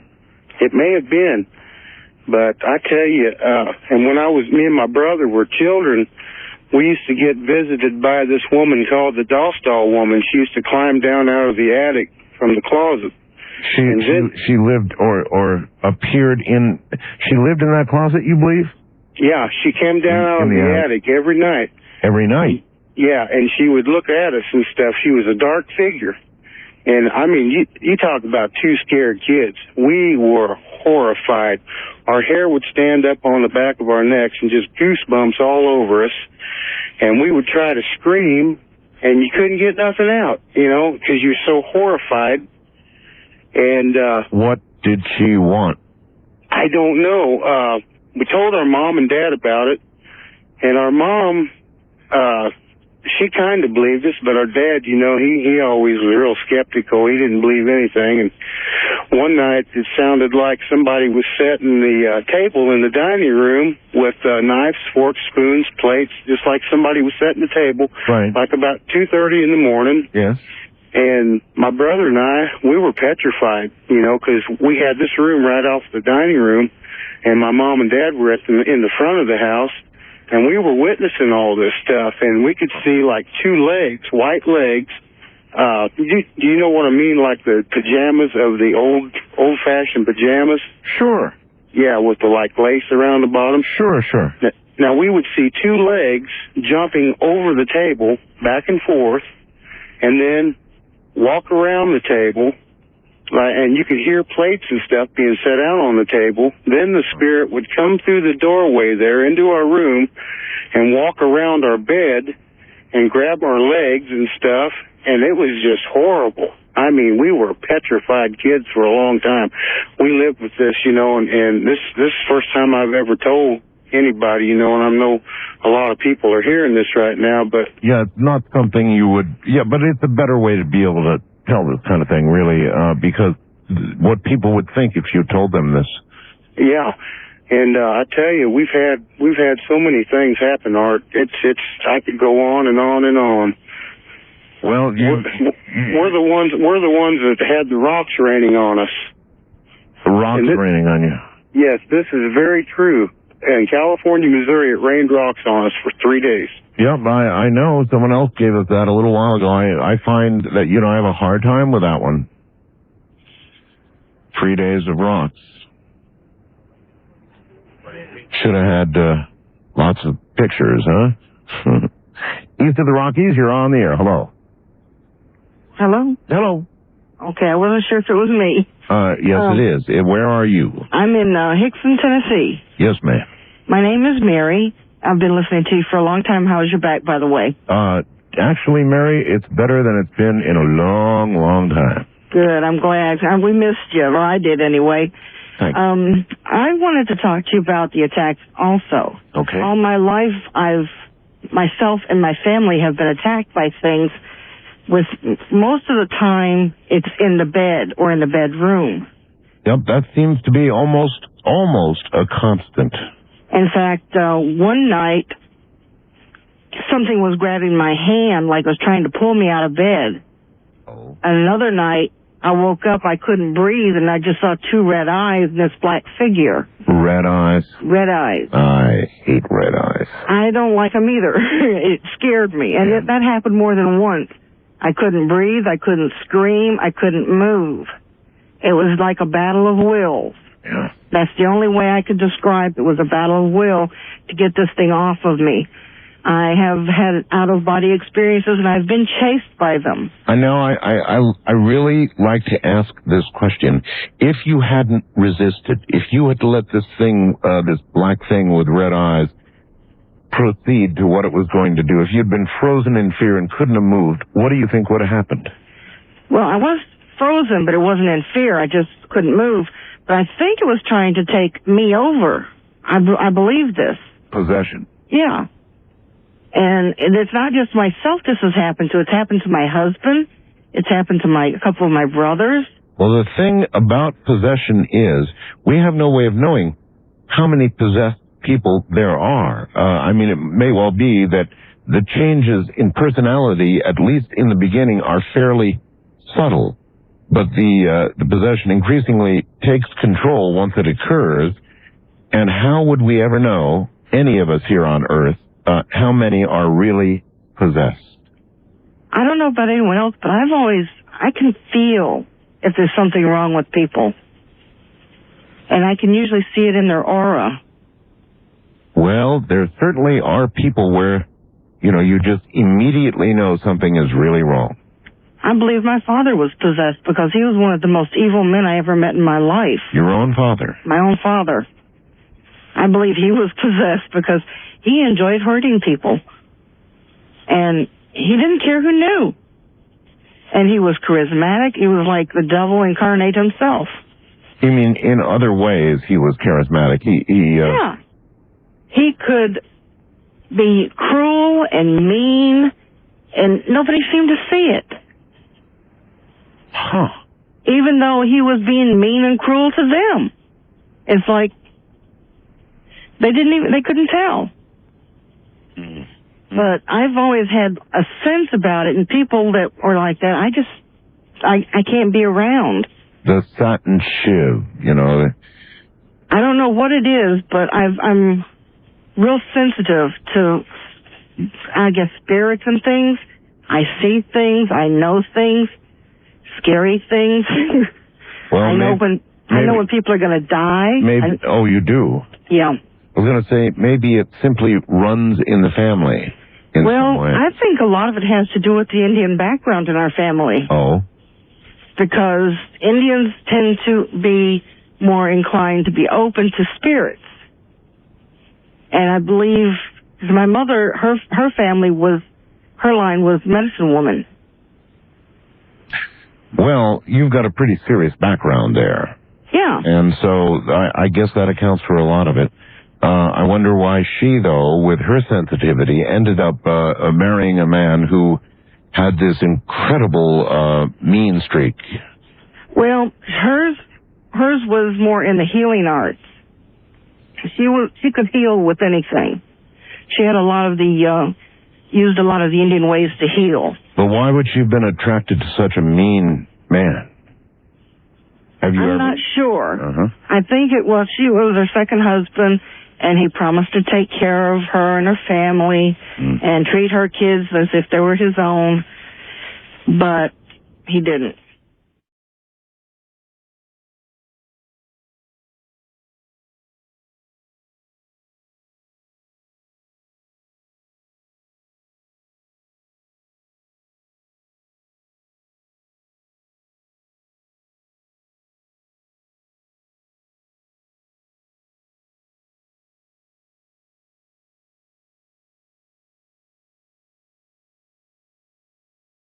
From the high desert and the great American Southwest, I bid you all good evening or good morning, as the case may be.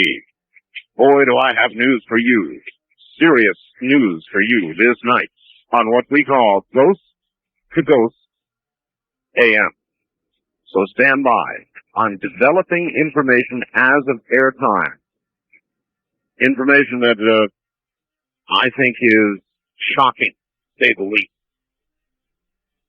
Anyway, from the Hawaiian and Tahitian Islands out west there in the Pacific to the Caribbean and the U.S. Virgin Islands south, all the way into South America, north to the pole. And thank God for broadcast.com worldwide on the internet. You'll see why in a moment. This is Coast to Coast and Beyond, in more ways than one AM. I'm Martel. Hi. Okay. I'm going to hold the second and really whopper piece of information for a few moments. First, I want to tell you something that you may or may not believe. Ghosts are real. Whatever they are, I don't know. Whether they are souls trapped, whether they are souls, whether they're not souls, whatever they are, there's absolutely something as real and concrete as, I would say on Dreamland, as the air you breathe but don't see. And we're going to be talking about that tonight. The only thing we're going to be talking about is that, with one exception. And I'm going to begin the discussion with one of the most remarkable photographs you're ever going to see. I got it earlier in the day. thanks to my good wife who's opening the mail. And it's a heart stopper. It comes with a letter from Myrtle Creek, Oregon. Dear Mr. Bell, my name is Kim Moore. I live in Myrtle Creek, Oregon. It's a very nice lady. I recently, she says, went to Bartlesville, Oklahoma, to visit in-laws. My brother-in-law is a firefighter. There I was shown a photographic picture that was taken by yet another firefighter, a chief, in fact, in Nixa, Missouri. That's N-I-X-A, Missouri. A shed was being burned for a practice fire. You know, fire departments do that kind of thing. They burn sheds and other things to practice putting out fires. The fire burst into a big flame that was bigger than expected. The fire chief took the opportunity to take a picture. And I hereby submit this picture to you. In the picture, unmistakably, I'm adding that word, I'm saying unmistakably, is the image of an Indian warrior. And I see an Indian warrior as clear as can be on a horse. Later, after the picture was developed, they saw the image.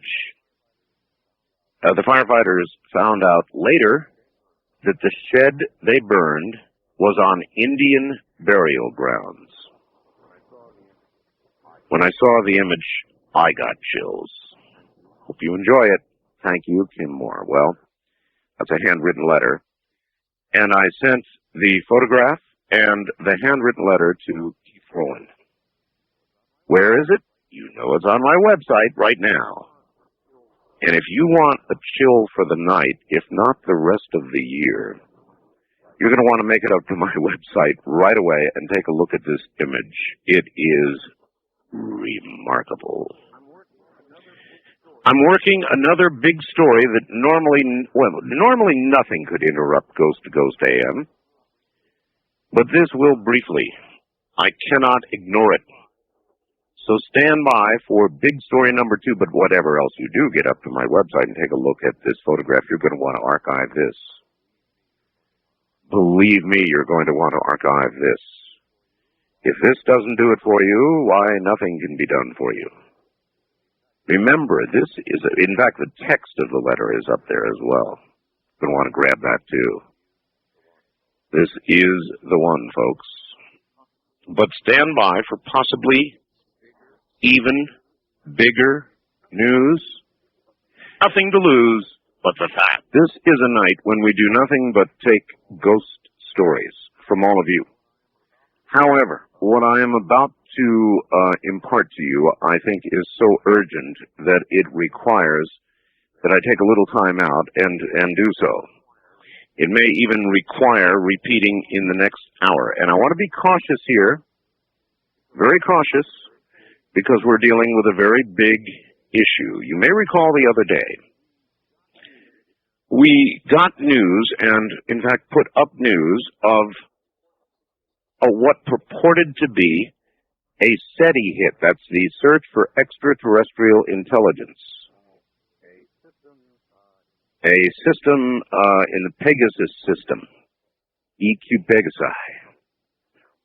I'm probably mispronouncing that, but we actually have screenshots of this signal that was being received by somebody who claims he's going to hold a news conference next week on Tuesday.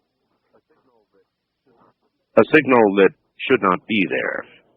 So I picked up the phone, and I did what I should do. I called Seth Shostak. And Seth is in the SETI program. Now, he doesn't have a dish that he can look at right now. While he said he thought it was a hoax, might be a hoax. Unfortunately, Seth didn't have access to a dish and couldn't check it out immediately, or he would have been there. He said it right then and there. I'd be there checking it out. But if you listen to Seth, as I pinned him down a little bit, he became a little bit circumspect about the whole thing. And it did acknowledge that you never know. Which I thought at the time was interesting. Today, I received the following. And again, I reference you, ladies and gentlemen, to my website. This is a separate confirmation of the signal that was said to be a hoax. Maybe it's not a hoax. Hello, Mr. Bell. I was listening to your October 28th show via the World Wide Web, as I occasionally do, and I heard the report that you did with a fellow from SETI about signals possibly received from the star EQ Pegasi. That's P-E-G-A-S-I. I heard your appeal to other radio amateurs to try and verify the alleged signals. Being that I was equipped to do so, I went to work straight away on this mystery. Now, I normally work stations in the 23-centimeter band around 1296 megahertz. That's very close, by the way, and 1296 is indeed an amateur frequency. We use it for all kinds of things. Anyway, he goes on, I have an ICOM 8500 and a very large dish, 4.5 meters, or about half the size as the one used by that engineer. This engineer, folks, who claims to be holding a news conference on Tuesday. So,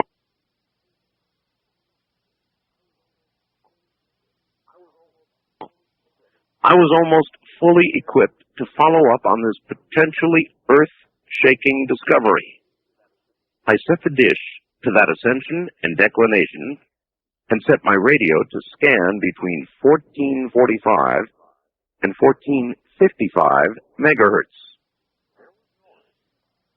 There was noise, but as soon as EQ Pegasi rose at about 12:30 UTC, that's Universal Time, it wasn't long before my computer locked the radio on 1453.8273 due to a carrier, pictured as the first red dot, and began logging the Doppler shifting signal that you can see in the enclosed screenshot GIF, actually. Again, the exact frequency was 1453.8273 with a significant drift. If this drift is due to a satellite, it really has some kind of unstable oscillator which just so happens to mimic the Earth's rotation and rotation of some other unknown body. Some differences between my detection and the ones posted on your site.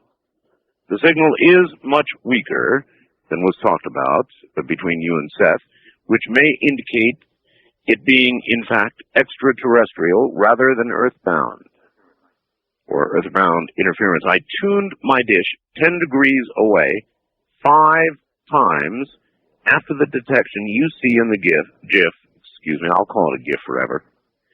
And each time the signal went away. Each time I brought it back to the coordinates of EQ Pegasi, it reappeared. I also plotted some 2,000 artificial satellites, space probes, etc., against the beam width of my dish, and none had the right frequency or the right orbital characteristics to account for the Doppler shift shown in the picture. Yes, we have that and this text on my website now. I had first thought all of this a hoax, but I decided to see for myself. Now that I've verified this signal, I'm pretty confident that contact has indeed been made. I will continue to track this object, whatever it is, and log as much data as possible. 73's K.F. Benton, his name. His call letters, GU0NHD, at Castle Guernsey in the UK, offshore, near Normandy. I have additional messages tonight indicating, it may or may not be true, I have no way of knowing, that Harvard has apparently focused its array for some reason on the Pegasus system. So my sense of it is Ladies and gentlemen, there is something going on. There's something going on. I believe there to be something going on. From New Mexico, here is Richard C. Hoagland. Richard C. Hoagland, one-time advisor to NASA. Richard C. Hoagland, investigator into the Cydonia region of Mars and the Moon and so much more. A one-time advisor to Walter Cronkite on television for the launch of John Glenn back into space. That Richard C. Hoagland. Richard, welcome to the program. Been a while, huh? Good evening, Art. It certainly has, and welcome back. Thank you. So you heard what I just read. Yes. We've got these independent signals along with independent screenshots up on my website right now. Yeah, I am on the web as we speak. What the hell is going on? Well, I don't want to, get out ahead of ourselves here, but I think that the last couple of nights could be historic. This is looking better and better and better. Let me tell you why. The engineer in question now has an identity. His name is Paul Dore, D-O-R-E. He is a well-known engineer with the British military-industrial complex. All right, this is now the first engineer, the one that people declared his information was a hoax. So-called Mr. Anonymous. Yes, Mr. Anonymous. So we now know who that is. And Yep. he is, again, who, please? His name is Paul Dore, D-O-R-E. And if you go to your website, to the links that Keith has established, and you just click on them, you'll find your way to a very lengthy bio, which includes his education, his military experience, his radar experience, electronic experience, the companies he's worked for. This guy is not a lightweight. He is a heavyweight, okay? Right. Number two, he is working with two radio astronomers from the Effelsberg Radio Observatory in Effelsberg, Germany, which is a 300-foot steerable radio telescope. It's 50 feet bigger than Jodrell Bank, which is in England. It's the biggest radio telescope in Europe, and apparently he was able to convince two astronomers there who prefer at the moment tonight to remain unknown to confirm his observations. Now, their dish is 10 times bigger than the one he was using, which was 30 feet. So the signal will be 100 times greater. And remember earlier in the evening when you called me, we had an interesting little discussion about what this might be? Yes. There was a report on the Business Wire earlier from, I believe, an astronomer at Boston University claiming it was a hoax. There is now on this website some rather interesting posts from the engineer in response to these various allegations. He absolutely says that it's not a hoax, that he mixed up some images he posted 2 nights ago just because he was so excited, and one can certainly understand that. These independent confirmations you just read, plus others that are coming in, plus the fact that the Harvard experiment you cited is the Agassiz Station radio telescope. It's a 60-foot radio telescope located up in northeastern Massachusetts. Right. You're also then getting independent confirmation that Harvard is looking real hard at Pegasus right now? This is the Planetary Society's beta experiment in SETI, which has been partially funded by people like Steven Spielberg. Up until the 27th, a couple of days ago, they would post on the web every 10 minutes an update of what their telescope was seeing in the way of live signals. On the 27th, they suddenly shut all that down, and they have only been updating once per day. And Dore, when he was asked about this, says, "This does not surprise me one bit. We have had a hard time observing since this was publicized. It seems that at times the signal is being wiped out by a close-by noise source, though I won't go as far as to say it's intentional jamming. Additionally, I have had a car with government tags shadowing me for the last few days since my identity was revealed on the Internet. I am not the paranoid type, as I said before. I don't trust many people, and that includes the government. It's just my nature." Life is just never going to be boring from you, Richard. Hold on, please. We're at the bottom of the hour. Sorry to delay Ghost to Ghost AM, but I think you see why. This is Ghost to Ghost AM. It is, and I can barely catch my breath. We're on to a big story here, folks. A really, really big story. And If you're trying to get into my website right now, get in line. It's going to be a little slow in coming up because it's getting slammed, and for good reason. For a very good reason. We may have corroborating information on a signal from the Pegasus system. I think speculation about what it is would be wrong at this point, or to tell you that it's absolutely true would be wrong at this point. But as Richard, I'm sure, will confirm here in a moment, the dots are beginning to connect, a favorite Hoaglandism. And so what I'm going to do is bring Richard back just to finish up right now, and we're going to come back at you next hour and repeat this information. Richard? Yes, sir. So you're telling me that this mysterious anonymous engineer is not a mysterious anonymous engineer? He's one of the establishments. His name is Paul Dorr, D-O-R-E. He's been with the British military-industrial complex for probably a couple of decades, given his, curriculum vitae. He's very impressive. He's had a lot of experience. And one of the remarkable things, your show is the hallmark of speculation, so I do want to speculate just a bit here. All right. The thing that's blowing everybody away, and the reason that Seth the other night thought this might be a hoax, is the power of the signal. I mean, this thing is coming in on the equivalent of a souped-up, amateur backyard satellite dish. It's strong. Now, this latest report we have, 4.5 meters, that's a pretty good-sized dish, actually. Well, 1.5 meters is the one that the amateur who faxed you is using. Yes. All right. That's not that big. 1.5 meters is... No, wait a minute. Let's see. Again, the one that faxed me, is using an ICOM 8500 and a rather large dish, 4.5 meters. He says I have a 1.5 meter dish. No, 4.5. All right. Well, I'm reading here. 4.5 meters, or about half the size of the one used by that engineer. Okay. All right, 4.5 meters. So. All right. On the website, he says 1.5.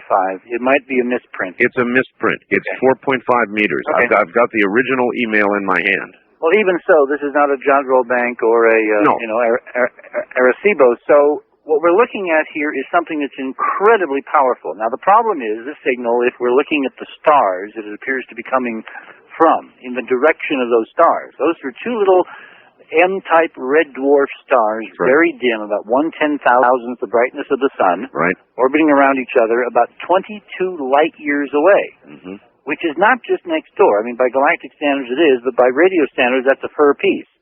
So the signal strength at the source, if it's at the stars, 22 light years distant, is enormous. It's humongous. The engineer, Paul Dorr, was asked this afternoon what he thought the signals were, and I'm going to quote what he says, which goes back to what I was saying off the air earlier. Yes. Because I was telling you that I thought this was a probe. But this is a ship. This is an object, an artificial object, if it's real again, with that caveat, much closer to the solar system than the stars, coming in like a bat out of you-know-what, heading directly for us. Richard, theirs or ours? Theirs. And think of the signal. If it's transmitting on the hydrogen frequency, which is 1420, and if we're receiving it at 1453, yes, then the Doppler shift would give us the velocity of approach. And we can figure that out in the next break, okay? And we should see some interesting things, because if it's that close, it might be destined to land.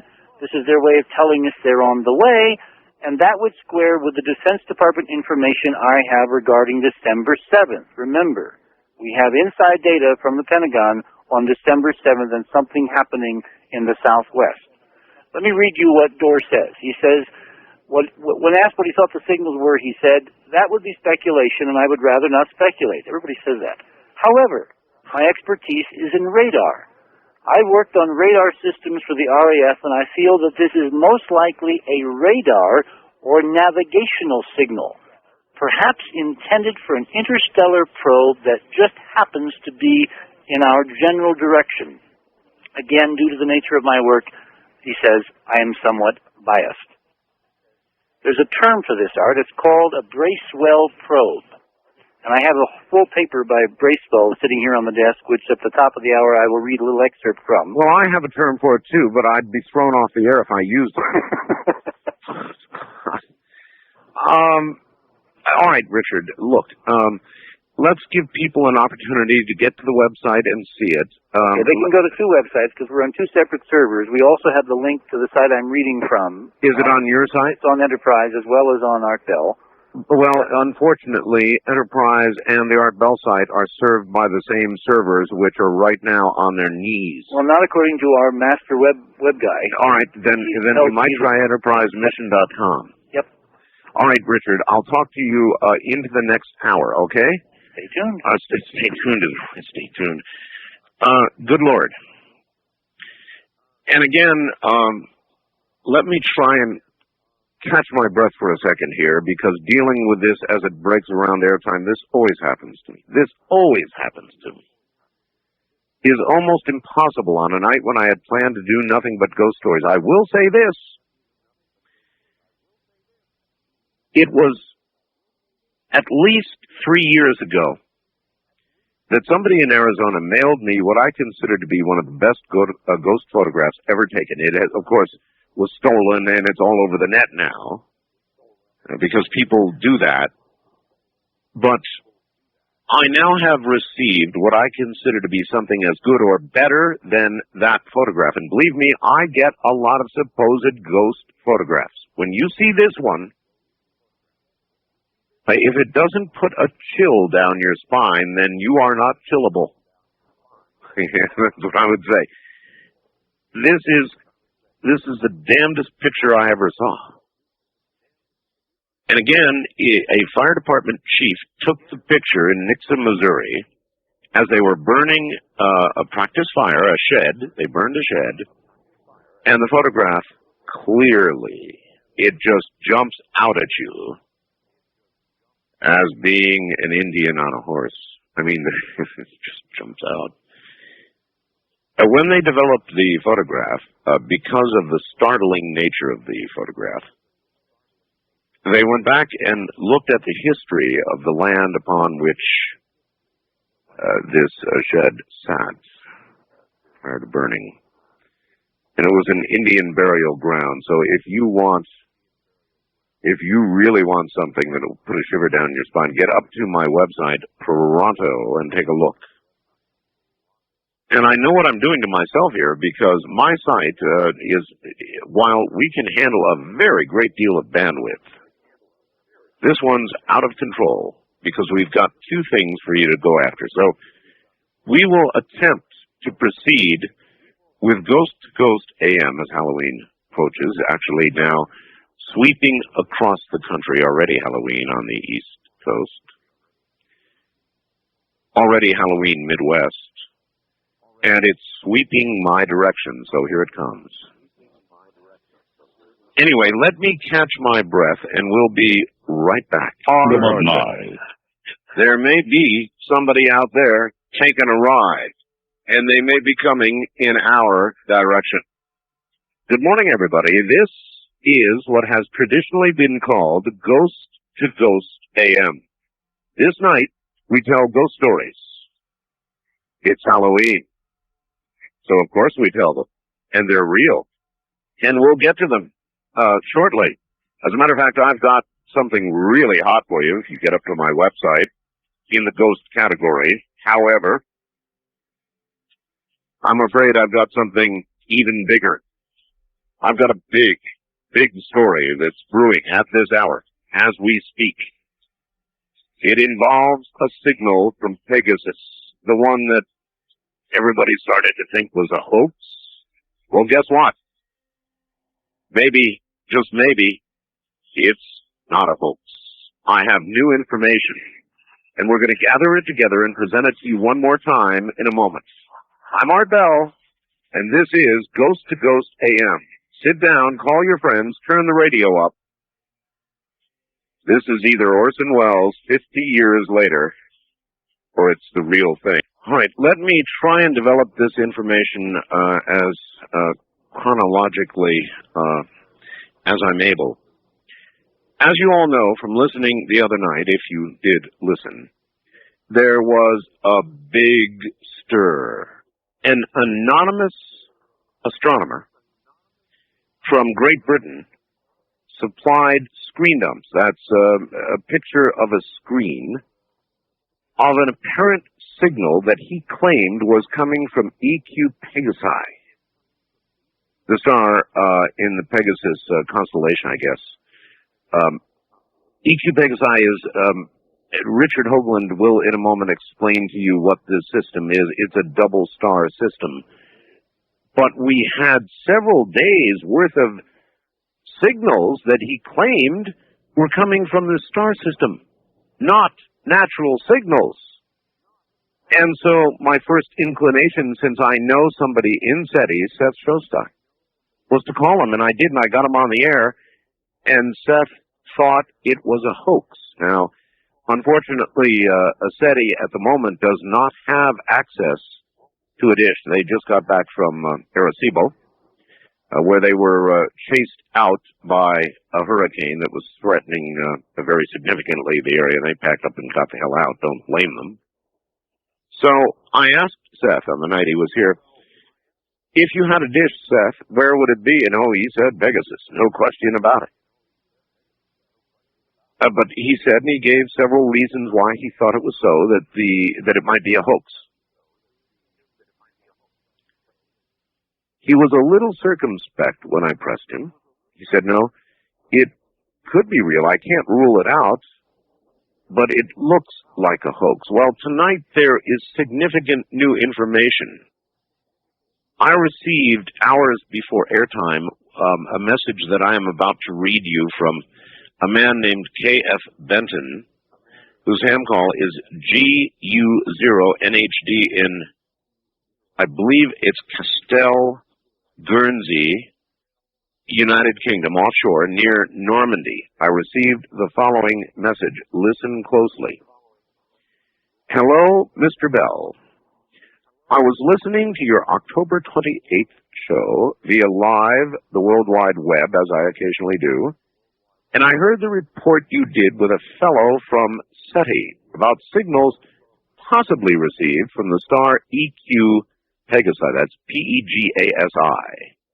I heard your appeal to other radio amateurs to try and verify the alleged signals, meaning that I was equipped to do so.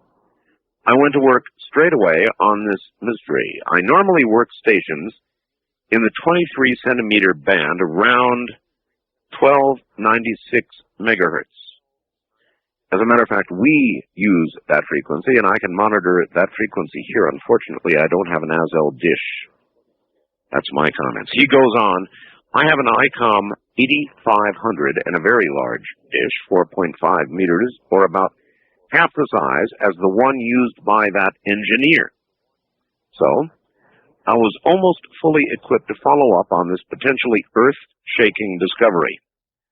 I set the dish to that ascension and declination and set my radio to scan between 1445 and 1455 megahertz. There was noise, but as soon as EQ Pegasi rose around 12:30 Universal Time, it wasn't long before my computer locked the radio on 1453.8273. I repeat, 1453.8273 due to a carrier pictured as the red dot, and began logging the Doppler shifting signal that you can see in the enclosed screenshot GIF. Again, the exact frequency was 1453.8273. He adds with a significant drift.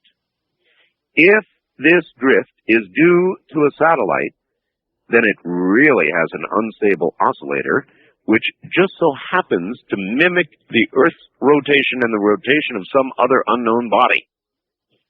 Some differences between my detection and the ones posted on your site. The signal is much weaker than was talked about by you and Seth, which may indicate being in fact extraterrestrial rather than earthbound interference. So, I tuned my dish 10 degrees away 5 times after the detection you see in the GIF, and each time the signal went away. And each time I brought it back to the coordinates of EQ Pegasi, it reappeared. I also plotted some 2,000 artificial satellites, space probes, etc., against the beam width of my dish, and none had the right frequency or the right orbital characteristics to account for the Doppler shift shown in the picture. I had at first thought all of this a hoax, but I decided to see for myself. Now that I've verified the signal, I'm pretty confident that contact has indeed been made. I will continue to track this object, whatever it is, and log as much data as possible. 73, that's a ham thing. KF Benton, GU0NHD, Castle, Guernsey, UK, offshore near Normandy. So, that kind of rocked my boat, folks, to say the least. It rocked my boat. I picked up the phone and I called Richard C. Hoagland, long known on this program, an advisor to NASA, Walter Cronkite, who was on TV earlier in the day for the launch of John Glenn, the relaunch of John Glenn in space. And Richard has more information. The first astronomer, the one who was anonymous, apparently is no longer anonymous. Now, before going to Richard and letting him tell you what he knows, let me tell you what I have done. I have posted this photograph, which is very different than the other one, but confirming the other one, on my website.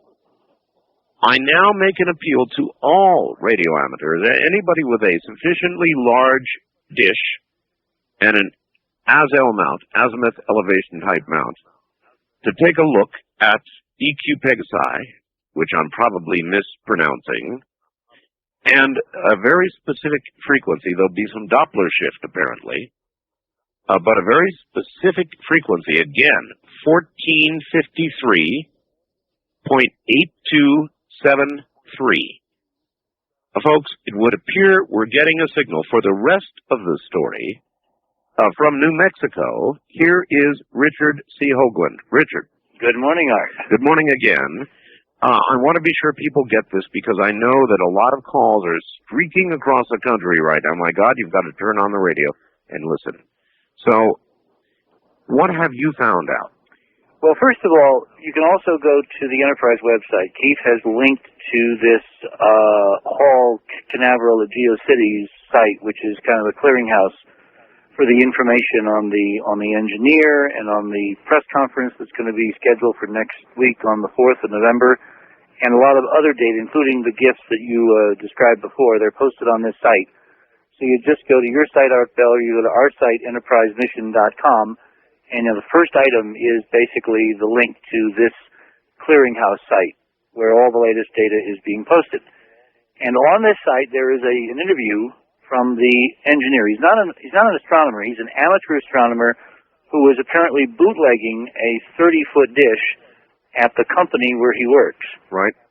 His name is Paul Dorey, or Paul Dore, D-O-R-E, and he has a very excellent resume, which is also posted on this site. It goes on for several pages. What till this moment just about anonymous? All of a sudden he's not anonymous. Well, there's a very assiduous British press corps, which have done what, the press over here, they're over there not caring about Monica, so they go and get real stories. Anyway, they dug out his name and his bio and his curriculum vitae, and they posted the whole thing, and he's a very well-known engineer with excellent credentials, has been in the British military-industrial complex for a couple of decades, works on a lot of major projects, is basically a radar and electronics expert who has an aficionado interest in radio astronomy. And apparently on the 22nd, if I can read here carefully, he picked this thing up and tried to notify some of the official SETI sites, the SETI League, which is based in New Jersey. I can confirm that from my interview the other night with Seth. And they basically have given the cold shoulder. Right. You know, the Not Invented Here Club. Right. Which is probably one reason why we're not getting a lot of clamorings of confirmations from the official SETI community, because it's, well, we know how those folks act. Anyway, so he wanted to keep his name secret and his identity secret because he's employed by this aerospace company and obviously didn't want to lose his job for using equipment. Apparently he bootlegged some kind of feed horn on this little dish and set up electronics so he could kind of observe quietly with no one knowing, and he didn't want to blow his cover until he was sure he'd really found something. So he emails his discovery frames from the computer, the plots from the screen, the so-called screen dumps of the signal strength and the frequency and all that. And in his haste, he made a mistake. He apparently sent 2 frames of the same shot as opposed to 2 different frames, and everybody says, oh, it's a hoax. When, in fact, he sent later ones, it demonstrates that the first postings were just, you know, nervous error. Now we've got this second guy from Guernsey who's a radio amateur who heard you and who went and looked, and lo and behold, there's something there. And now Dorr says that he has been joined by 2 radio astronomers out of Effelsberg, Germany, which is the location of the most powerful professional radio astronomy telescope in Europe. It's even bigger than the 250-foot at Jodrell Bank in England. Oh, my. It's a 300-foot dish in Effelsberg, Germany. It's got state-of-the-art equipment. It's, you know, fully steerable. And they apparently have confirmed the signal and are preparing to support Dorr in a press conference in London for Wednesday, November 4th. Oh, my God. Now, there are several interesting aspects to this. One is the signal strength itself. As we said in the last hour, this thing is booming in. I mean, if you can pick this thing up on the equivalent of a souped-up backyard satellite dish, it is a humongous signal strength. That's right. Which, of course, makes everybody in the professional community say, it's got to be a hoax. Well, there's another possibility, and you and I discussed off the air what it might be, which is a probe. It is not a signal coming from a star system. Or a planet in that system. Or a planet in that system. But something coming but from something that much direction. closer coming from that system, and it's almost here. Now, during the break between our last update, I did a little back-of-the-envelope calculation. Let me read you what Dorr himself says that he thinks the signal is. He says, quote, "That would be speculation. I would rather not speculate. However, my expertise is in radar. I've worked on radar systems for the RAF, and I feel that this is most likely a radar or navigation signal, perhaps intended for an interstellar probe that just happens to be in our general direction. Again, due to the nature of my work, I am somewhat biased." Well, I have done a little back-of-the-envelope thing here based on the frequency. Remember, we're getting the signal, according to these 2 separate sources now, at 1453 megahertz. That's correct. The interstellar background song of hydrogen is 1420, and that's been the preferred kind of waterhole for astronomers to listen for possible SETI signals for the last 30 or 40 years. If at 1453 we're looking at a moving signal, a Doppler-shifted signal, blue-shifted because the probe is heading toward us, yes, I calculated how fast it has to be moving. How fast?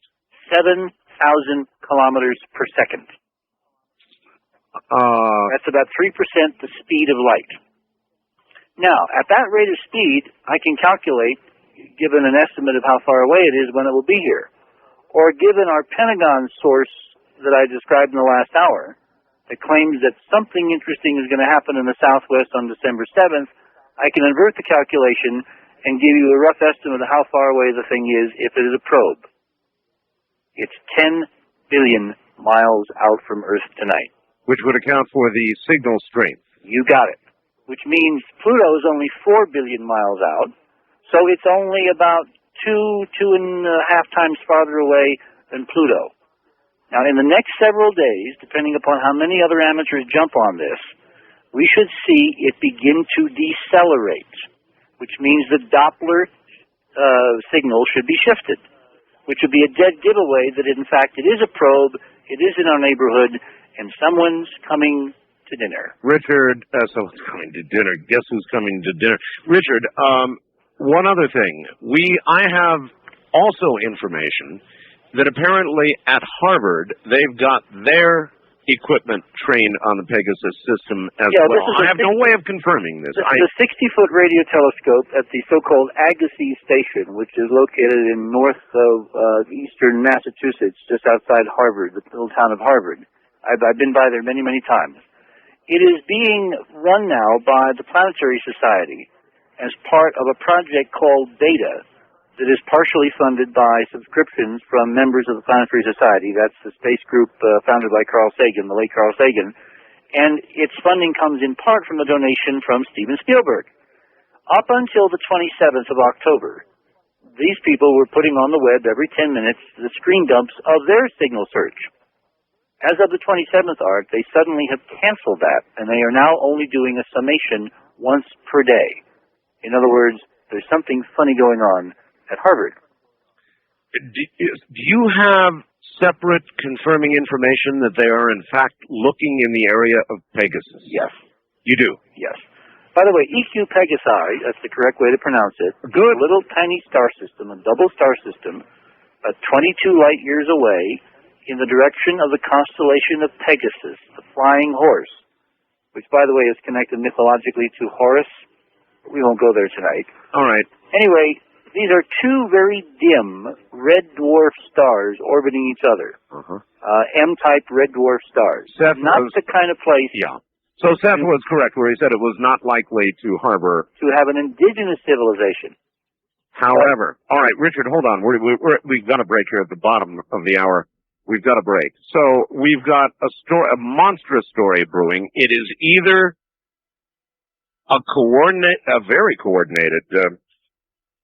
a sort of hoax for the 50th anniversary of Orson Welles, or it's the real thing. We'll be right back. There's exciting, and then there's really exciting. And then there's almost breathless. And this is at the almost breathless stage. Good morning, everybody. We'll quickly summarize, and then we'll leave this alone for a while. But it's too big not to explore entirely. If you want to see the photographs, now the separate confirming photographs of a signal from the Pegasus system. Maybe. They're on my website right now. From a radio amateur near Normandy, confirming what is now no longer an anonymous engineer's photographs of a signal from the same area. And I'll confirm this with Richard in a moment, but he said confirmation in Germany now as well, and apparently an awful lot of interest going on at Harvard. So as a talk show host, if I were I'm a talk show host, not a journalist, but if I were a journalist, my nose would be really sniffing this one hard, and so should yours. If you want to see, if you want to read about it, go to my site, www.artbell.com, and all I can say is check it out for yourself. One more thing. Any hams across this continent, Canada, America, wherever my voice is heard, if you've got an Azell dish and you can monitor this frequency, 1453.8273, by all means, get on it. If you get it, send me email immediately. We'll be right back. All right. This would be the rough 50th anniversary of the Orson Welles War of the Worlds. Richard, this is either a very elaborate hoax, an incredible Shaggy Dog story, concocted among many people in different countries, or it's real. Or it's real. And what's your best guess? My instincts say, based on the Pentagon stuff we've had in the last couple of months, it's tending toward the real. But it's not at EQ Pegasi. I think it's closer, and I think we're in for some astonishing surprises. I've done some more back-of-the-envelope calculations. If this thing is coming at us at like 4,000 miles per second, yes, which is 3% the speed of light, that, by the way, is 1,000 times the speed of John Glenn in orbit tonight, okay? That's a pretty advanced technology by our current public standards, but it's primitive by interstellar standards. This is near the hydrogen frequency, right? It's near the hydrogen frequency. The actual frequency is, as you said, 1453 and change. The hydrogen frequency is 1420. If that difference is a Doppler shift, a blue shifted, up in frequency because it's heading toward us, right? Then the speed is roughly 4,000 miles per second toward us. And if its arrival date is December 7th, which I think might be an interesting date based on our other intelligence, then it's based on history, it's an interesting date. It's also a 19.5 date. There's another thing that bothers me about this. I've looked where the star is on the sky. Mm-hmm. There's a celestial coordinate system for the sky, right? Right. It's like you have latitude and longitude on the Earth. Yeah, sure. You have right ascension, which is basically our angle from Greenwich in the sky, east-west. And you have declination, which is number of degrees north or south. Well, this star, EQ Pegasi, this little double star system, is 19.5 degrees north of the celestial equator. That's its declination. Its right ascension is 23 hours, 30 minutes, which is the tilt angle of the Earth's axis. In other words, this thing, whatever it is being aimed towards at two coordinates that are uniquely intrinsic to the planet on which we live. Could this signal, and I'm beginning to conclude there really is a signal, could this signal be one of our own probes coming back? Not at 7,000 kilometers per second, Art. All right. The Pioneers and the Voyagers that we have launched in the last I'm just years, grasping at straws, No, this is either an incredible hoax by means of powers in the secret government that are sending hyperdimensional vehicles back toward us to mimic an interstellar contact. Yes. Or it's a real primitive interstellar probe, trundling along at a modest 4,000 miles per second, in which case it will arrive here in the next month or so. It will have to decelerate. Depending upon what kind of drive it has, it should be pretty spectacular, certainly in terms of the radio observations. And this is an incredible time to be alive, Art, and you broke this the night you returned. I did, but then, I sat on it because there was suddenly a release of somebody who said, oh, it's a hoax. And even with all the screen dumps and all the rest, it was, at that point, an anonymous amateur astronomer, engineer, who we now know to be Paul Dorr, who apparently is the real thing. Oh, yeah, let me read you some of his credentials. Please do. He was born on the 30th of September in 61. He went to City University in London. He has a BSc in Electrical Electronic Engineering, first class. H-Tech Telecommunications Level 3. His work experience includes Marconi Communication Systems Limited. In 88, he was at Marconi Communication Systems, and then in 93, he went to British Aerospace. And from 93 to the present, he's been with Siemens Plessey, which is another major British aerospace company. His specialty is radar and microwave systems engineering. He knows what he's talking about, and there's no way on God's earth this guy would pull a hoax. No way. All right, so that's Paul Dorr. He's no longer anonymous. Then we get this message that I've got that seems, as I read it, I'm a ham, I'm slightly familiar, it reads as real. Or it reads as somebody, if it's a hoax, who knew damn well what they were talking about. No question about it. This is significant email I've got here now from near Normandy. Now, you're telling me, to summarize, that they're also looking at this in Germany. That's the Effelsberg radio telescope, which is the biggest dish in Europe, steerable, 300 feet. Right, confirming what Dorr is saying, and they're willing to go to this press conference, on Tuesday with Dorr? Next Wednesday, the 4th of November, the day after our elections. All right. In London, and tell all.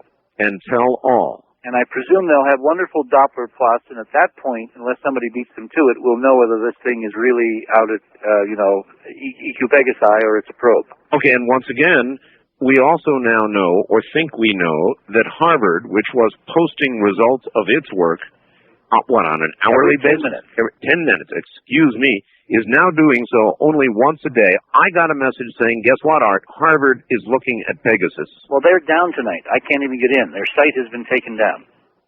What? You can't get into it.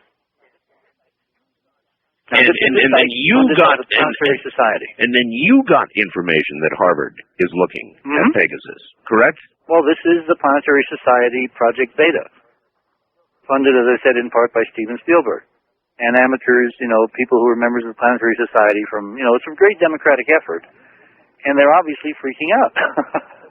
All right. I mean, Lou Friedman would not even look at the Sidonia pictures when Carl tried to get him, 10 years ago. So I can imagine that he's not going to put on the web live signals from an interstellar probe. Okay, Richard, let's leave it here for now, and let's implore any radio amateurs in North America to train any azimuth elevation dishes they might have that can look at this frequency, at this star, and let's see what we can confirm additionally. I think that's important. Seth Shostak, if you're out there listening, and I bet by now you are, you've got my private number, Seth. Call it. I hesitate to pick up the phone and wake up poor Seth at this time of night, but I might even do that. It's only 11:45 in California. Yeah, I know. Remember, astronomers do it all night. Yeah, maybe I'll wake Seth up. All right. Well, listen, Richard, I really thank you for giving us what you've got. If you get more... You'll be the first to know. Good enough. Friend. Thank Welcome you. back. Thanks, Richard. Take care. That's Richard C. Hoagland. And I hope you understand, I have no way of telling you that I know all of this is so. But alarm bells are going off now all over the place. I repeat, all over the place. In my mind, they're going off like crazy. And it just may be that something or somebody is on the way. It just may be that something in the Pegasus system is, in fact, sending a signal. As Richard would say, we're beginning to get an awful lot of data points. Now, if that's not enough reason to go up to my website, let me give you, as we try and return to Ghost AM, let me try and give you a really good reason to go to my website. He still, I'm convinced, thinks that this is probably a hoax, but I want to talk to him anyway. Seth, are you there? Definitely here, Art. All right. You did make it into my website, right? I did, actually, and I thank those that may have made that possible by temporarily logging off. All right. So, an awful lot has happened. I mean, we got this first unidentified, anonymous group of screen dumps. And I remember you're saying, well, it's anonymous. That's a tip-off right there. Well, now, Seth, it's no longer anonymous. We know who has been providing this. Paul Dorr, his name is. And his complete resume is now up there on the website. And he's got a planned press conference for Tuesday. And he says that he's got confirmation from Germany. What site was that? I think he's speaking of the Effelsberg radio telescope that's in the mountains, or kind of big hills, actually, near Bonn, Germany. Actually, it's a large instrument. I've used it, actually. It's how big? Well, it's 100 meters, so a little more than 300 feet across. Really big. Really big. The frequency is specific this time, 1453.8273. With the Doppler shift. I assume you were able to read the text of this latest message from the gentleman near Normandy. I was able to read that. I have that here, yes. As you read through that, is there anything that hits you the wrong way? Well, there's nothing that hits me the wrong way. I don't see anything here that, looks suspicious. I kind of was trying to think of why it is that I think that this is not going to turn out to be our first contact with ET, much though that would be, job security for me, Art. But certainly would. Yes, no, but I don't think so. But it isn't so much because of what Mr. Benton here from Guernsey is saying. There are a few things. One thing is that he has a pretty small dish. Now, depending on where I read about him, it's either 1.5 or 4.5 meters. Well, I have the original email, and there's a misprint. It is 4.5 meters. It is 4.5. Okay, well, now at 1453 megahertz, which is where he's tuning on the dial to hear this putative ET, that means that the beam, that is the area of sky that he's sensitive to, is roughly 3 degrees across. Imagine a circle on the sky about 3 degrees, and for those who can't quite picture what 3 degrees means, it's something like 35 or 36 full moons packed together there on the sky. Now, that's a pretty big chunk of sky. Yes, it is. When we were looking at the EQ-PEG about 4 weeks ago with the Arecibo telescope, and by the way, we didn't find this signal, we found interference. We had a beam there because our telescope was so much bigger that's only about 3 arc minutes on the sky. So that's about 1/100th the size of the full moon, not 35 full moons. So that's, a difference of 3,000 or 4,000. Yeah, very narrow. Extremely narrow, and that means, if you find a signal, you can say it's coming from that star. So point one, and this is maybe not such a critical point, but point one is to speak as if this signal is known to be coming from EQ-PEG, even if there really were a signal, is wrong, because you've got this huge uncertainty, this big blobby beam on the sky, and you can't be sure where the signal's coming from. The only thing he did say in the email is that when EQ-PEG cleared the horizon, there it was. Right. Well, okay. He does say that. He says shortly thereafter, whatever that means. He also said, and that's okay. I mean, I don't, have any reason to doubt that he picked up the signal. I think maybe a point worth mentioning here is anybody who's in the SETI business knows that when you're tuning around the microwave part of the dial, which is where all this action is taking place, you get signals all the time. All the time. When we were at Arecibo, every 20 megahertz worth of bandwidth that we were looking at, which is kind of the chunk of the radio dial that we look at once, had hundreds of signals in it. Okay? And that's because everybody and his cousin wants a chunk of the radio spectrum to use for telecommunications, for, connecting cellular phones with satellites and so forth. I mean, they're just eating up the microwave band like crazy. So there are signals everywhere.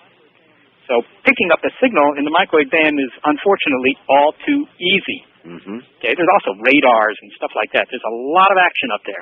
If you heard, Seth, that the dish in Germany was confirming, as is said up there, what Paul Doerr and what now this other amateur near Normandy have confirmed, would you then begin to warm up a little bit if that was true? Oh, you bet, Art. I mean, listen, as I say, I'm not, trying to be intransigent, but I'm just looking at the evidence. And if you had, some of the staff astronomers there at Effelsberg, and they said, this is an extraterrestrial source, this is not terrestrial interference, you bet. I would pay strong attention to that. But let's see, one other thing that struck me in Mr. Benton's letter there from Guernsey. Right. He says here at some point that the signal was at 1453 point such and such with a significant drift. Yes. If this drift is due to a satellite, it has a really unstable oscillator which just so happens to mimic the Earth's rotation and the rotation of some other unknown body. Right. Well, that sentence doesn't make too much. Well, it's not logical, Captain, as Mr. Spock would say. That doesn't make too much sense because he doesn't know what the rotation of the other unknown body is. And I doubt that Mr. Guernsey has enough resolution in his receiver. In other words, that he has, fine enough tuning, if you will, right, to be able to see the Doppler shift of our own Earth, which is rather small. It's like less than 1 hertz per second. And, that means you have to have filters there that are down around 1 hertz in width, and very few amateurs will have anything like that. He does say the signal is much weaker, which, of course, on a 4.5 meter dish it would be. Yeah, well, the other fellow had a 10-meter dish, so that's a factor of 4, and that's 6 dB down. But 6 dB is not so much. The other well, 3 dB is half power, right? Yeah, 3 dB is a factor 2, but remember his dish is half the size, so that's 1/4 the area. So it's 6 dB down. Okay, well, I'm sure most folks don't care too much about that, but it's a fact that the signal got much weaker here. This signal, according to what the guy says, and he doesn't give any numbers, but according to what he says, his signal was much weaker, and it shouldn't have been much weaker. It should have been a factor of 4 weaker. It's also at a different frequency. Did you see his screen print? I did. Yeah, and you know, it looks like a signal, but that per se, of course, I don't take that as very strong evidence for ET, because you know, I can get signals by tuning any receiver on Earth. I can get signals. Can you get signals that would come and go the way he described? 5 times he said he moved the dish off point. Well, I think that's what convinced him that this was ET trying to call us, because he did what we do, what every radio astronomer who tries to do this experiment does, namely you point in the direction of, you know, the star system you're interested in. If you find a signal, then you move the telescope so that it's pointed away and see if the signal goes away. And if it does, then you move it back on the star system, see if it comes back, and so forth. And you do this a couple times, and you know, then you begin to get, you know, your blood pressure begins to rise. Seth, is there anybody you can call? Well, you know, let me lay out why. Well, I don't know if you want me to. I'm going to lay out again why I think that this is probably a red herring. All right. All right. Here it is. This is you know, the way I see it. Now, first off, you've already mentioned that the first guy calls in, he's anonymous. Right. And as I say, that raises a red flag with me, because if somebody calls me up from Peoria and says, I got a cure for cancer, but I can't tell you my name and can't tell you how to get hold of me, you know, you're not going to give that a lot of credibility. But he's not anonymous anymore. He's not anymore. That's true, but it took him a week. According to the SETI League, he started doing this a week ago. I must say I didn't know that, but that's what I'm told by Paul Schuck. Well, even you told me that there were some posts within some SETI sites by this source. Exactly, but they were all anonymous. Anonymous. Yeah, but now we know everything about this man, and he does seem to have apparently a legitimate background. Well, what I've read on the net, or on the web, he has a technical background, that's for sure. Yeah. But, you know, that raised a red flag. He hacked into a SETI League internet group. You know, somebody who does that. I mean, if you make the scientific discovery of the millennium, is that what you'd think of doing? I think I'll hack into this internet group over here and post this stuff anonymously. Well, yeah, but what you might do is you might not go to a SETI site at all. You would, if you really wanted to distribute this, you'd make a posting on some giant mail list somewhere and get it going that way. I mean, putting it in a SETI site is trying to keep it confined to people who can verify what you're trying to say. Exactly. Now, then he complained that the SETI League wasn't interested in verifying what he wanted. But that was also more than a little suspicious, because, of course, they couldn't get back to him because he wouldn't give them... It's anonymous, yes. Exactly. All right. Then, next thing he does is he puts a plot on this site, a GIF file, or is it a GIF file? I always call it a GIF file, but it's really GIF. I'm always corrected about Really? that. Okay, well, I'll stand corrected. I'll sit corrected here. He puts on a GIF file, but doggone it, that particular plot doesn't have the characteristics of what's called a drift scan. We discussed this the other night, that the signal should go up and then come back down as, you know, the star drifts through the telescope's beam. Okay. And Chip Cohen, a fellow at Boston University who's very, very knowledgeable about SETI, pointed this out on the SETI League's group site, and suddenly another GIF is posted where it does go up and down. Right. But then it's pointed out, well, yes, but the Doppler shifts are the wrong way, and suddenly a third GIF is put up there with the right Doppler shifts. Now, if you look on that GeoCity site where you see the original plots, there's one for October 22nd and one for October 23, and I encourage all your listeners to go check that out. And if they just look a little bit carefully, they'll see that they're both the same plot, just shifted vertically by, 30 or 50 pixels. That's not hard. You can see that, just right on your screen. That's not hard to see. Mr. Benton's, though, is the 29th. Yeah, okay. Now, then Mr. Benton's is another story, but, this is the first guy. And now he claims, at least I've heard it said, that I think Richard Hoagland said that, well, that was just another error. He was in tremendous hurry to get these GIFs up there. Very excited, yeah. And he accidentally put the same one up twice, although he did manage to shift it 30 or 50 pixels, which I find is kind of interesting. So the point is that every time that someone pointed out something wrong with these GIF files. He seemed to change it. He changed it, Yeah. and you got to say that's something interesting. The next point is, what an incredible coincidence that he's claiming this is EQ Pegasus, because that was the source where Jill Tarter and I found a very interesting, interesting for 10 minutes, source of interference. But it was only interference. We looked at EQ Peg, actually, with Arecibo, which has, it's about 1,000 times the sensitivity of this fellow's system, probably more than that, actually. And we didn't see any signal at any of the frequencies he claimed. Is it not possible, though, that signal, certainly it's possible a signal would be interrupted at the source for some period of time and then reappear? Always possible. Can't deny that. That's possible. But the point was that we picked up a signal that, as I say, for 10 minutes looked interesting, and then it was, clearly identified as just another bit of interference, which, as I say, we get all the time. Mm-hmm. And then this guy, 4 weeks later, now claims that he's got a signal from the very same direction. And that's a bit as if, a prospector in the Old West, looking for gold, comes across some mountain, and, my God, he thinks he's found the mother lode. Right. Right? And he goes up to the mountain, he marks it on its map, this is it. But then, he gets out his magnifying glass or his equipment, whatever, and he looks it over, and it turns out it's all pyrite. It's all fool's gold. It's gold. It's not worth anything. Okay? 4 weeks later, some other miner says, I found the mother lode, and guess what? It's right on that mountain, right where that guy claimed to find all the pyrite. That's right. So that's a little bit suspicious in the whole sky. He takes a place. It is. And the other night when you said all this, I accepted it. I really did accept it, and I shut my mouth about it, and I just waited. Right. But now comes piling in all this other information, another source, then another source, a claim from Germany. Then the guy goes public with his name and his background. They say they're going to have this press conference on Tuesday. Isn't there somebody you can call?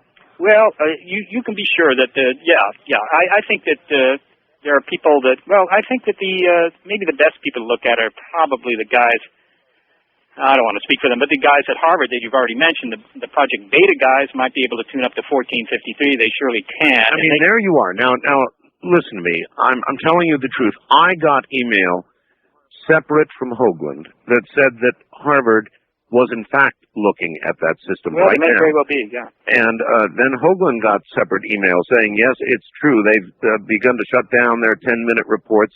The whole site is down, and they're looking at Pegasus. So, it's an awful lot of data points here. Well, they are, but they all, to me, point the same way. There's one other datum I might mention here. Paul Schuck's SETI League, which was the organization whose internet group was given all these GIF files, kind of anonymously. Right. They had more than 60 fellows with their dishes go look, all right, for that original signal, and they didn't find it, none of them.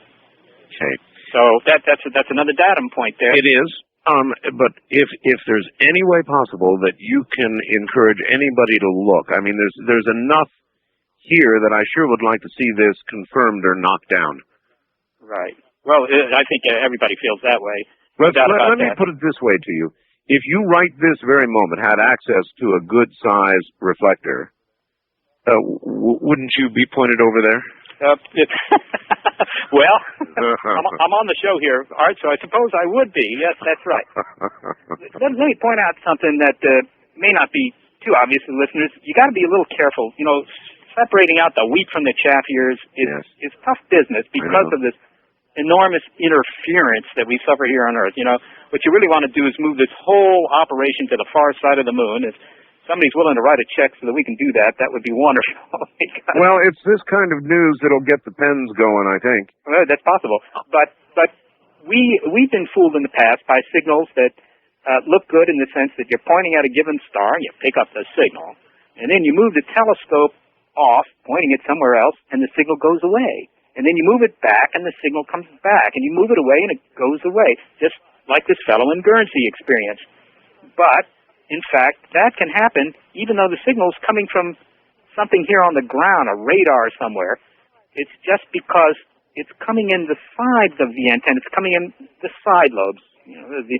Every antenna is most sensitive in the direction it's pointed, but it has a little bit of sensitivity off to the side. Absolutely. And so what can happen, and it's happened to us, so it really does happen, is that the side lobes just happen to be in such an arrangement that you're picking up an interfering signal off, in some crazy direction, and when you move the antenna away, then the side lobes change direction, and you don't get it anymore. So it mimics perfectly the kind of thing that the fellow in Guernsey's reporting. So that's a possibility to keep in mind. So all of this, then, you would characterize yourself as being very skeptical, but at least mildly interested. Well, I find it very interesting, that's for sure. But at the moment, I'm willing to bet any listener a double latte that this is not E.T. calling. All right. Seth, thanks a million. We'll do a show again soon. Okay, great. Thanks for getting up in the middle of the night with us. That's the real McCoy there, Seth Shostak of SETI. We'll be right back. Bye. That's 1-800-232-5665. Well, all right. I apologize to my caller on the wildcard line. I'm going to keep you on hold through the top of the hour news, which is rapidly approaching. Send me a bill. We'll pay your phone bill. So sorry about that. So hang in there. There was no way I could not do what I just did, and if only Seth had been where we last interviewed him, a couple of times ago, at Arecibo, I think we'd have our answer right now. In all, if you want to know what's going on, you'll go to my website. You will also go to my website to see this incredible photograph, and it is an incredible photograph, of this obvious American native in the fire. It fits in perfectly for the night, there's no question about that. And all of the information that you can read on my site, on the GeoCities site, which is linked, and if you can't get into my site, which is www.artbell.com, then by all means try Richard Hoagland's site, which is enterprisemission.com. But whatever you do, get up there. Mildly interesting, at the very least. I'm Art Bell. This is Coast to Coast AM.